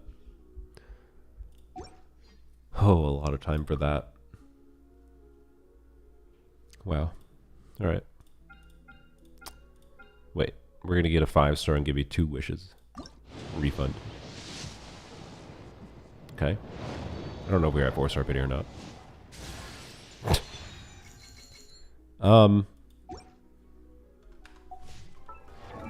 I mean, that is a wish refund, technically. Not exactly... Okay. Not exactly the most impactful thing we could have gotten, but... one more chance. I see Lolly. It's been so long since an early on this account. Like, I know we haven't gotten an early in the last 6 months, that's for sure. How much history is even here? How many wishes have there been in the last 6 months? It's not going to show... It only goes to 6 months still, right? I don't think it's going to show the Arlecchino. It's not going to show the original Sweet Lolly banner, I don't think. Unless this shows more than 6 months now. Wait, no, it shows a year now, doesn't it? So it will probably show all our polls.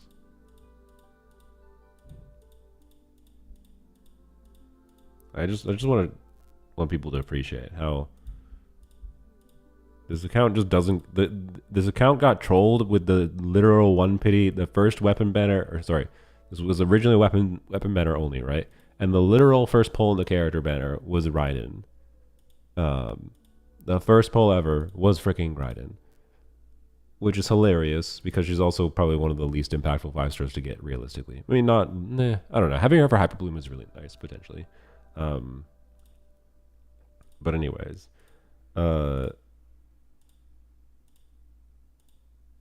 Also, I like how I chose to get Nahida, and then 1 year later they released Power Cream Nahida. That feels good. But anyways, like, yeah, there we go. Nahida here. So like, since Nahida was not early, mind you, but since Nahida, she was the last 50-50 win. That was last November. The last time this account won a 50-50 was like 9 months ago. I almost lost my voice. 9 months ago. 80 times 5. I've done 400 polls. I've done 400 polls since winning a 50-50, and I've not won any 50-50s and not gotten any earlies. Watch the This is the kind of RNG shit that like makes people stop playing these games. Right? Like, what the hell? And there you go. There's the literal first character pull ever on this account. October 6th last year. The first character pull ever. And not a single early since then. Like, you troll shit ass game. The fucking gotcha, man. Is it so much to ask for an early seat lolly? Just give me her early. She's like one of my favorite characters in the game too. She'll randomly show up my friggin' main account and be like, yeah, I don't need C2C lolly. I might not even activate it. I'm gonna activate it. Just gonna, I don't know when. And then it's like, nope, early seat lolly, early Inefa, early Mona. Meanwhile, on this account, it's like, oh my god, more accurate casual, yeah. No one is allowed to say I got lucky on this account. I refuse it. No one is allowed. But hey, I mean, I still 36 starred this friggin' Abyss cycle. And that's something. But, you know.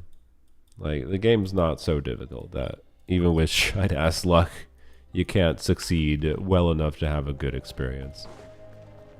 But, I don't know. If this was like my account as a player that started playing last year, like, it'd be the kind of thing that, like, you get hooked from the gambling immediately because the game just gives you the super rare thing immediately, and then you just slowly are disillusioned by the gambling system after that because you just get after that. That's what happened. Yeah, this is a Caesar Arlecchino on White Tassel, but with a pretty dang good build. Like, look at this build. Oh, I never even checked what her ranking was. But yeah, this is a 2K attack White Tassel Arlecchino build. And look how freaking good this Arlecchino build is. And I actually can't believe I got this good of a build on Whimsy on her, by the way. I didn't even try. I did like 2 Strongbox dumps. Or no, I think it was like 3 Strongbox dumps total. I got this originally. And then recently I did Strongbox dumps and got lucky getting this. And then I got this originally. And then I already had this that was crafted before. I crafted this as an onset goblet originally on her because I didn't think I was going to do Whimsy. Wish it was Whimsy now, obviously. But and then we did grinding for this. Getting elixirs. And then we re-rolled it, which was fine. It re-rolled better. I'm happy with it. I'm not going to re-roll it again. I don't think it's not the priority. And then now it would just be nice to have like an EM timepiece, right? And I got this in trying to get an EM timepiece. So like this is a bonkers good White Tassel build. I want the character that's really good for her. And I like C Lolly. I've never checked. Never checked. Oops. Go. You have my undivided attention. Profiles. What is the UID? 755 263 334.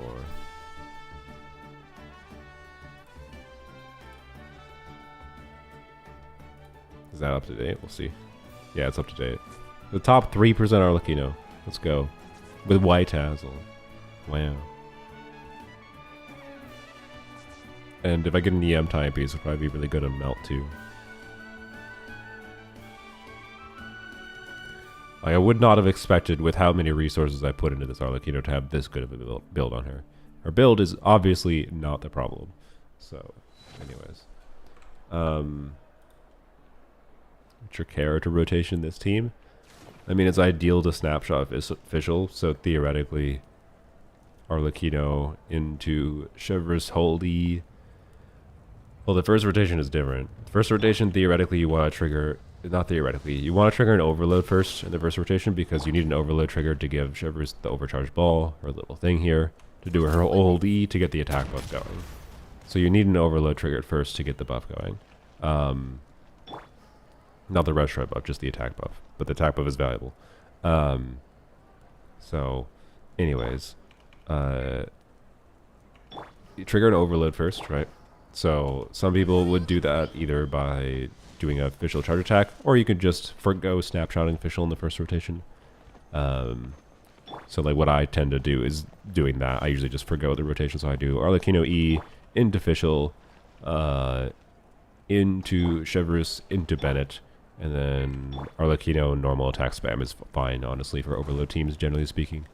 I think technically N3 can still be better than N5, but it doesn't really matter, usually. So, anyways. Can you review my Arlecchino today? Why? Well, you never did, though? I'm pretty sure I did. There was only one person that asked me to review a character recently. And it... I don't know if it was you. But I don't remember promising to review someone's Arlecchino.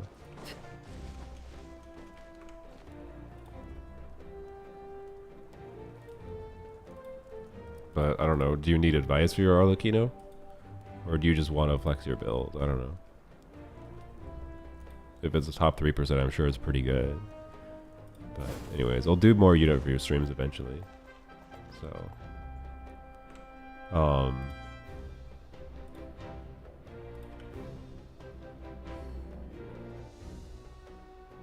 your UID doesn't even show up. So, I don't know. I looked at it in caution, mind you, but Staring into my eyes is ill-advised. not mine. Well, I don't know. I'm just saying I don't think I promised you that I was going to review yours. That's my point. So, and you messaged in my chat assuming I did promise you, which I did not. I don't think, but I could be wrong. But anyways, yeah, that's an Arlecchino. Nice. It's a good bit. I don't know. It's... Wait, you said it's only top 3%? Why is it only top 3%? Oh, it's because you're on SIG weapon. Yeah, that's why. You're screwed over by the SIG weapon. Sorry. Your build is very good, but this SIG weapon leaderboard is stupidly overly competitive. You don't want to be on SIG weapon leaderboard if you care about ranking. SIG weapon leaderboard is awful. If you go put white tassel on your Arlecchino, your ranking would go up. I'm not kidding. I'm pretty sure that's the case. I could be wrong. Well, you could double check.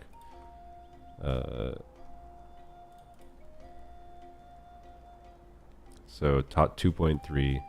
Oh wait, you said top 3%. Oh wait, that is top 3%. Duh. Anyways, what was mine? Oh yeah, mine is also top 3. Yeah. Okay. So yeah, yours is a better build. Just what I kind of thought based on glancing at it. Was I right? Is it better on white tassel? No, I lied. It's well, that's overload white tassel. What about vape white tassel? Top. Yep. No. Okay, I was right for vape. Oh, wait, no, that's monopyro. Frickin' goddamn it. Monopyro. Okay, vape combo top 2.9. Top 3.1. No, okay. Never mind. My intuition was wrong. Not that it really matters that much. We're talking very minor differences. But, anyways. Where's the melt leaderboard? There it is, right there. Anyways, what does the melt leaderboard look like currently? Actually, now that it's been out for a while.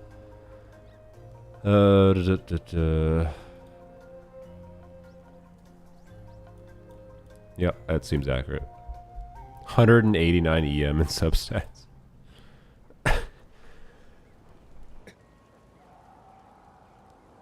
Yeah. Okay. Yep. Sure. LOL. Anyways, oh, it's also the #1 vape Arlecchino. Yeah, figures. Anyways, yeah, Arlecchino is a stupidly over competitive leaderboard. So then that's important to recognize, because if you're using the leaderboard to evaluate the investment on your build, I would say like top 3% Arlecchino is equivalent to getting top 1% in many other characters on Akasha that are less popular. The more popular a character is, but this is also assuming the leaderboard is actually a good way of evaluating the character's performance in the first place, which I think it is for Arlecchino's leaderboards. Her leaderboards are one of the good ones, I would say, overall, for evaluating your builds. But while we're at it, can you check your skirk?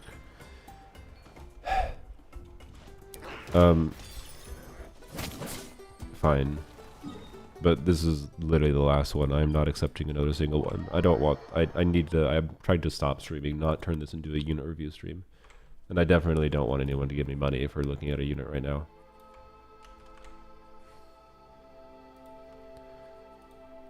Anyways, on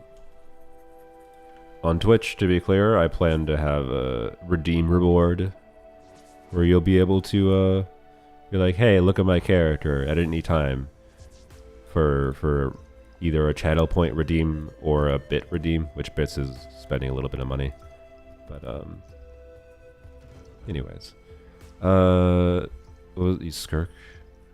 Skirk, by the way, is another. Put a crit certainly on. Oh wait, no, you're on MH. Sorry, I got my dumb brain. Ignore me. You're using MH. That makes sense. Let them do as they please. No, it's for a triple cryo team. This is an ideal amount of crit rate to have on Skirk. For a double hydro team, though, you should actually get a little bit more crit rate. Like, I think you'd want to get as close to 100% crit rate as possible, with Azure Light in particular, because Azure Light gives you a whack ton of additional crit damage that, like you might even see, like, if you're doing a double hydro team, overcapping crit rate by putting a crit rate circlet on, although it's unlikely because this circlet is kind of cracked. It's possible. You'd be surprised sometimes. You could, just by hitting 100% crit rate, you might see a better experience sometimes. And as far as the rankings go, yeah, I'm not surprised. It's a ridiculous Skirk build. As far as rankings go, wait, it's top 0.07 in double hydro. Wait, why does it have more crit rate here? What the frick? Why is this a different build? Okay. Well, that's why it's higher with double hydro. So anyways, build is overcap with cryo resonance anyways. That's what I was talking about with triple cryo. You don't get cryo resonance in this team with Yelan. You do get it with triple cryo enough that's like, sure, you can assume that you have it, enough uptime that you have it. You don't technically have 100% uptime. I know that from experience, but it's up with enough uptime that you can assume you have the 15% crit rate from double cryo. This team does not. It just doesn't. 67 is the latest. I see. Yeah. No, this build is definitely better than the other one. For double hydro. For triple hydro, the other build is better. Or sorry, for triple hydro. For triple cryo, the other build is better. But anyways, yeah, it's a very good Skirk build. I haven't actually checked what my Skirk build on Azure Light is ranking wise. And this is an example, like, in practice. We'll end the stream with checking this for funsies. Oh, still got more. Oh man, I don't have the energy to do like when I did like Arlecchino farming and whatever, I like fully planned out things. I was like, okay, we got a plan. I know I can get Arlecchino C6 in this grinding. And like I could do that again, but I don't have the energy. Anyways, I got other things I want to work on. There's a chance we don't get Sitlolly because just getting distracted with other things and being sick. Oh, hello. I think I already talked to you. You've already shown up here. Anyways, I'm gonna try to do some quests on this account between tonight and tomorrow while I work on some stuff, and hopefully I'll start tomorrow with like, I don't know, 3 or 4 wishes. Maybe more. We'll see. It'll just be Archon quest. Fast tracking, basically. Go to sleep. You're excited to go to sleep? Or you're excited to see me go to sleep? Anyways. Arlecchino C2 or is it Lolly C2 better? For Arlecchino? That's actually a good question. So Arlecchino C2 causes a gameplay difference in a way that kind of might matter on an optimization level in different contexts, such that it's kind of hard to directly compare the two.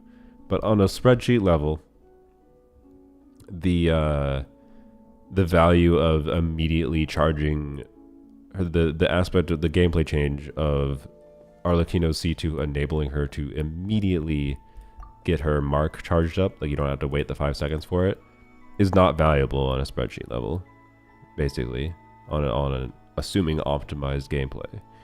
So it's basically just the 900% motion value. And so like assuming you're playing Melt Arlecchino and you play around her C2 landing a melt, so are we assuming going from Arlecchino C1 to C2, or are we assuming going from Arlecchino are we assuming Arlecchino C1 is your starting point and you have Seat Lolly C0, or are we assuming you have Arlecchino C0 considering Arlecchino C2? Because I think Arlecchino C1 is the priority for higher investment Arlecchino things. Yeah, so C2 Arlecchino makes her much more enjoyable in co-op. If you want to use Arlecchino in co-op a lot more, I think C2 is more compelling. But I'm pretty sure, anyways, where I'm leading with here, I'm pretty sure after Arlecchino C1, Seat Lolly C2 is better than Arlecchino C2. But if you're starting from Arlecchino C1 and Seat Lolly C0, that's 2 extra 5 stars versus 1. But we're also getting the value of Seat Lolly C1 for Arlecchino, which is meaningful. And C2 is a big upgrade too. So you already have both at C1. Okay, so they're equivalent cost. I believe, yeah, you're watching YouTube. I believe in my YouTube description I have this website, GI Damage Calculator, listed. So you can check for your exact build and exact team you're going to play. So, because like I'm someone, for example, who leans towards double cryo teams with Arlecchino Melt. But you might be doing like the Shilonen variant or whatever. And the reason that's important is because like whether or not you're playing Shilonen can influence the relevance of how good the extra res shred is. It's going to be good regardless from Seat Lolly C2, but you can go and plug in here, and you can go and see, like, so put in, like, your C1 Arlecchino, put in your, Bennett, Seat Lolly, whoever in the last slot.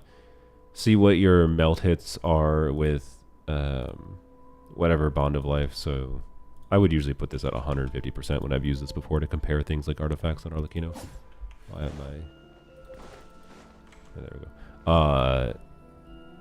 You can assume 130 though if you don't want to, but usually you end up getting extra Bond of Life for the next rotation. But anyways, as long as you configure everything properly here, you can put your exact builds in with your exact characters and see... Make sure you put the target too. And see what the damage would be from like a Seat Lolly C2. So at a baseline, I don't know, you know what? At a baseline here. We can actually like workshop this super fast. Why not? We're already here. Whimsy. That's not Whimsy. We're gonna assume max stacks Whimsy, by the way, because yes, simplicity. Okay, Pyro. I'm gonna guess you have Crimson Moon. Please rest assured, will not blow the roof off again. I think most people considering C2 Arlecchino probably already have it. If you don't, well, you know what? No, I'm going to change it because it's cringe. I hate that weapon, so I'm just going to change it to her Sig. Her Sig, to Jade Spear. Attack percent, well, no, yeah, we'll do EM. Okay. And well, I'm gonna do double cryo, I think. We'll do with Rosaria. Like I said, I'm a fan of double cryo. Cleanup sequence in progress. Based on data from past incidents, I'm blind. avoid Where's dropping Rosaria? small items such as Mora, It's taking longer than I wanted. gears, minerals, toys, Needs to Neff is guns, keeping us snacks, company. hairbands, socks, Where? and slippers. Why is it so hard to find there's too many characters in this game. Bruh, it's in alphabetical order. What's wrong with that brain? R, and it's purple. There it is. Jesus Christ. Okay. Seat Lolly. Do you have Sig Weapon on Seat Lolly? Or not? Oh, hi Jello. Bye Jello. Thanks for rating. Someone asked if Seat Lolly C2. Someone is starting with Seat Lolly. Sorry, they're starting with C1 Seat Lolly and Arlecchino C1. And they wanted to know if getting Seat Lolly C2 is better or if getting Arlecchino C2 is better. And there's the co-op context that matters, and there's the other gameplay changing context that matters for Arlecchino C2, of course. I'm kind of just looking at what the damage increase it is.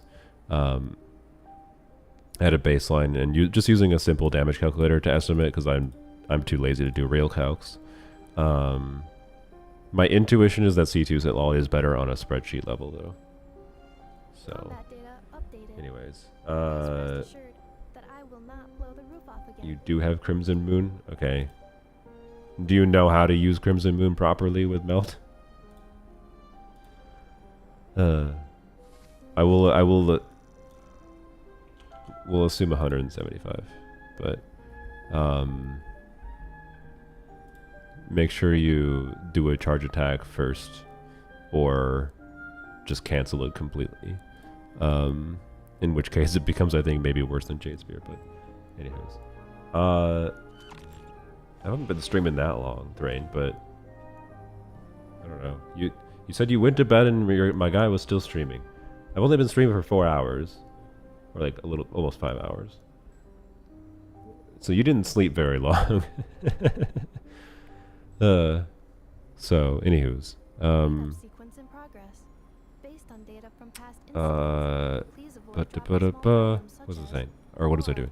screws, gears, Okay. minerals, toys, So we're gonna guns, do snacks, hairbands, 721, socks, and slippers. 721, 721. I know this is like pretty high investment, but I'm not gonna assume any other stats, mind you.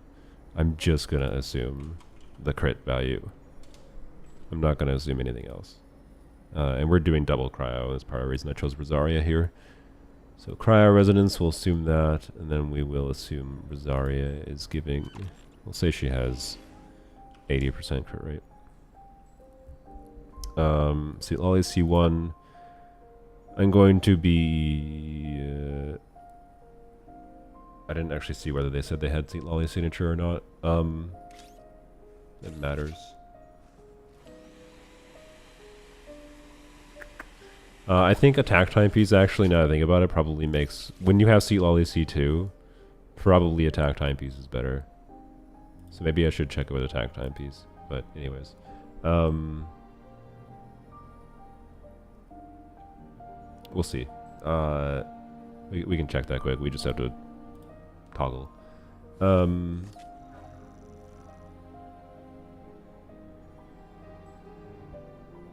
I didn't see them clarify. 800 is fair. 800 is what I would assume with TTTS. If they have signature, I will assume 1100. But that's with a good build, mind you. But like, I have with a really good build on Seat Lolly, I can technically go up to 1189. So, oh, they said TTTS? Oh, okay, I missed it. All right. So C1 Seat Lolly, C1 Arlecchino. We will assume level 10 talents. We don't care about burst. And Crimson Moon buff, we will assume yes. Whimsy stacks, yes. Scroll, yes. Pyro, yes. Okay, and then you're gonna be on Noblesse. You're gonna be on Instructors. You need to have TTDS. Okay. BAP.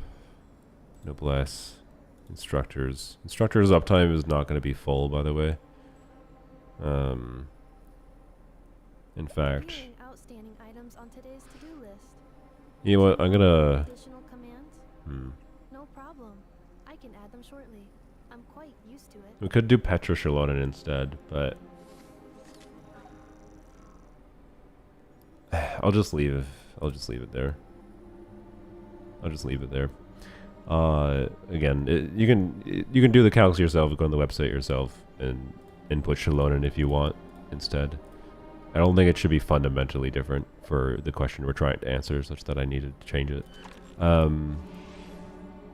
But without the reason I was hanging on that a little bit is without having signature weapon on Seat Lolly, getting Instructor's buff from Rosaria can be a little bit, with real uptime, is a little bit weird. So I think it's probably like 4 or 5 seconds of uptime. There's probably like 2 melt hits, I think, on Arlecchino that are getting Instructor's buff, but I don't know. It's enough that it still makes sense to use. It's just, you know. Combat data updated. Alright, Seat Lolly, don't enable Constellation 2 yet, so that's 20% red shred. Okay, and I assume level 100 target with 10% resistance. And enable her Bond of Life. And Bennett, let's not forget about him. With Aquila Favonia, 865, level 13, Constellation 1, Constellation 6. TTDS. Okay, I think we got everything.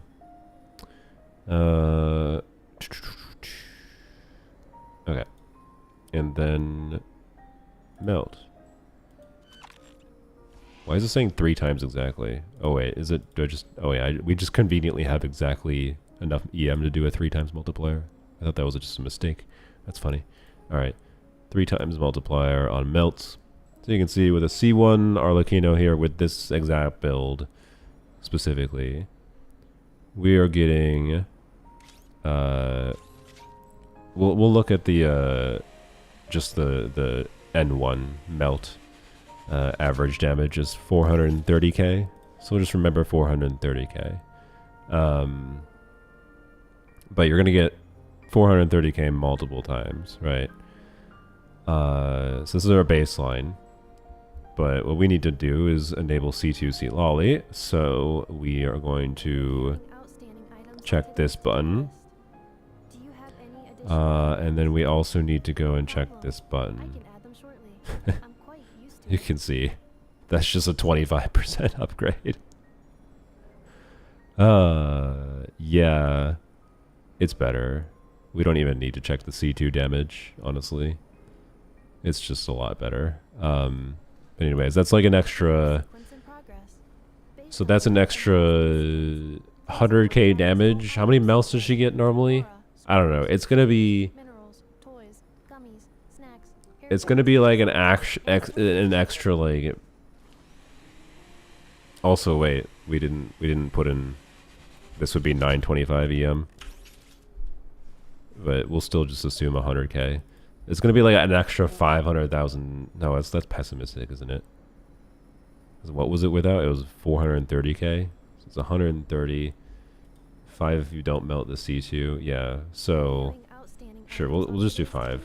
Do you have any additional So 5 times.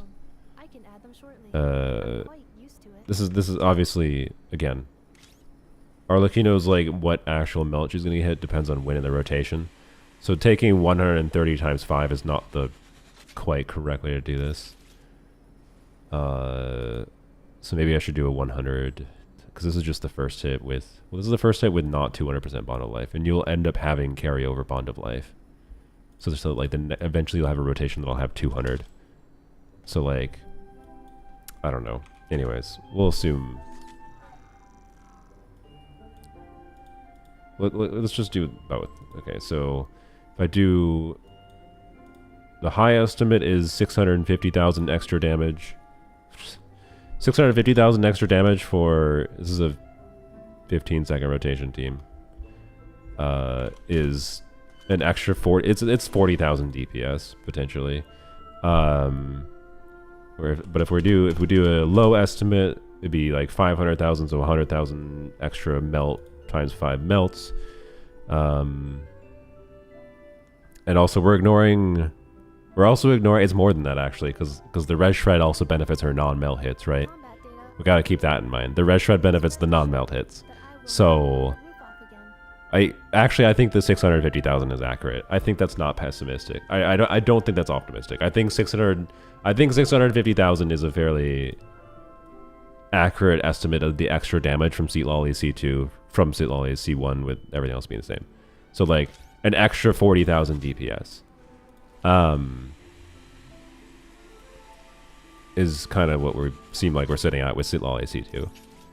So put this back to 800. And that means that her C2 melt hit, assuming you melt on it, has to hit like 700,000 damage for it to be better. It's in progress. Based on data from past incidents, I think please avoid dropping small such as maybe oil, more, screws, because we're not doing a proper kill here. Again, we're just doing a rough estimate to get a vibe. and slippers. Because if her C2 is worse than just what we're estimating with melt damage, then it's just all a lot worse than Seat Lolly C2 is, right? For Arlecchino's damage. So anyways, turn off C2 here. Oh, by the way, we didn't check attack timepiece. Sorry, let's check that quick. 925. Okay, no, it's about the same. Okay, interesting. So EM versus attack timepiece is almost exactly the same with C2 Seat Lolly. Interesting. For the melt damage specifically. Which means you should do attack timepiece, mind you. Because you're doing non-melt damage, right? Because if we look at her non-melt damage, right, attack timepiece is getting, you know, that versus that. So you should use an attack timepiece most likely with a C2 Seat Lolly. Reviewing But outstanding items on today's to-do list. it's fine. I think it's one of those min-maxy things again though that kind of matters, that can further compound the additional damage value you get from C2 Seat Lolly. So like it does matter, but again, I think the 650,000 extra damage might be a pessimistic estimate. It might be a pessimistic estimate that C2 Seat Lolly is 40,000 DPS. Like Jesus Christ. That's okay. Anyways, so reduce this back to 800. So we're turning off C2 Seat Lolly. Get rid of that. Everything else stays the same. And then get rid of C2 here. So the red shred goes down. So we're back to the 430. But then we're going to turn on C2 Arlecchino. And then we need to go and enable that. No, wait, sorry. It just appears separately here. Yeah. Yeah, no, it's... Yeah, no. Like, on a... Wait, that's with a melt, yeah. With a melt. Arlecchino C2. With a melt and max buff up, mind you. Which... There's a little bit of problems with the assumption of that, but... Anyways, not that many big problems. But with maximum buffs up, Arlecchino C2 without Seat Lolly C2 is melting for 580,000, which is meaningfully lower than what our low estimate, like without factoring in all the additional minor compounding factors. So yeah, no, for a damage value wise, this is assuming you do the gameplay right, because it's an additional instance of pyro application that can screw up your melt combos. But again, if you care about co-op gameplay, probably get Arlecchino C2 over Seat Lolly C2 for Arlecchino. If you care about the fact that Arlecchino C2 enables some interesting min-maxy things with utilizing Arlecchino's burst for her heal, because like if you've used Arlecchino a lot pre-C2, I've had a lot of this experience, so like I'm actually a pretty good one to ask for the experience of using non C2 versus C2 Arlecchino. But yeah, you have this experience where like you can compellingly be like, I want to use Arlecchino's burst here to heal up a little bit, or you make a mistake and you press her burst or whatever even, and you end up having to like reset a run because yeah, it resets her cooldown, but you have to wait another 5 seconds before the thing charges up. So it's the gameplay change where like you can start utilizing her burst in different ways to min-max rotations and getting certain extra bits of Bond of Life sooner than you otherwise would be able to. Like it's kind of an additional form of front-loaded damage potential. And how often can her C2 trigger, by the way? We didn't actually properly factor that in, to be fair. But I think it's only once every like 15 seconds, if I recall. Yeah, it's once every 15 seconds. Oh, sorry, it's once every 10 seconds. So technically there's some additional min-maxing you do with her burst with that. So, like, it's... I don't know. So yeah, I don't know. I think co-op is realistically the most relevant reason to get her C2. Or if you just otherwise have found yourself, like if you've used Arlecchino a lot and you've found yourself frustrated by the 5-second cooldown limiting your ability to do certain things, like if you've actively had ideas while playing being like, if only I had Arlecchino C2, I could have used her skill again to do this. But the fact of the matter is it like probably isn't the case. And Shalonen versus Rosaria here will slightly change the formula a little bit. Like Lolly C2 should uplift this version of the team slightly more than it uplifts the Shalonen team. But I don't think it should be a fundamentally difference, especially because we didn't factor in the red shred value for all of her non-melt hits, and we didn't factor in the change to attack timepiece for all of her non-melt hits. Yada yada. I think C2 Citlali is just a lot better for her. So, anyways. Yeah. So, if you're considering Citlali C2 for Arlecchino, it's better than Arlecchino C2, given that you're starting from C1 of both of them already. Right? That seems to be the conclusion that I can fairly confidently stand by that on a damage level. And I think that's just the better play. Again, if you don't care about playing Arlecchino in co-op, I think that's the better play as far as, you know, it gives you a constellation that's also relevant for other characters and other teams to be able to uplift their damage. But yes, Arlecchino C2 can also be valuable in other teams too, like not melt teams. To be fair, like Lolly C2 is only benefiting Arlecchino if you're playing melt Arlecchino. That is something to be aware of as well. So if you play a lot of different Arlecchino teams, Shivers Arlecchino, Overvape, non-Overvape, Mono Pyro, then maybe you want Arlecchino C2, right? And that might matter more to you for the context of like uplifting Arlecchino in Stygian Onslaught, right? But because there's gonna be bosses in Stygian Onslaught that are just like, I mean, like the Dragon Toilet was previous patch, where if you dare bring Cryo, it like resets the boss mechanic or whatever. So ultimately, team restrictiveness will restrict you more than anything. So yeah. Or you could save your pulls for a new character, because it's possible that Columbina, like, keep that in mind. It's possible that Columbina is only a Nod Cry support, but it's also possible Columbina is an enormous upgrade for like Arlecchino's melt team might be worse than Overvape Arlecchino with Columbina, depending on what Columbina's kit does, right?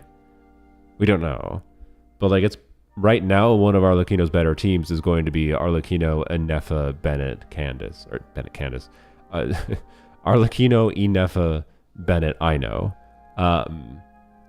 The conjunction of the EM buff from the artifact set, plus I know just applying enough Hydro with short cooldowns.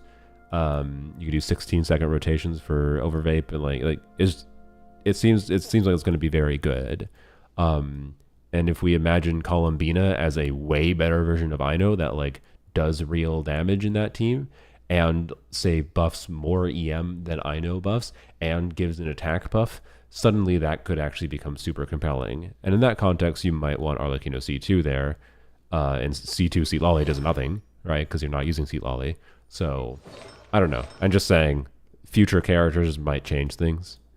I don't want the conclusion of C2 Seat Lolly is better for Arlecchino than C2 Arlecchino is for her in the melt context to let you ignore that constellations can still be bait, right? Like, don't let the conclusion of that be, okay, I'm going to get C2 Seat Lolly.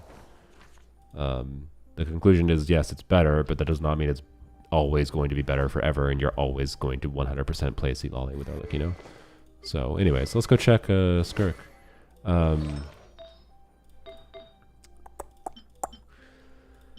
Oh, my MH build. What is the... I think I actually have an auto configure thing with MH. Attack percent, cryo bonus, crit damage, Marasasis, attack, crit damage, secondary, crit rate. Okay. I think my flower options kind of cope, so my build might not be that incredible. Okay. Yeah, my crit rate's a little low. I wonder if this flower is actually the correct one. What happens if I tell it to prioritize crit rate more? Is it going to put an overcapped amount of crit rate on? It might. Oops.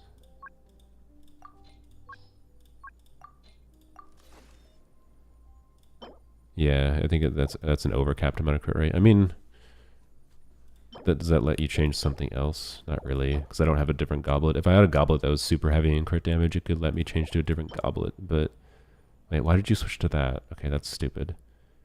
So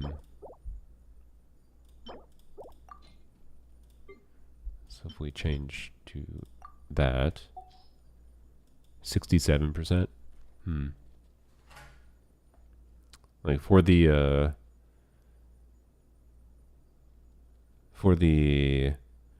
double hydro leaderboard, so that's a little overcapped, obviously, by one roll. That's probably the best I got for the leaderboard now, I imagine. I don't have a flower that has attack percent substats. This is really good. This is a little sad, but still good. This is obviously really good. Yeah, so, I don't know, we're overcapped by one crit roll, but oh well, I guess, I think is what this is at. So let's equip this. And see what that ranks as.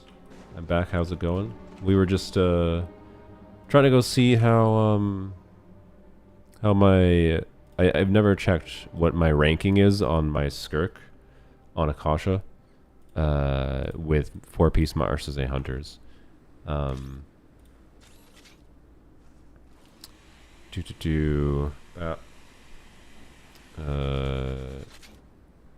that's not... Okay, Akasha. There we go. Leave that. Okay, close that. Close that. Close that. Let's see. So... Where's my Skirk? Where my Skirk at? There she is. Yeah, like, Skirk leaderboards are stupid, by the way. They're really dumb. Like, I can tell you in practice, for Stygian Onslaught optimization, this build is better than the build that I just put on her, right? It is better. And the reason is because when it comes to Stygian Onslaught, both when in the process of optimizing your gameplay, you end up naturally also accidentally optimizing around crit inconsistency. And Skirk leaderboards on her signature weapon, like, it's stupid. Anyways, point is this build should rank better, I believe. This build should rank better on the leaderboard. It's going to be a different leaderboard, mind you, because this one is a triple cryo leaderboard, which is fine because that's what I usually play with Skirk with this artifact loadout anyways. But anyways, like with triple cryo, with having cryo resonance up, like this build in my experience is meaningfully better on these artifact sets for getting better clears than Marseille Hunters. the Marshall Hunter build is like probably better on a spreadsheet level, and therefore better to Akasha, but that like it's just more consistent at the end of the day. Like what's better about it on a mathematical level is that it's very consistent. In practice, you can optimize around the inconsistency. And I don't know, but we'll see. We'll see what this ranks as. If I had to guess, it's going to be like top 3%.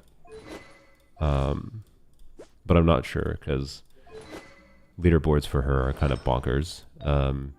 And people Akasha scam leaderboards to hell and high beyond when it comes to characters that have leaderboards where the artifact set you put on them is an artifact set that 5 billion people farmed for other characters already. So even if people aren't actually playing Skirk, they went and got a high leaderboard Skirk spot or whatever. So anyways, even if this is like a top 1% build, I already know in practice that my Finale of the Deep build can result in better clears, is my point. Because more damage bonus and a little bit more inconsistency can be better. So, yeah. Anyways, let's see if I can refresh without having to log it out. Also, we might be able to see what Farina is. It didn't update. Oh, kill me. Okay. Where does it not update? Where's my Farina tenacity? Can I delete this stupid, shitty golden troop build from my thing? Settings. Yeah, delete this. Garbage. There's literally no reason to have a ranking on Farina with a golden troop build. It's irrelevant. Delete my Farina build. Okay, we'll log out though, by the way. Perhaps. Is Farina in my list, actually? Yeah, she is. Okay. I'm curious what this what this tenacity build will rank as. Probably not very well. But it doesn't matter, because I know it's good. Anywho's. Okay. Turtle, I guess, while I log out.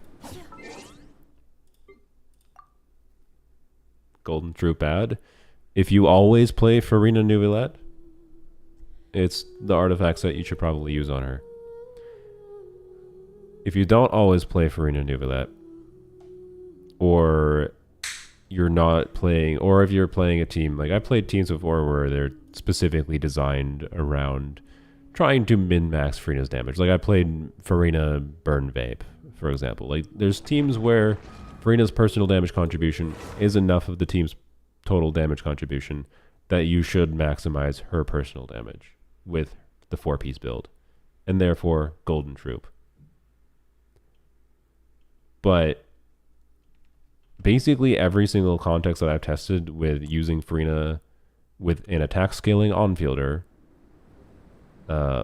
tenacity I have found to be better. I did a stream a while ago where I tested this, and I was like, I was quite surprised that I couldn't really find, like, even relatively meh, like like Chlorinde, if I recall. Chlorinde seemed to be performing noticeably better with Farina on tenacity versus having Farina on Golden Troop. That was comparing to very similar investment builds. So, anyways, another raid. Hello, Squam again. Hi Squam, how's your stream? Welcome.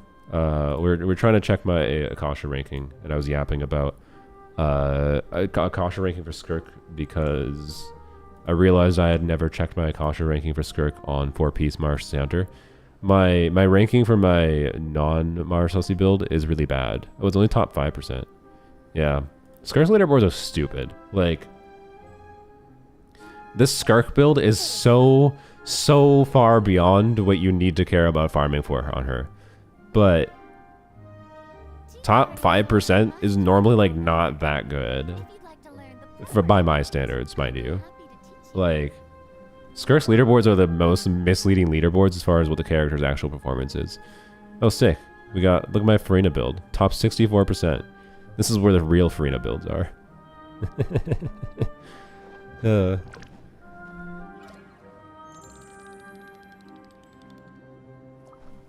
So, anyways, Farina leaderboards are fake until there ends up being a specific tenacity leaderboard, which, as far as I'm aware, there is not. Look how many Farina leaderboards. I'm not gonna go. Farina already had. It's so funny. Look how many Farina leaderboards there are. Like, my guy put in 5 billion different Farina leaderboards, and in my opinion, most of these are now currently irrelevant. Fantastic. I love it. It's freaking hilarious. Oh. Wow. Wait, I'm top 8% on one? What? Oh, on Kiev Kajna suit. On C6 front-loaded damage. 180% ER category. Top 80%. Let's go. Or top 8%. Look at my top 8% Farina guys with C6. That's really funny, honestly. Oh, I backed out too much. Anyways, why? What is happening? Okay. Kasha interface things.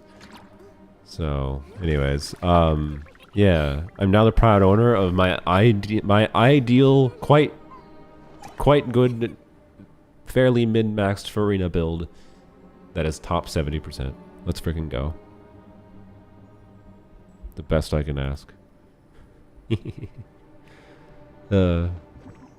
That's how you know you're a true min-maxer. When you have what you know is a really good build, and it's only like, and it's top 70% because it doesn't fit into the Akasha leaderboards properly. It's just so funny how many leaderboards there are. What's my lowest ranking? Is he top 85%? 85, 85, 87? Okay. Oh, it ranks them, I think, here. There we go. My lowest is elemental skill average damage. Let's go. Anyways. Anyway, yeah, now I clearly need C6 R5. No, I don't need C6 R5 because that leaderboard was with Kiev Caution suit. What does the top Kiev Caution suit build look like with the C6 leaderboard? What? I clicked on the leaderboard. What the frick? I wanted to see the leaderboard, you godforsaken website.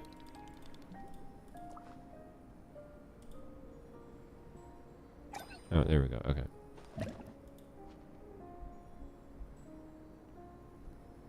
Wait, this is a different leaderboard. What? Maybe it's not. I don't know. Whatever. It's a Akasha scam build. This person actually doesn't have the ability to use it. So, anyways. Wow, cool. Yep. Arlecchino's overall best team right now. I think the answer to that question doesn't matter. Is my opinion. It's either Arlecchino Vaporize or Arlecchino Overvape, Arlecchino Chevreuse, or Arlecchino Melt. If you have the ability to do all three of those teams with Arlecchino, you're set and ready in a place to be able to use Arlecchino in a lot of forms of different content. There will be Abyss Cycles and Stygian Onslaughts that have enemies that incline you towards one of those three teams in different ways, depending on what the enemy mechanics are lined up in the existing in the current content available that incentivize using different combinations of characters together. So there's no direct answer for what the best team is, because what the best team is against one enemy is not going to be the same as what the best team is against another enemy. So what is Arlecchino's best team, in my opinion? I think, generally speaking, it'd be Seatlali right now. I mean, and if we start factoring in constellations, then definitely Seatlali. Because Seatlali, Shalonen, Bennett, Arlecchino is probably what most people would consider her best team. With constellation investment, because C2 Seatlali ramps it up to absurd levels in particular. But at the end of the day, if you tried to use that team against the Dragon Toilet in the previous Abyss, or sorry, the previous Stygian, when they had this boss, or to be clear, you could use that team against the Tulpa, mind you. But if you tried to use it against this boss, the boss is just going to be like, LOL, no. and it has 500% high pyro resistance until it goes into its down phase. So like, you bring Cryo or Hydro against it? No. But if you brought a Chivalrous team to this thing with Arlecchino, it can handle it no problem, right? So having all of the options is much better than having just one of the options. And I think a really big selling point, in my opinion, to Arlecchino in general is her versatility and being able to fit in like those 3 archetypes differently. I think Anefa is for enabling a new team archetype for Arlecchino to be pretty good, is a compelling choice. Like, one of the reasons I am potentially comfortable skipping Flynn's on my main account here is because I'm pretty sure I'm going to be able... I don't know if I'm going to be able to clear dire difficulty with the new boss, mind you, on this account, with Arlecchino, because the boss has like 17 million HP. Although it has some self-damage mechanics, mind you, but like, good lord. Well, no, okay, 17 million HP divided by 120 is 140k DPS. I have C1 Arlecchino.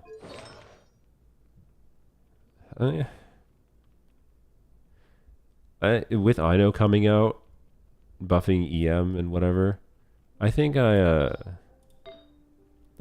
never mind. I take it back. I'm pretty sure I can beat dire difficulty on this thing with the self-damage mechanic, with Anefa, right? So like, instead of needing Flynn's, the shill character for the boss, I think I might, with the C1 Arlecchino, mind you, I think I might be able to use Anefa, Arlecchino, Ino, the free 4-star, and Bennett to beat dire difficulty of the new boss with like 17 million HP in the next Stygian. Might. It doesn't exist now, so I'm not 100% confident of that. Maybe there's some mechanic I don't understand that I'll understand in practice that'll make it really hard to do. But the point is there, in that I think there's a good chance my Arlecchino on my account is well invested enough with the build and the Constellation 1 and having an R3 Jade Spear is nice, yada yada, that I think I can handle it. I think I can do that. And that like allows me to like skip Flynn's. Flynn's is a much more restrictive character.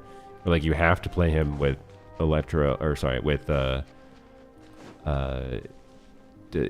if Flynn's, I'm assuming Flynn's at dire difficulty.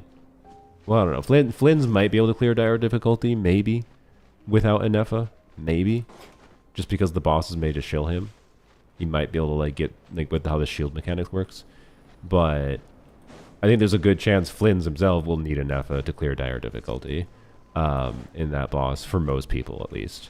And like, well, I'll just use my Arlecchino if that's the case, right? I don't have a need to get Flynn's, a more restrictive DPS unit. I'm going to get Flynn's in my polearm account. I'll have fun with him there. It's not me saying Flynn's is a bad character. I'm just saying this is like the value of the versatility of Arlecchino and the value of having multiple team options for her. So...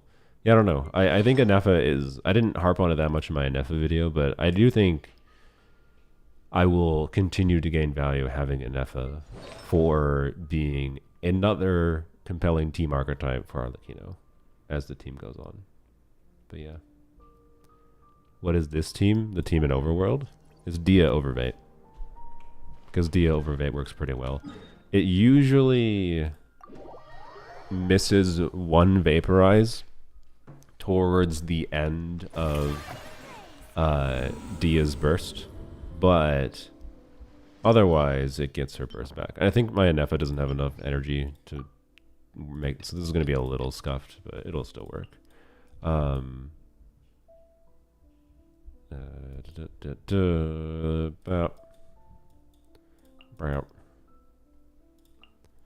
There's a C3 Dia on Vorakasha's with like 180 ER and her signature weapon.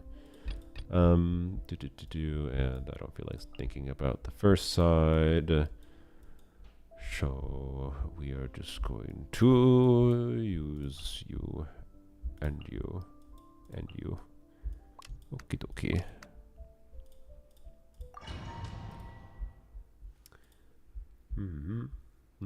Also, yeah, I should have Guilt Dreams on Anefa in this team. I do not have Guilt Dreams on her right now. I have 2 units on Tenacity, which does not make sense, but it's fine. I have C2 Farina that's helping things anyways. But shoot ball, I should have waited to cast that. Okay, whatever. Are you on your melt build? You might be on your melt build. I don't know. It doesn't matter. If you are on your melt build, that's probably why I didn't one rotate. But.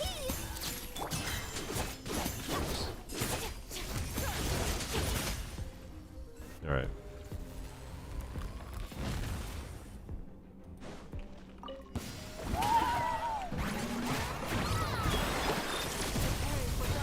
Hey, good luck, good luck.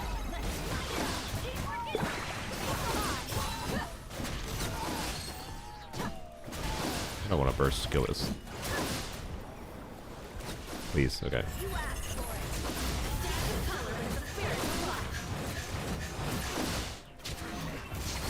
Oh, I didn't hit any. That's annoying.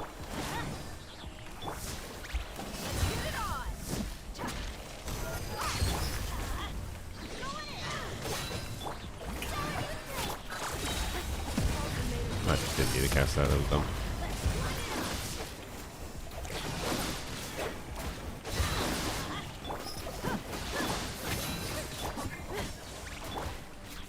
Well, I've cleared this extremely slowly.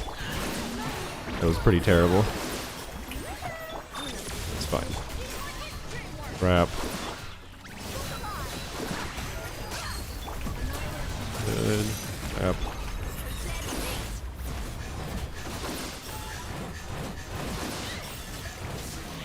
Okay, I got all vapes that time.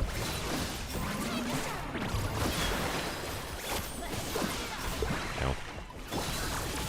Yeah, I don't have enough ER. That's fine. Not ideal, mind you. Also, I forgot to funnel energy. Oh my god. I do need to funnel energy to this Dia. Did I not redo Farina's skill? Oh my god. Wow. Okay, good job. Well, I have scuffed everything I could possibly scuff here, I think.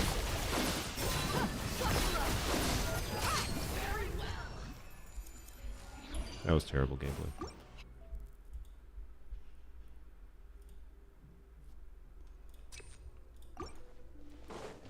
Do.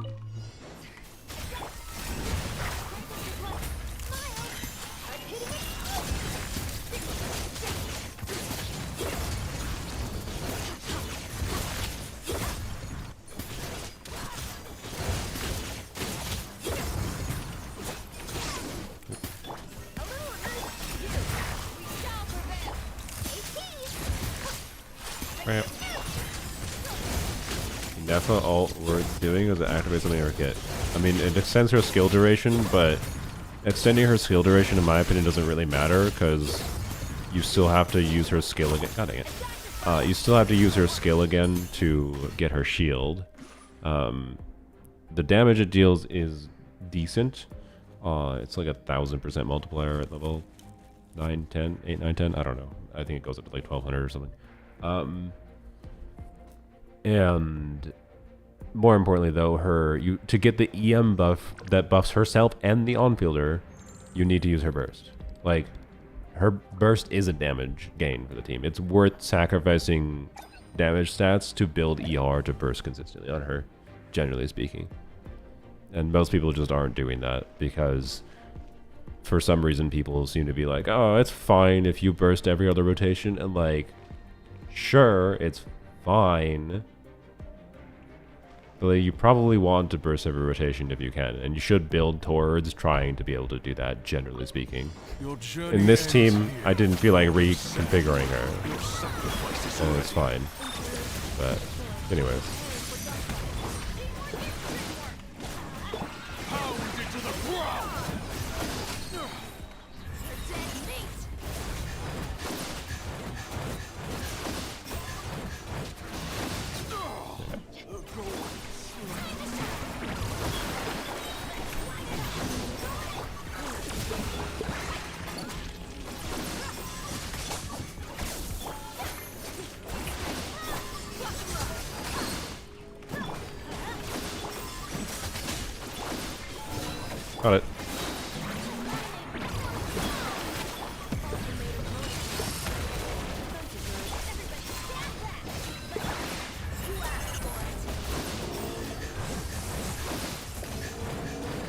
By the way, why is my Dia doing no damage? Oh. Oh, you guys are gonna like this, I think. I was like, Dia should be getting in the neighborhood of like 90k here. And she's getting not 90k. To be clear, I'm well aware that this is, you know, a team that works because of not just Dia's damage. But I know why. I know why. I know what I was playing.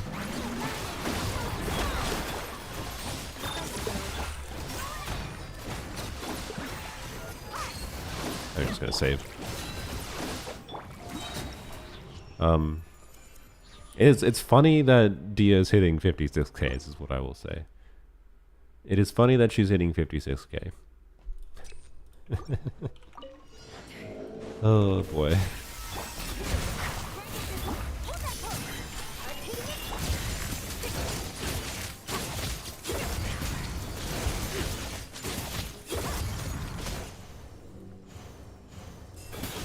Oh, we're not gonna get their shield thing. Show no fear.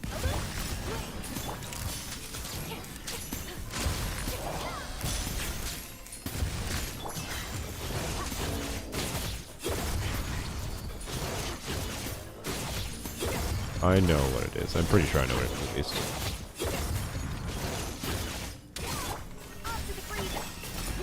I think she still has her timepiece, to be fair. Alright. Not having Dia on a better damage build for this boss is going to be a little bit more annoying. But oh well. That'll still be fine. Probably.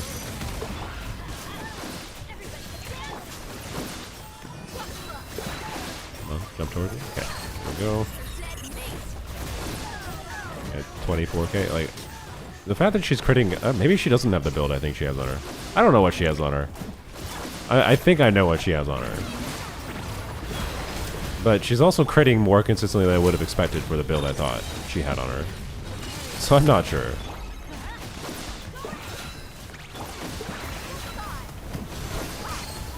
Oh, I thought I did that early. Kind of did early, but okay. Brap.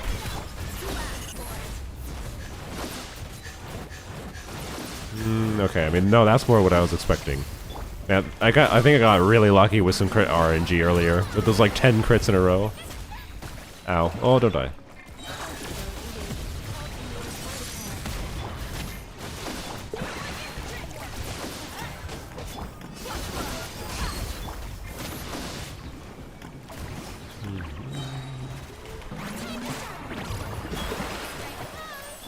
Triple tenacity? I don't think so. That might be what's on her, though.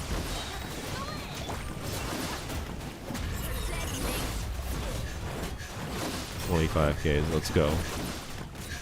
Yeah, no, Dia's getting like half damage than what she normally can. Oop, I almost didn't get that. So this is a poor showing, I will say. This makes Dia look much worse than she actually is. Not saying a C3 Dia is that good or anything, mind you, but, you know. It can be better than this, I'll tell you that.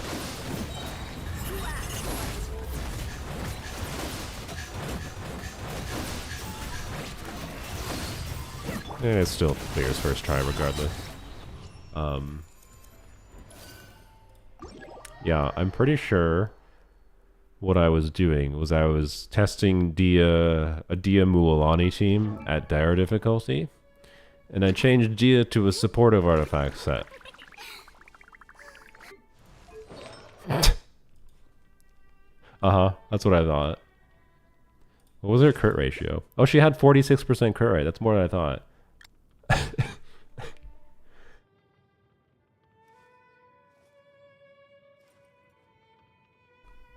Oh boy. I guess we're gonna do another run. Yeah, if you want to do a DPS Dia team, I don't recommend instructors on her. It's a better supportive artifact set than it is a DPS set, I will say. Usually. Your goblet is normally this one.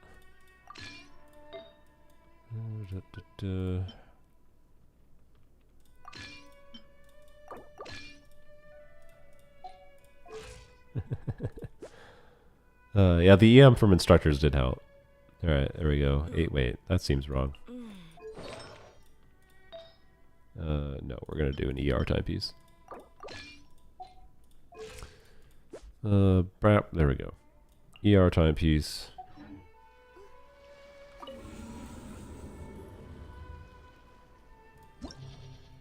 Also, yeah, we were using Skirk on the first side, but it was Skirk without Farina. With Azure Light, mind you. Oh wait, no, wait, she was on this build. I forgot she was on this build. Oh yeah. Wait, she was on this build. Without Farina. No wonder Skirk felt garbage. I thought she was on her EM timepiece. I forgot, because we had... this time we'll use her on an EM timepiece, why not? Oh god. It's just funny. Alright. You understand why before Stygian Onslaught I said, like... This is why I made content where, like, your builds don't freaking matter that much. This is why I appreciate Stygian Onslaught for existing, because it's content that, for the good characters, makes good characters having good builds actually matter. Like... Otherwise, if you have the good characters, and you just use the good characters with okay builds, Abyss was trivial. Right? You just had to understand the basics of Abyss and, like, how enemy mechanics worked. Anyways, sure, we'll leave her on the EM Sands. Give her a crit rate circlet. Give her that. Give her that. Bam. 98% crit rate. Let's go.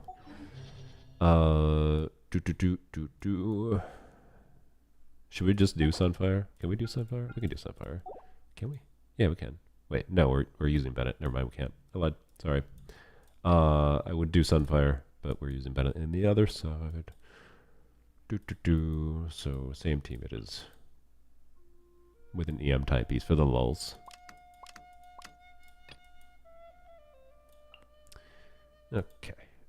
Farina. Bennett.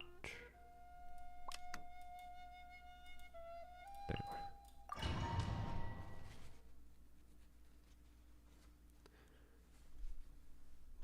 That Skirk will be critting. Yup. And it'll probably this EM Skirk timepiece. EM Skirk timepiece. Skirk EM timepiece build will probably be better than the other build. Without Farina.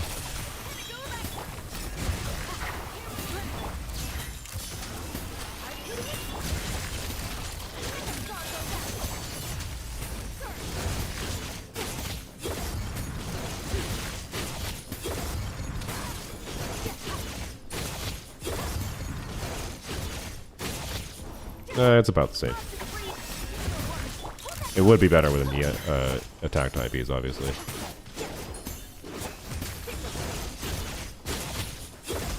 Case in point, by the way. Well, not case in point, but not really, because MH wasn't working properly. Anyway, never mind. Ignore me. Yep.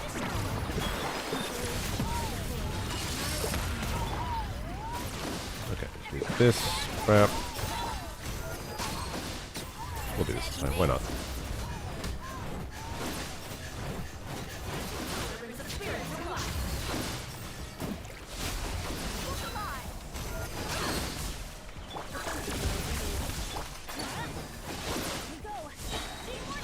Oh darn it! I only got one.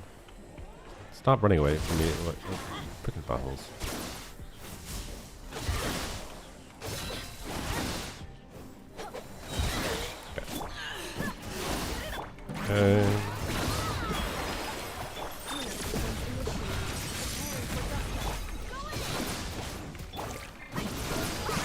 I don't know why I did that. That was dumb. Okay, I didn't lose a bait from it, luckily. Yes. How did I not have my Farina burst back there?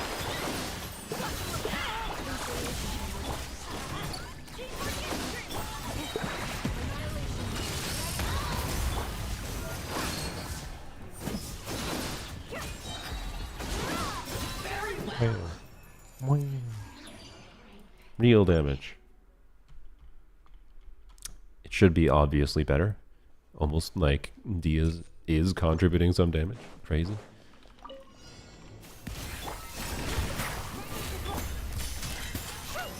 Chupa. Good night, Astralis. Did I already say that? I might have. I don't know.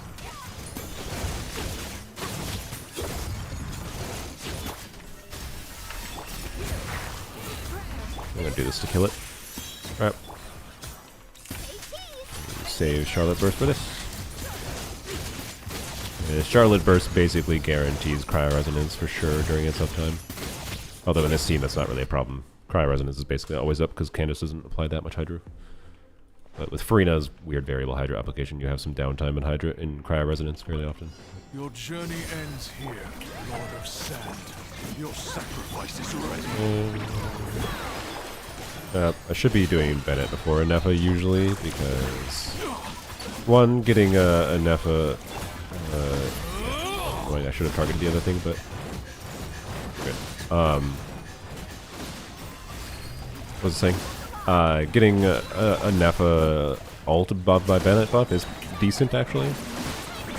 But more importantly, just to get the healing going properly. He says as he fails to do it again. Wow, okay. That was... We might not get through the shield this time.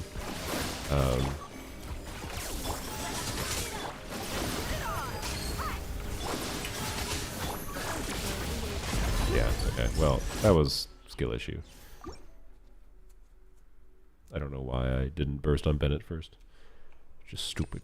Stupid. Didn't have to do that, but whatever.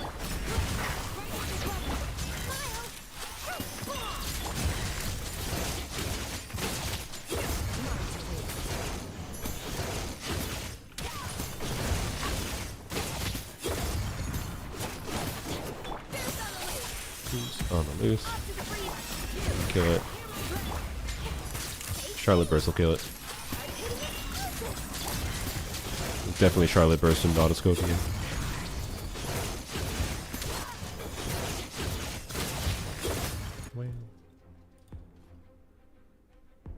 Bunch of EU people's going to sleep most likely. Your journey Weirdos. ends here. Who lives there? Sand. Your sacrifice is ready. Crap. I wanted to hit this. Could I trigger an overload? I stun it? No? Yes? Okay, I did. Good.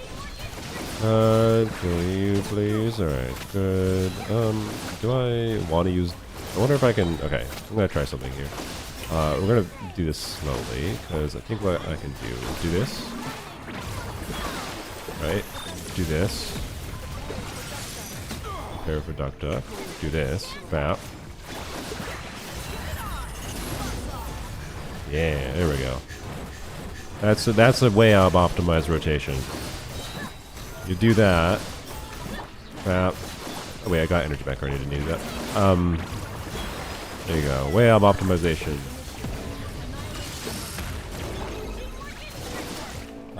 And that was just for making sure, you know, we can have damage uptime lined up properly. Because normally, if we waited and like we started the rotation early, used our Dia burst, whatever, we wouldn't have had our cooldowns back in time, whatever.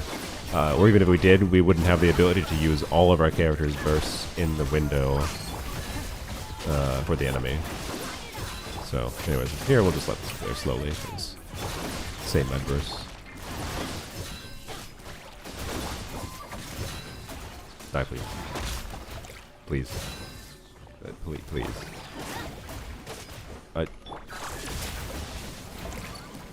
Thank you. I forgot to refresh her.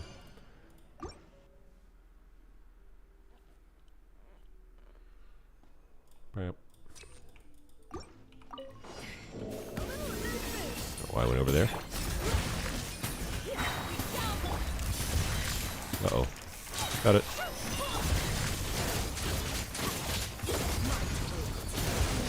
Oh crap. That was a skill issue over it.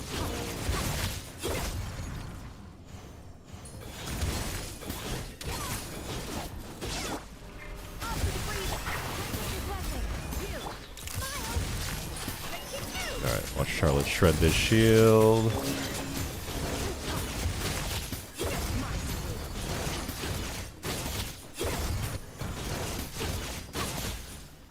Look how the clear times are nearly the same. Yeah, except I'm purposely playing slower this time versus I wasn't last time. But also that's just the Abyss experience in general, where like, if you're playing teams like this, where the damage is diversified between Dia, Farina, and Anetha's damage, like, changing any one of those factors is not going to massively change the experience, right? Especially because Instructors was buffing Farina and Anetha's damage contribution a little bit. Not crazily, but a little bit. And Anetha a little bit more, but anyways.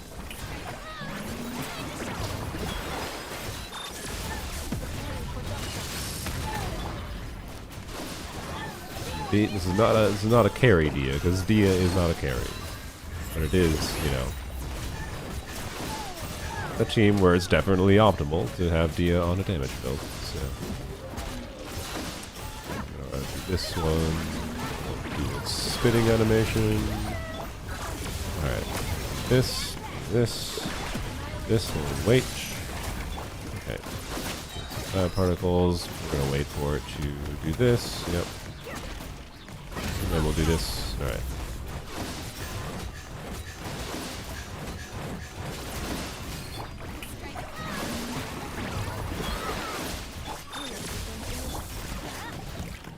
Okay. It's here. This. There's the duck duck. Oh, I forgot to figure out Dia energy. That was my bad. Oopsies. Right. Oh, damn. Okay, well, I guess we're just not bursting a Dia this big. Oh well. Okay. You gonna... No, you're not gonna spin? Okay. I guess. Kind of waiting for it, but that's what it is.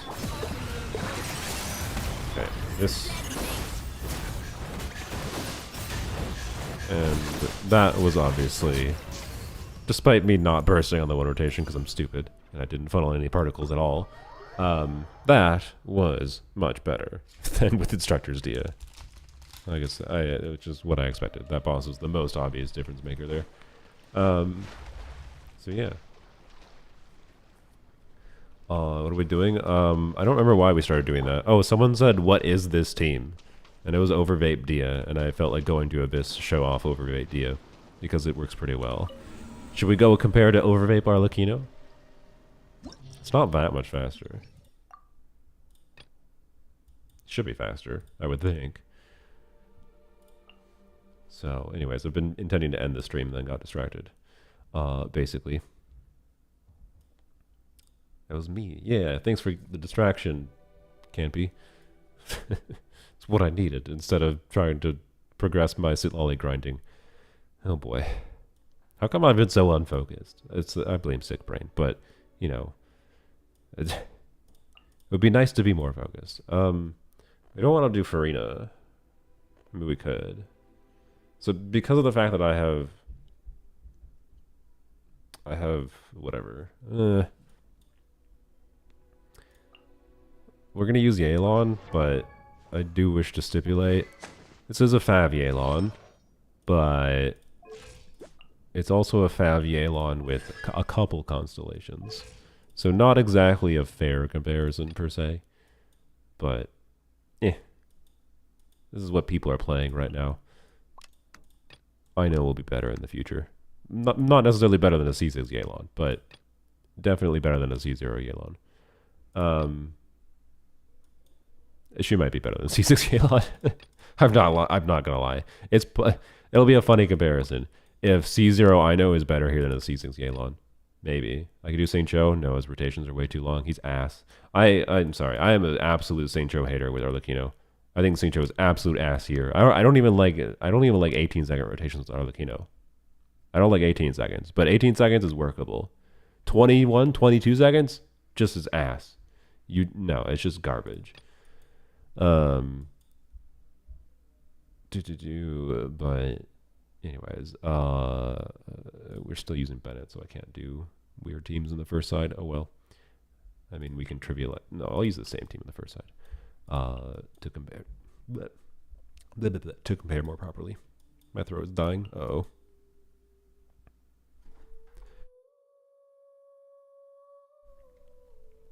What about Candace, though? We're using it on the other side. Also, Candace has minor problems with Anetha Overvape. I think I was seeing like one lost vape in my testing so far, but I might have been. But there was workarounds for it in that you just swap off and whatever. But anywho's, doot.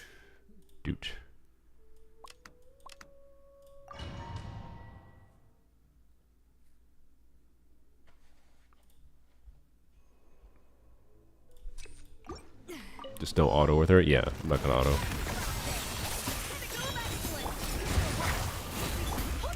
Bring for a skirt? Who's that?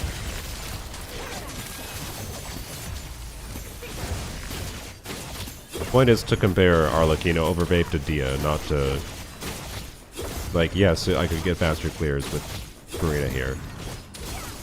Like, I would have one-rotated that with Farina. I would have saved 2 seconds. Well, like, more like 8 seconds because of the extra rotation, but... The setup, that is, but anyways. No normals after ults on Yelan here makes her similar to C0. I mean, C1 and C2, extra damage and reduced ER needs. Well, the ER needs are, I already probably have more than enough ER on her, so. Like, C4, the talent levels, and then C2 is extra damage. Compounding together, like this is, it should still be a Yelan that's meaningfully stronger than C0 Yelan. But not to as much of a degree as I think a lot of people might think, right? Which is, I think, is where you're coming at from.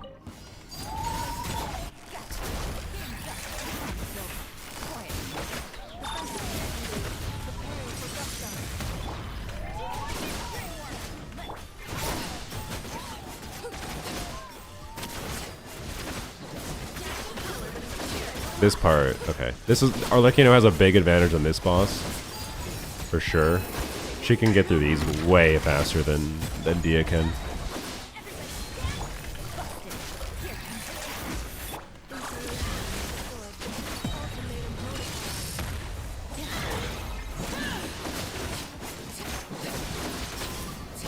What are we doing? 10k on Arlecchino?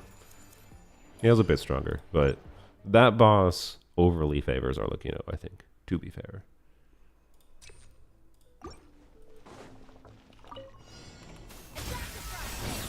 I don't know why I did that.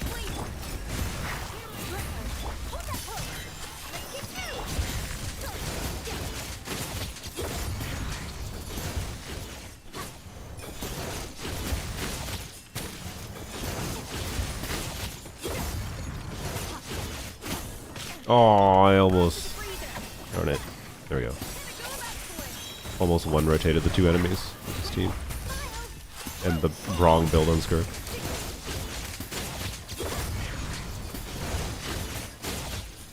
Alright. New Star Rail story reminded me of Sumeru Act 5, but executed better. Interesting. I've been tempted to do the Star Rail story. Tempted. Your sacrifice is ready. Get energy, there we go. Ramp. Okay, well, that's annoying. We should try this.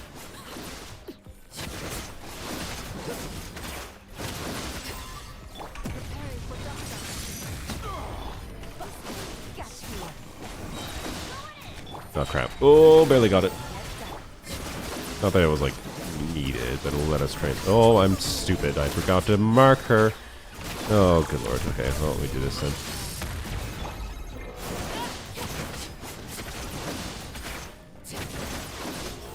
Alright, just gonna whack until I get my cooldown. Okay, there we go. Bap. No burst on you, it's fine. That would melt habits, it's fine.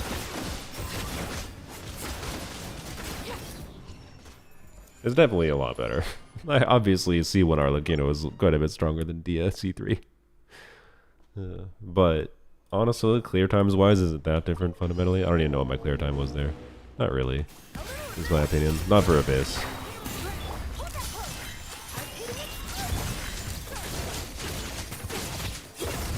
Don't you do it? Oh.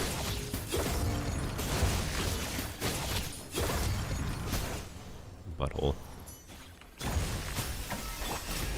I get to showcase Charlotte shield breaking again.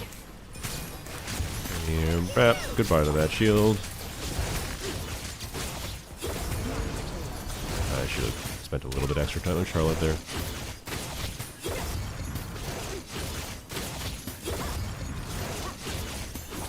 Is this team stronger than Overload? I think it's pretty similar. But in my opinion, Overload is at a baseline stronger, but we have Ino and potentially Columbina in the future as the Hydro unit here. That will be maybe really significant upgrades. Columbina in particular. Ino should be a pretty decent upgrade over Yelan. Not necessarily over C6 Yelan, to be clear, but over most people's Yelans. And like on a spreadsheet level, it's competitive is where it's at. So, you know, and needing potential reasons to have, you know, a Electro Hydro combination team that can be used is like it's quite good, right?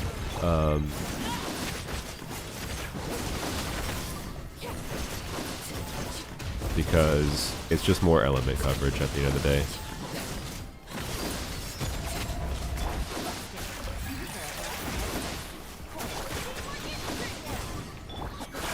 I still don't have enough energy on you, but whatever. Yeah, and this is a lot faster than Dia because it has enough DPS to kill it before it does the spinny spin attack. And if you have enough DPS to kill the hamster before the spinny spin attack, you get a lot better clear time.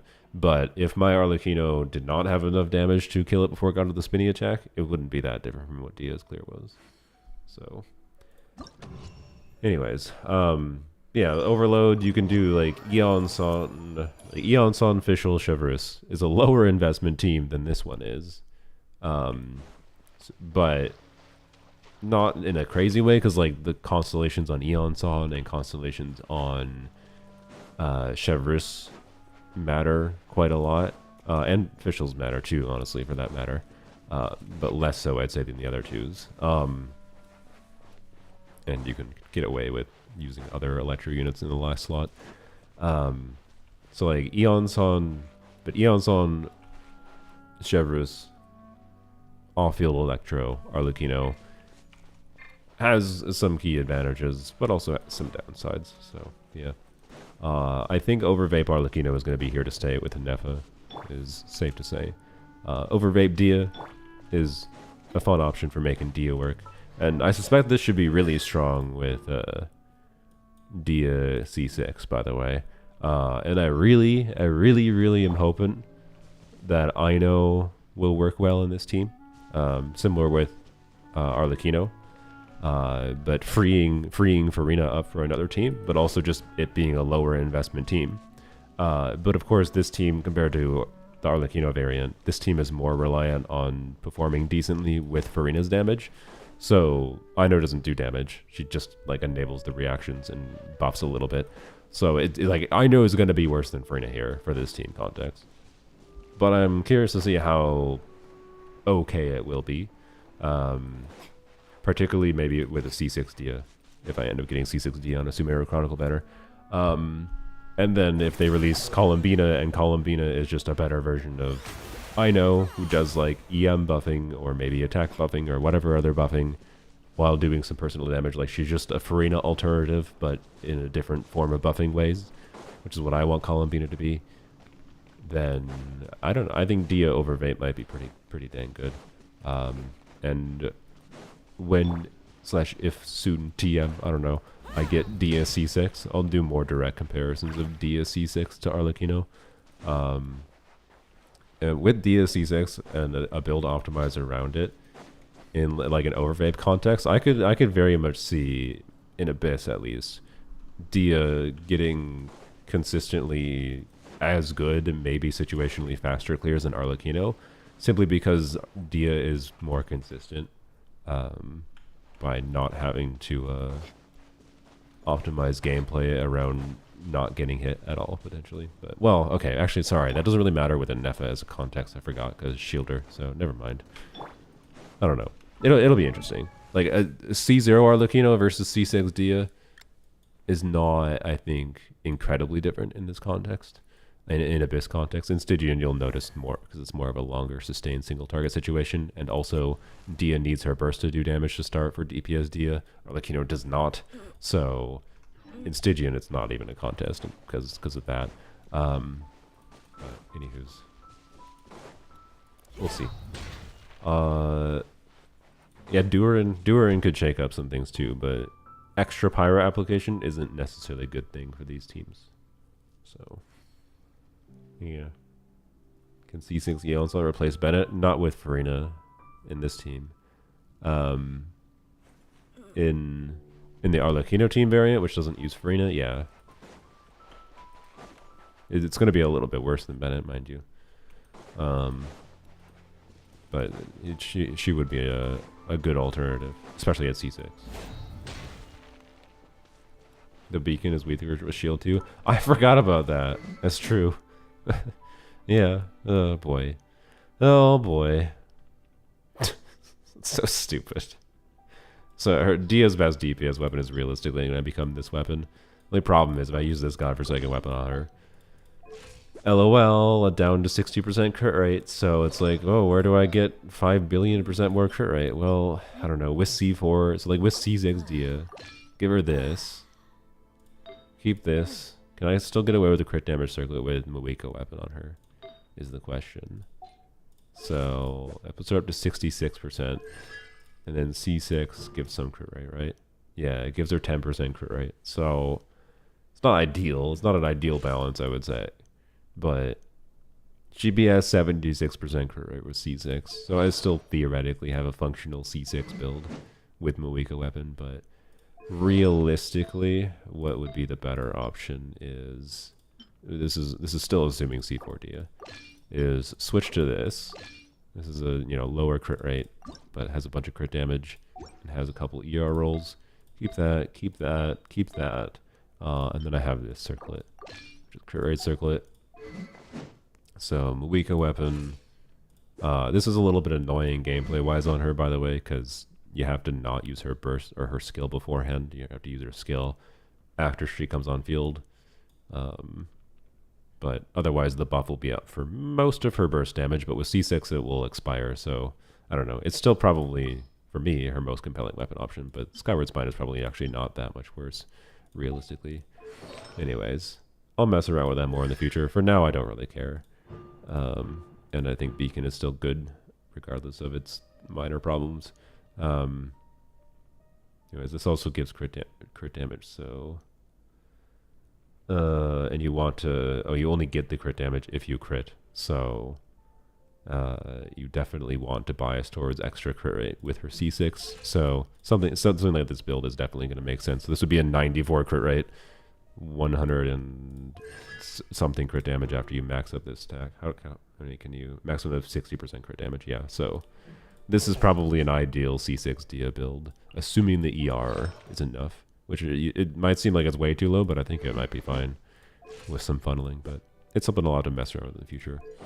There's lots of different min-maxy things I want to mess around with her when the time comes. But we'll see.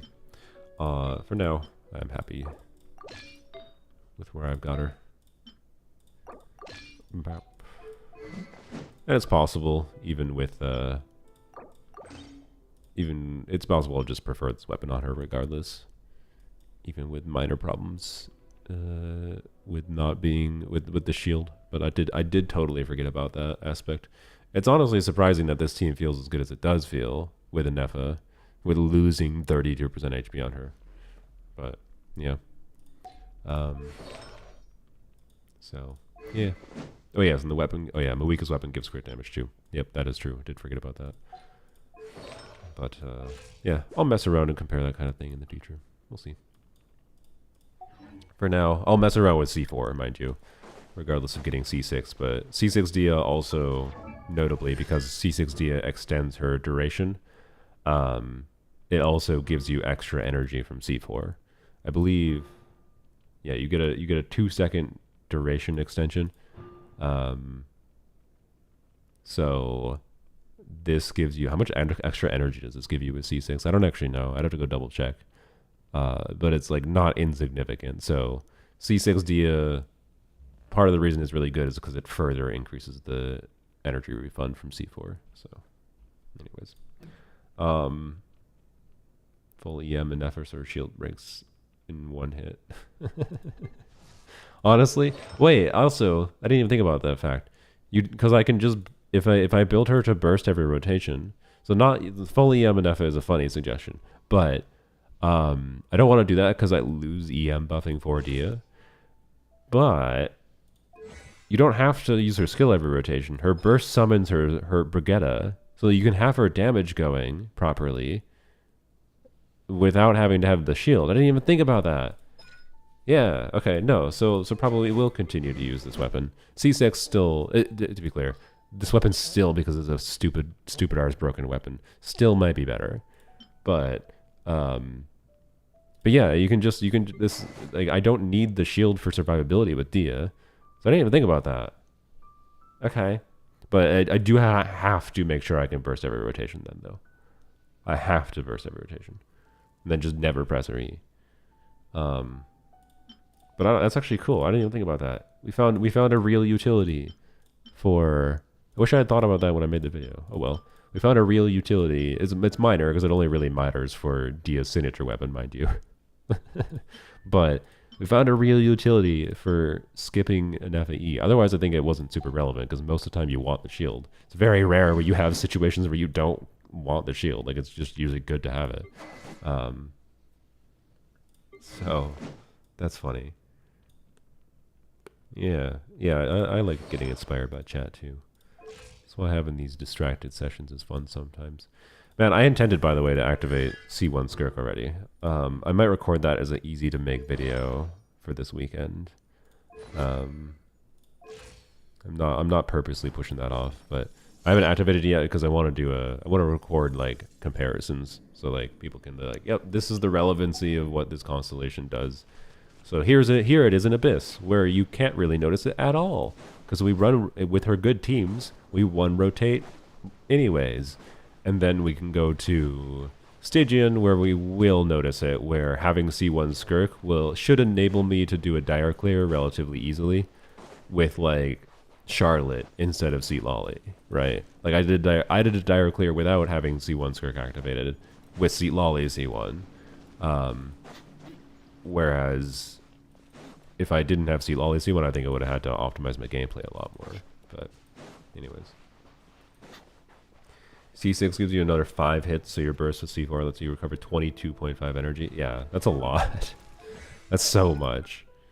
So I don't know. We'll see how our energy situation works out though, with funneling particles from Benny Boy or whoever else, or fab particles, yada yada. So, by the way, in those couple runs there, that was actually the first runs I've done in Abyss with this 70% crit rate build on Farina versus the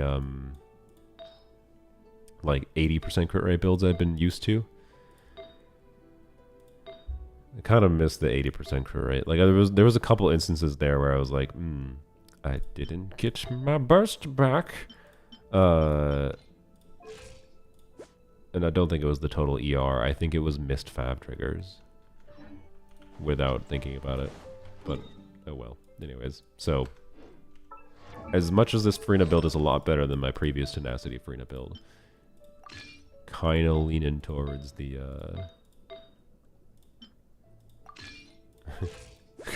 kind of leaning towards this still, but it's fine. Crap.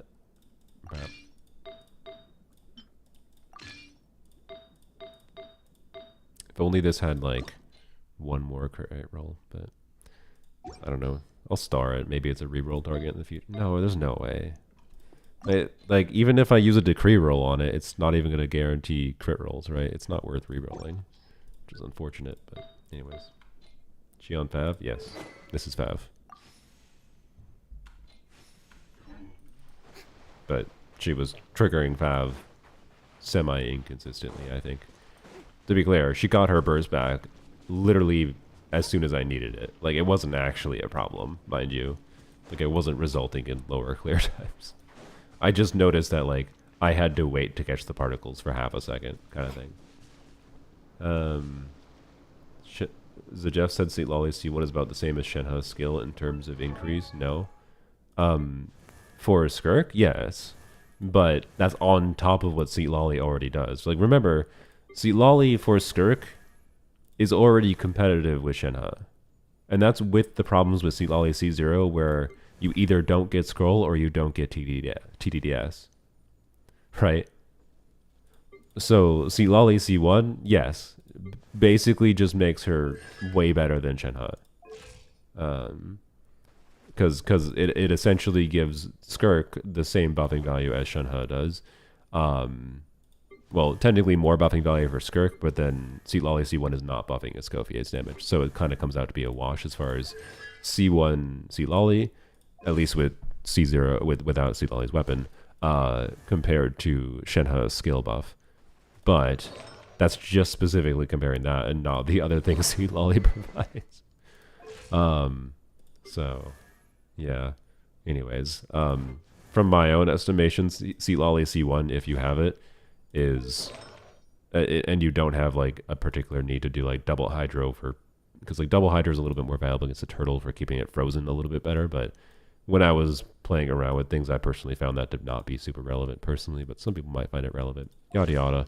Point being, I have found, and this is what I expected based on running some numbers before her release, before Skirk's release too, I have found that St. Lolly C1, if you have it, is quite significantly, well, C1 R1, sorry, which is 2 additional layers of 5-star investment. But St. Lolly C1 R1 is significantly ahead of the other, like, 5-star options for her last slot in the team. But ultimately, I've still been choosing to use Charlotte most of the time anyways. So keep that in mind too. Like, despite having C1 St. Lolly, I still just use Charlotte. The only time I actually felt the need to use C1 St. Lolly for my Skirk right now is at dire difficulty. Because Charlotte didn't seem like she was going to do it. I don't know if it's impossible, but at least with my gameplay, it didn't seem like it was going to do it. So yeah. Yeah, Shenhe was done dirty. If they're ever going to change character kits, I hope Shenhe is on the list of characters that changes a little bit, because, like, all they need to do... What do they need to do? I think they just need to increase the value a lot. I actually think Shenhe is one of the characters I don't actually want to rework, because the fact that she buffs off-field cryo damage is really cool. And it's what is keeping her somewhat relevant in Escoffier teams at all. But I want them to just increase the value of the buff, right? Like, I think it's a little bit weird that St. Lolly C1, ignoring the other things St. Lolly does, is essentially equivalent to her skill buff. Considering St. Lolly C1 is, you know, any type of damage, not just cryo damage. Again, Shenhe also gives, like, a little bit of the red shred and a little bit of damage bonus, but, like, I don't know. I actually like Shenhe's kit. The only thing I would maybe change is reduce her energy needs, maybe reduce her burst cooldown so she can fit in shorter rotations better. So, like, but just, like, minor numbers changes, honestly. Like, buff the values, or reduce the cooldowns, which is a buff. So, yeah. That's my vibe. 15% damage and 15% shred is so low. I mean, 15% shred is actually pretty good, in my opinion, but it's also low enough that it's hard to justify at least leveling crowning-wise. Like, I don't have a reason to crown her burst, quite frankly. Not for 2% red shred. And it's relatively low in the context of another unit that's already giving 55%, right? So, anyways. Tea parties are a must for the well-mannered. So, If you'd yeah, like to learn the I think I'd be happy to teach you. Shenhe is one of the characters that don't need reworks. She probably just needs buffs for her values, and then she's actually relevant. That's, I think, her main problem. She can be a niche cryo buffer, but if she's a niche cryo buffer, she needs to buff cryo better than she does.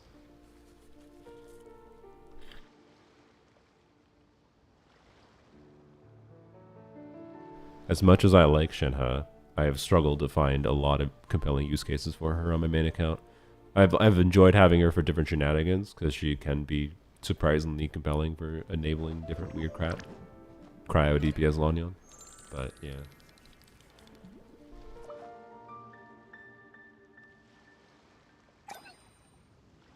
I think her skill would make her C1 better. No, her C1's garbage regardless, because if her cooldowns stay the same, where like Shenhe is ideal to do 2 E's per rotation. Like if we don't, and unless we change how her quill stacks work, like if Shenhe was changed so that if you used multiple skills, so this would be with her C1, right? The quills, instead of resetting, just added on top. So when you do her tappy, right, you get 5 quills, which is 5 instances of buffed cryo damage, right? So if you pressed your skill again, so if you did EE with Shenhe C1, if it just added to 10 total instead of being 5, Shenhe C1 would be really good. So that would be a minor rework they would have to change. But if they don't do that, C1 would be still kind of irrelevant. But anyways. So yeah, it needs quill stacking. Her ER needs would drop as well. Yeah, for sure. I mean, her ER needs do drop a little bit with C1 in team context like Whisker already, to be fair. But, so, well, actually not really, because you have to, you do a holy with her, which is a 15-second cooldown, so it doesn't actually do anything with Skirk, does it? No. Yeah. Shenhe C1 for Skirk is basically useless.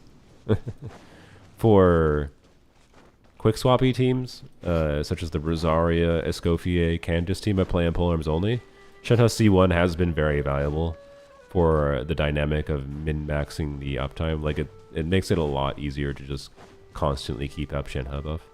And it's pretty good for that. So like you just end up on 10-second cycles regardless, but after the like initial rotation, but it makes it less punishing to play, to like not accidentally like spend 2 seconds extra or 2 seconds, or going to her 2 seconds early to use her skill again before it actually would have impact. So I don't know, I've noticed like C1 Shenhe be like not like it increases the team's damage, but increases the flexibility for our ability to keep up damage output. So it's an indirect damage increase, but that's specifically with a quick swap 18. So, yeah. Nerf her thighs and buff her numbers. I think that would be a downgrade for most people. But Hydro infused Lanyon with Seat Lolly. What do you mean Hydro infused? Like just like doing Farina, Seat Lolly.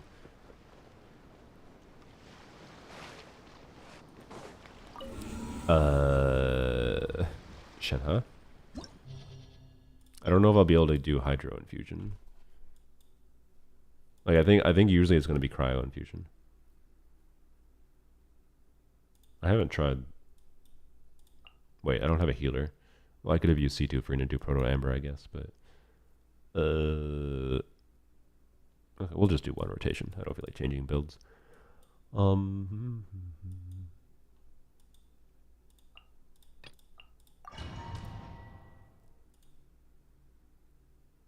Nefa instead of Shenhe. Oh, okay. Sure.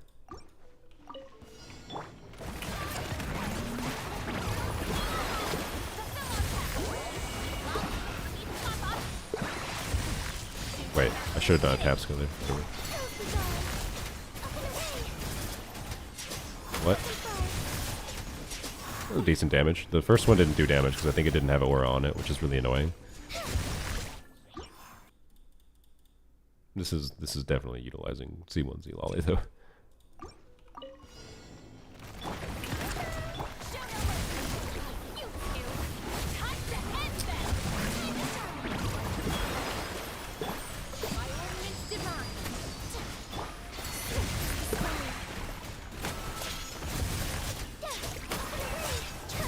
I got Hydro there.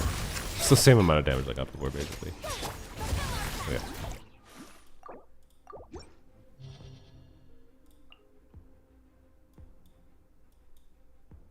There she is. Yeah, obviously sustained rotations would require, again, I have C2 Seat Lolly, or sorry, C2 Farina. I do have C2 Seat Lolly, but it's not active right now. I have C2 Farina, so this would be put Seat Lolly on Prototype Amber. Proto Amber R5 is enough to keep up damage bonus stacks from Farina. You know, that's kind of, it still is the reason I wanted C2 Farina originally, and it's just niche, and this is a circumstance where I could abuse that, but anyways, we don't have that going right now, so we're just testing first rotation basically. This.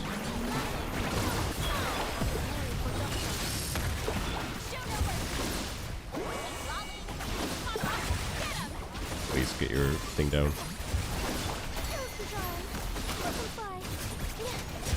Did we not get an infusion? That's decent damage, honestly. Interesting.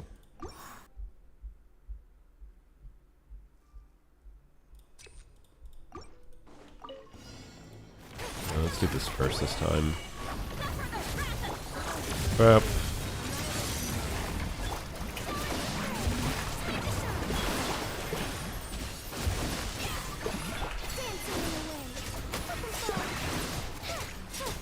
What is happening there? Okay, I got like no damage there again. I think it's because I got cryo infusion the one time versus. Yeah. This is a bad boss to test on. But it should have had normal resistance. Oh wait, no. No, sorry, I'm stupid. It has higher resistance to. It still has higher resistance to when the gauge is below 10%. It still has higher resistance to everything that isn't cryo, right? Or am I wrong? I'd have to go double check that. I can't remember. So not critting. Was that really just 800 missed crits? Was that all it was? I don't think it was. It shouldn't have been. We can go check. We can go check. Nefa. Seat Lolly. Seat Lolly C2 will be interesting to test with DPS Lanyon because she does have damage that scales on EM, so a 250 EM buff plus the C1 value will be interesting, and she can do, you know, hydro and pyro damage. So he is in res phase. How much res did he have though? Did he still have 100% res? Like, cause he was below 10% gauge, I believe, but I don't remember if when he was below 10% gauge, he has higher res to other enemies. But anyways, still has 30 res for the rest. Okay, yeah, he might have been below, above 10% gauge, I guess. So.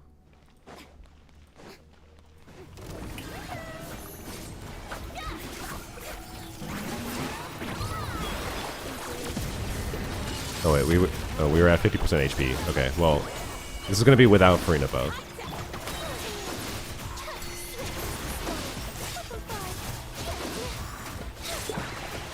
Oh, okay. Yeah, I don't think. Yeah, no, we had no Farina buff there because we weren't draining HP and we weren't gaining HP.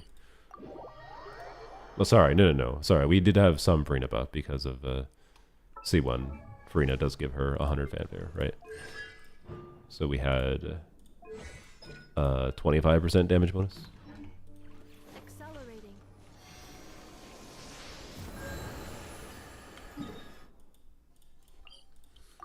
Although Seat Lolly's signature weapon there, instead of Proto Amber, gave us 35% damage bonus. So, like, I don't know. It's interesting. This is another team context where I think, like, Farina's team restrictiveness makes it not really make that much sense, especially because Farina doesn't give damage bonus to a Nefa. So if Columbina is an EM and or attack buffer, not specifically lunar charge damage, but like EM or attack specifically, you know, that's potentially something compelling. Like, I really want Columbina to be Farina, but buffs in a different way.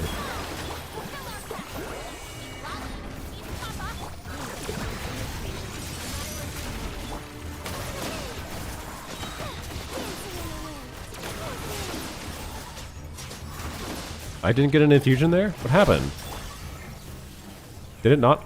Did I not get a shield infusion? From the second E? Lanya did like no damage with her second E.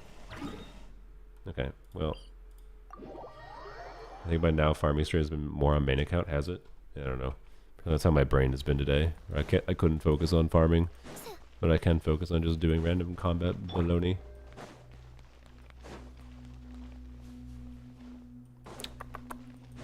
So, anyways, I'm gonna do off-screen questing on the casual account. Off-stream questing. And we'll see if I can make real progress. Again, basically no Farina buff here, other than whatever. That's fine.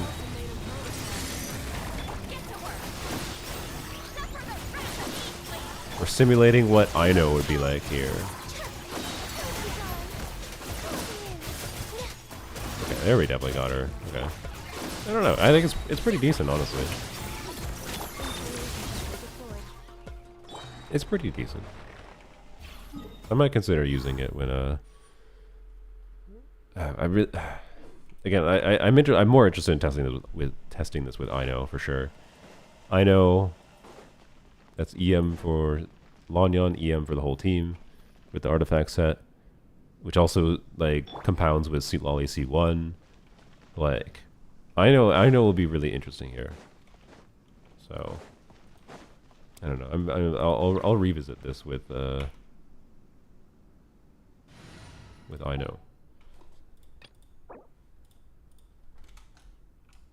I know.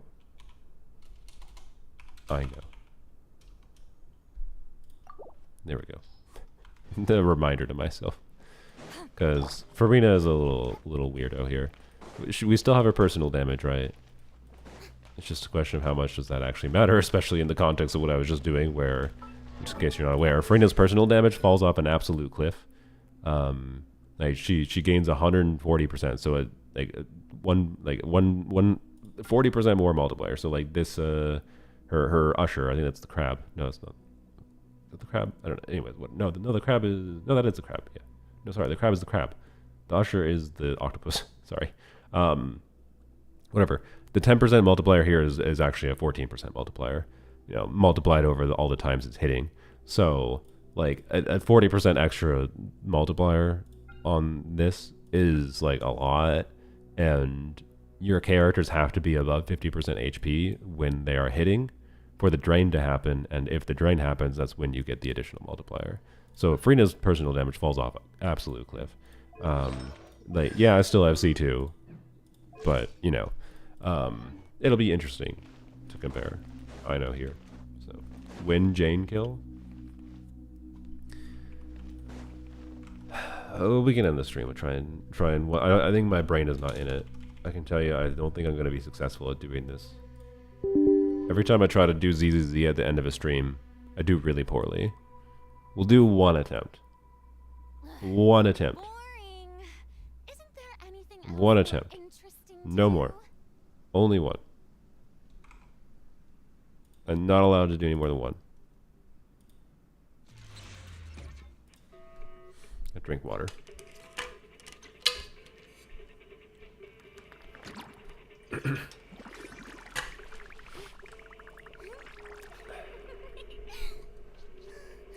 Oh, I never looked up. What's the freaking Twitch recommended bitrate? Broadcasting guidelines. Not using the AI thing, going to their actual article. NVIDIA NVENC, that's what I'm using. 1080p, 6000 kilobits per second, CBR, 62. This is exactly my settings that I'm using right here, by the way. This is exactly my settings that I'm using, and they're throwing a hissy fit error at me, saying that it's unstable. Viewers have not had a problem. They're saying it's unstable when I'm using their exact recommended settings. Okay, Twitch. Anyways, it maxes at 6K. I mean, yeah, I set it at 6K. So, but I think OBS must be occasionally streaming at over 6K or something. That's probably why it's throwing a hissy fit. But anyways, I'll tweak around the settings to see if I can get Twitch to not have a hissy fit. Alright. One shot here. One shot. My record is actually 61,400, I think. So far on this. So I'm pretty sure I can get the kill on this enemy, which is not easy to do. But I don't think I'm going to do it right now.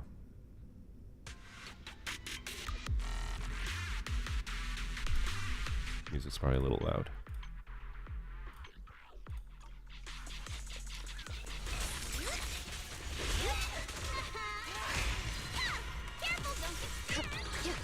Lag. Mic doesn't help.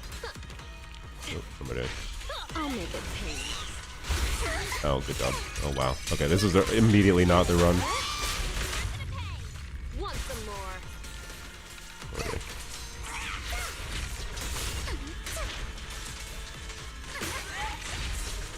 What? I meant to parry. Oh my god. No, my brain is not in this right now at all. This is gonna be terrible. Why can't I get a single parry? Okay, this is not a real attempt. Sailor Boo got replaced. I was just testing differences. That's why the other score wasn't retained. In my testing, I can not really notice a meaningful difference between Bang Volver and Esme, whatever it's called. The Spook Shack Bang Boo. It seems basically the same.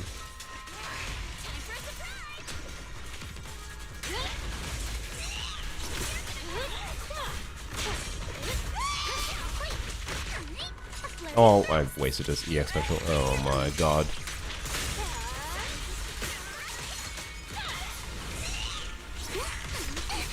Oh my god, can I parry? Jesus Christ.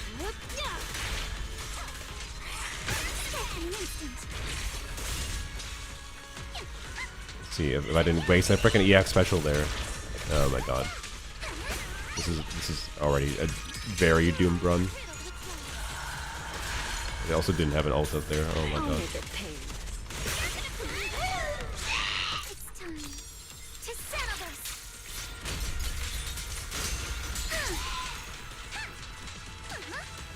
Focus on the target. Now, you're the prey.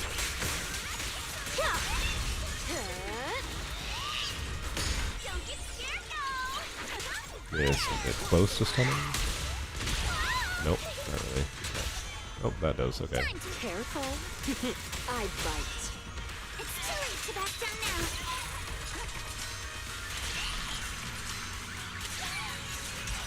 Press the advantage.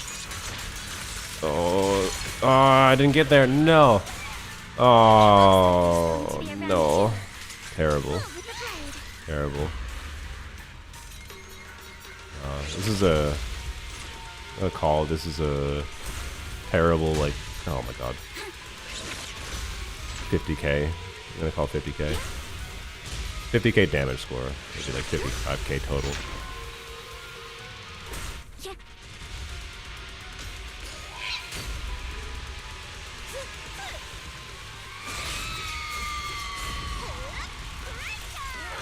I don't know why I swapped already.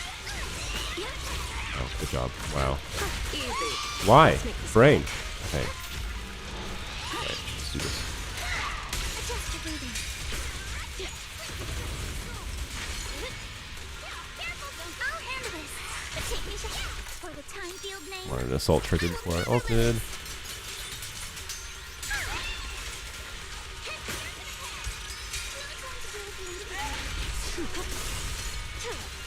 No escape. Okay, that should go something like that. Okay. I see your weakness. Let's dance. Clear your mind. The final act begins now.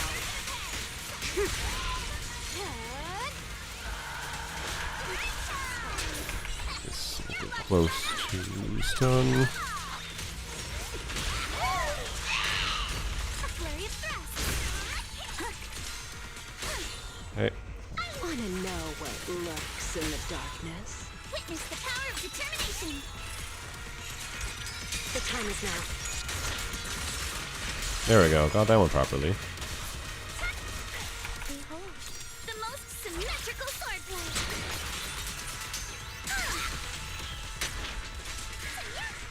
Focus on on the target.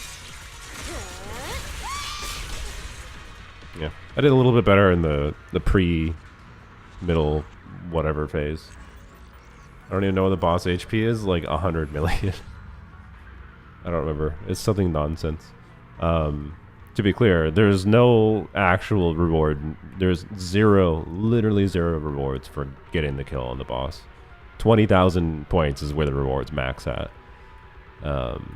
It's all just personal desire and the fact that I know that I'm quite confident I can get it. So, yeah. Anyways, normally I don't care about getting to kills unless I feel like I'm close and I'm enjoying it. And I'm enjoying playing Alice and playing around with optimizing this team while it's currently here. So I'm gonna try to get the kill.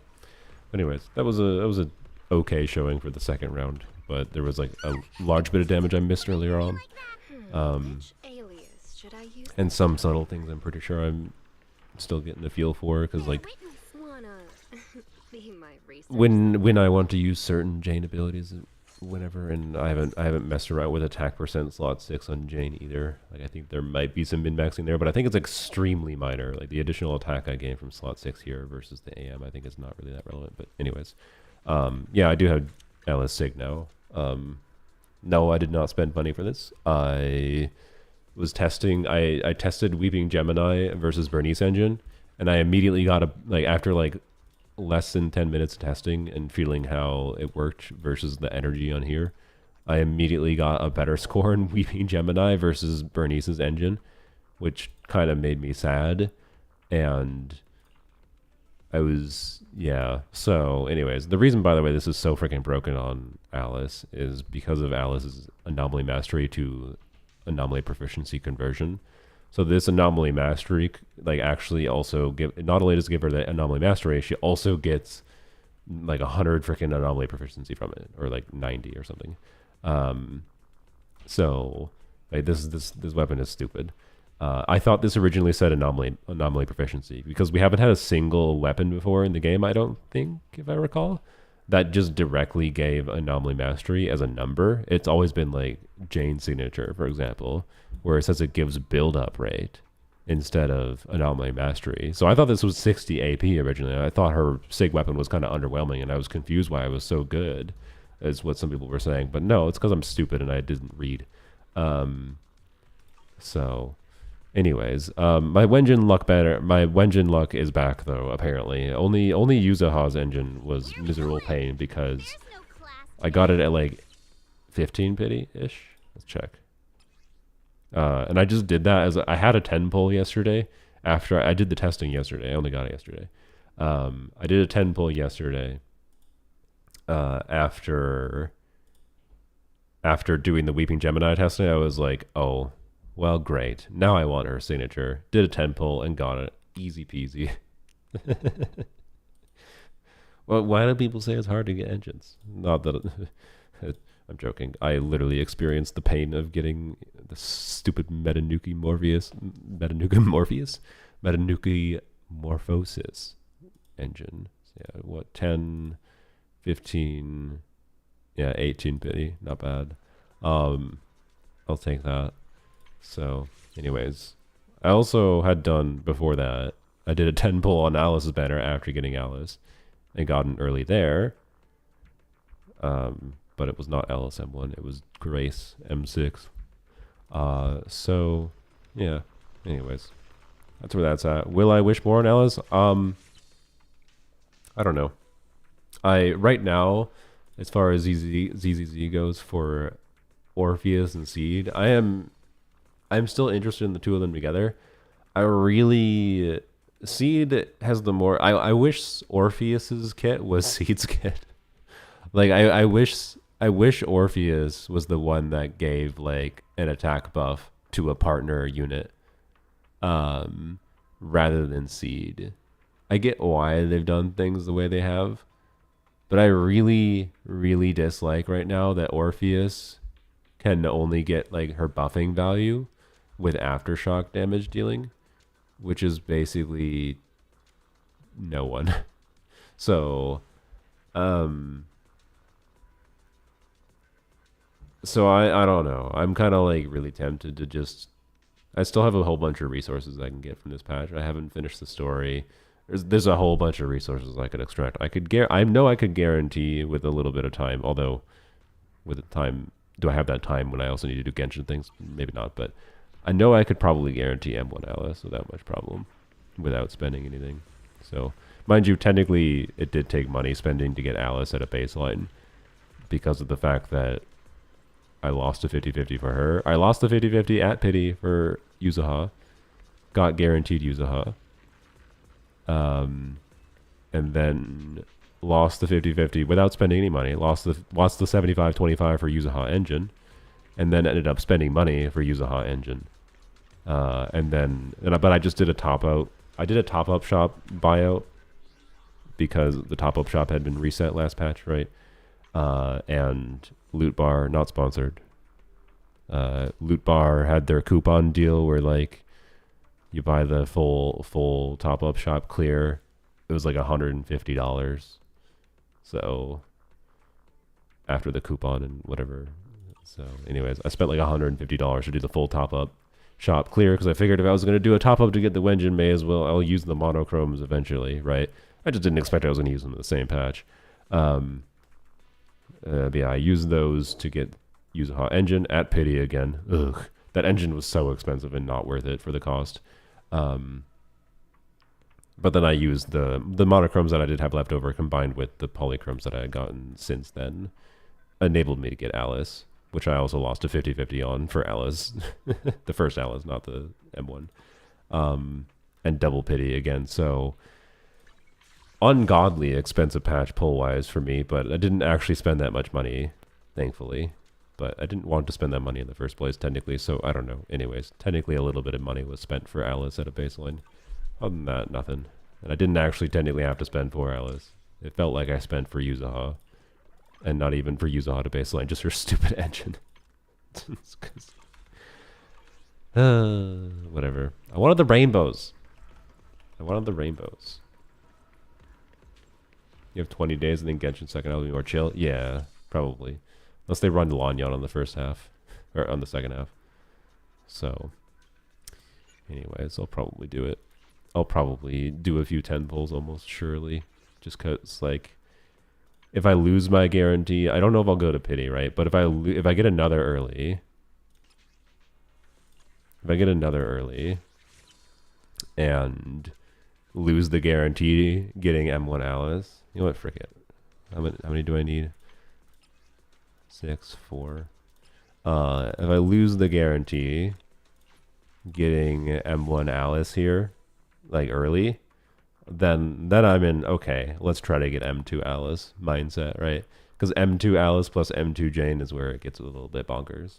I don't have M2 Yuzuha, by the way, which it'll be, if I do get M2 Alice, it'll be interesting to see if, because I saw Lin Zero's M2, and he said that he doesn't think the clear was that optimized even, but he was doing on the content creator server a M2 Alice, M2 Jane with M2 Yuzuha with all their engines, mind you, but not all of those things have equal value. I think M2 Yuzuha is of the least relevance, and M1 Yuzuha, whereas the Jane M2 was by far the most impactful, and then Alice engine, Alice M1, Alice M2, I think are the most impactful. So it'd be interesting to see how close I could get to a minute kill if I do get it.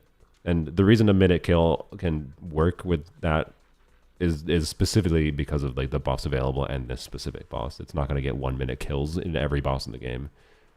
Fascinating Genshin Impact gameplay. I'm ending my stream and I didn't feel like changing the category. You'll survive. I'm sorry. You can watch the VOD. You'll survive. I was spending like 20 minutes in Zenless Zone Zero. I didn't feel like switching over the freaking category for a 20-minute thing. Anyways.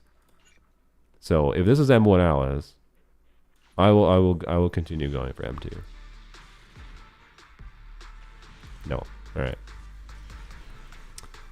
Not gonna say I'm not gonna wish anymore, but it makes it less likely. So, anywho's.